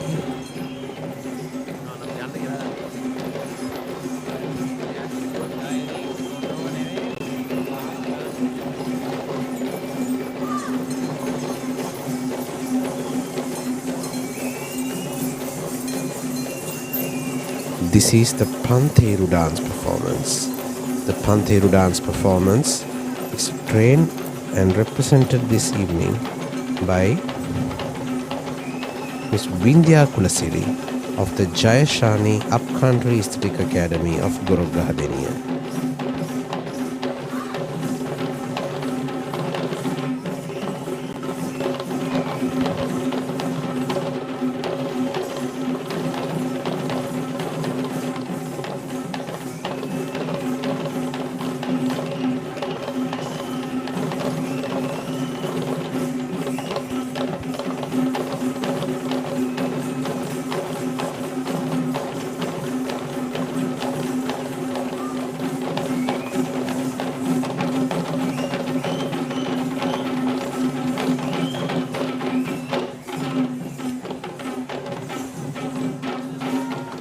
We spoke about several origins of Panteru, and of the most popularly assumed legend is that the Panteru descends from the Guinea salamander or the anklets of goddess Patini.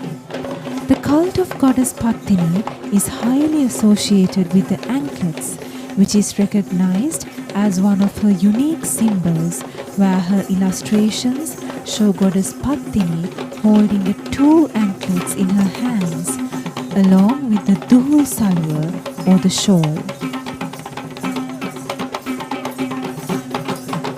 Just like how we saw in the procession of the Sri Kataragama, we can even see duos of elephants walking in the Patini Devala Perahera as well. And interestingly, both of these two elephants are very close friends with each other who have a very special bond. On one side, we have the elephant Manike, belonging to the late Mr. H.R.S. Nishankar of Kegor. And on the other side, the elephant Kumari, belonging to Mr. Asanka Vijayasinghe of Balangoda.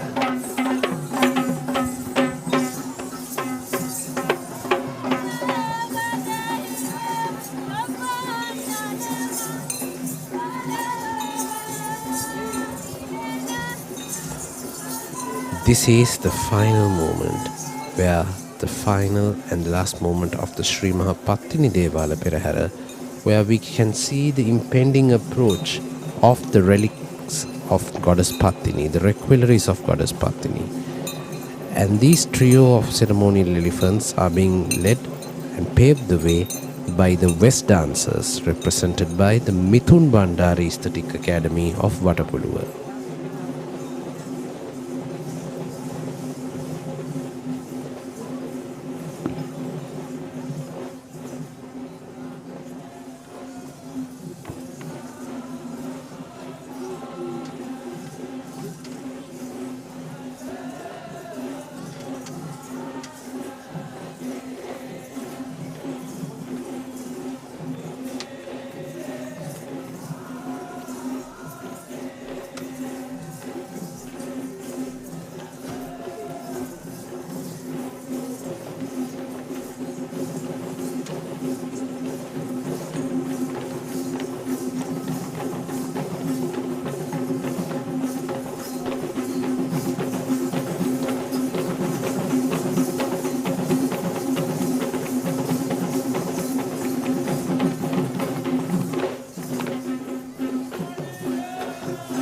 The Malaya king is believed to be a Suryani lineage, and the Sikavandana, which is the majestic headdress that is worn by the West dancers, is designed in a way which represents the sun with its outward spikes that are similar to the rays of the sun.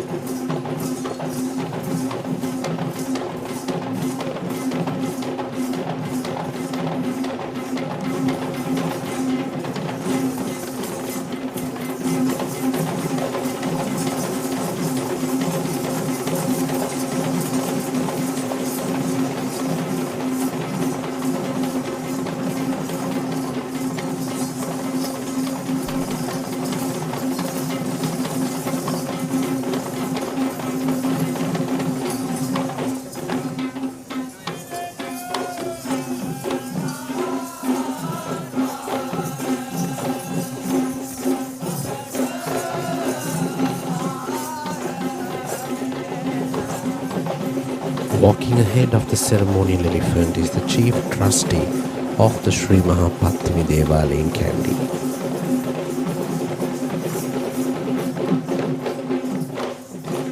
This evening, the requelaries of Goddess Patini will be carried by the elephant Bibila, belonging to the Sri Lanka Amarapura Mahanikaya, under the custodianship of Mr. Udara Galapatti in Giriyulla.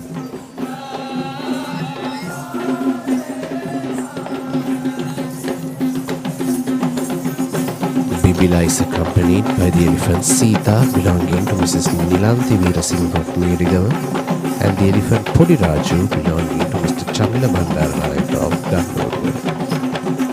Let us take a moment to witness the next West dance.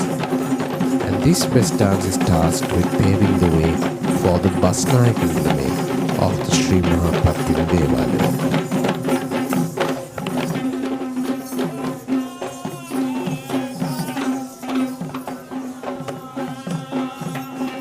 And this troupe of West dancers are being trained by Mr. Chandana Jayaratna of the Chandana Istrik Academy of Madale.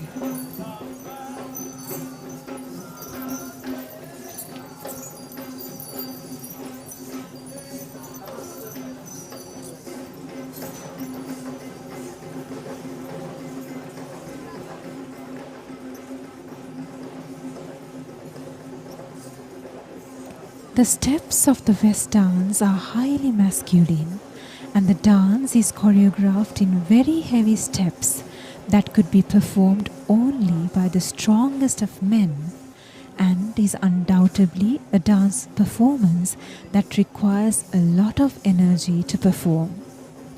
The audience cannot just experience the energy of West dance, but this is also an opportunity to learn about the highly energetic Sri Lankan men who had evolved since our history in this country with so much of man-made developments.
West dancing is considered as a Rupanatuma, which means a picturesque dance act.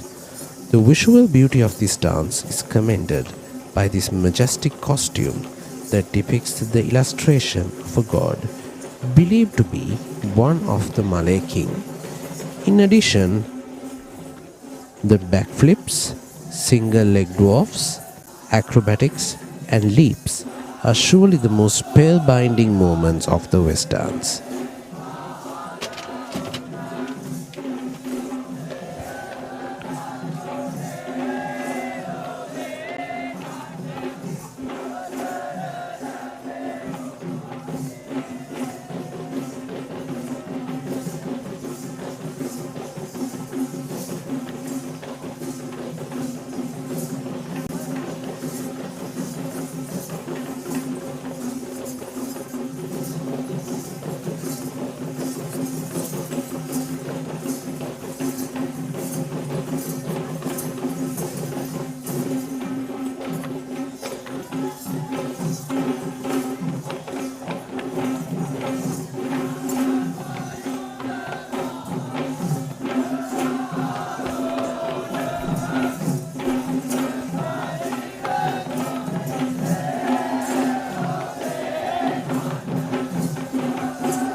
West dancers are traditionally honored by the king since ancient times due to their role in dispelling unseen inimical forces.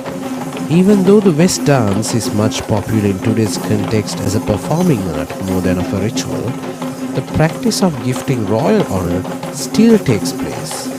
In fact, tomorrow, all these dancers customarily visit the president's house, and after the conclusion of the day Perahera, where the selected artists are honored with state awards by His Excellency the President of Sri Lanka itself.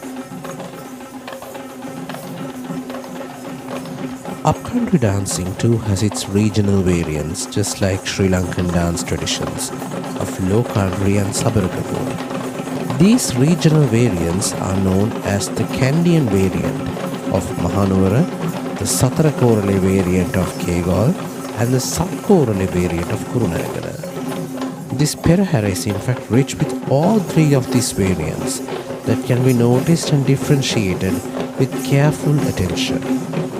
It is ironic that Kegal too has its own upcountry dancing despite belonging to the Sabaragamu province of Sri Lanka. But this is sincerely due to the ancient governing respects that had prevailed. And this evening, the Honorable Basnayaka Nilame of the Sri Maha Patini Devala in Kandy, Honorable Hemantha Bandaraherath, who is also the Basnayaka Nilame of the Hanguranketa Patini Devala, shall walk with great majesty, accompanied by the Basnayaka Nilame of the Ambokka Patini Devala in Matale, Honorable Ryan Danushka Bandar Valisundara, and the Basnayaka Nilame of the Alavatuguda Saman Devala, Honorable Bhashana Kulatunga.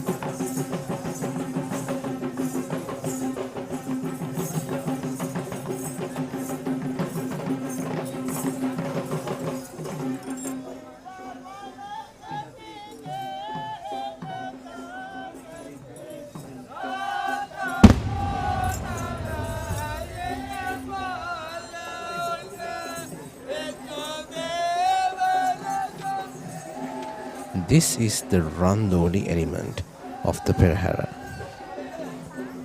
It is the custom that all four palanquins, which are called Randoli in Sinhalese, are being carried right at the end of the procession during the 5 nights of Randoli Peraheras. The four palanquins represent the queen's identity in the Perahera, and they in fact represent the 4 Devalas of Nata, Vishnu, Kataragama and Patini.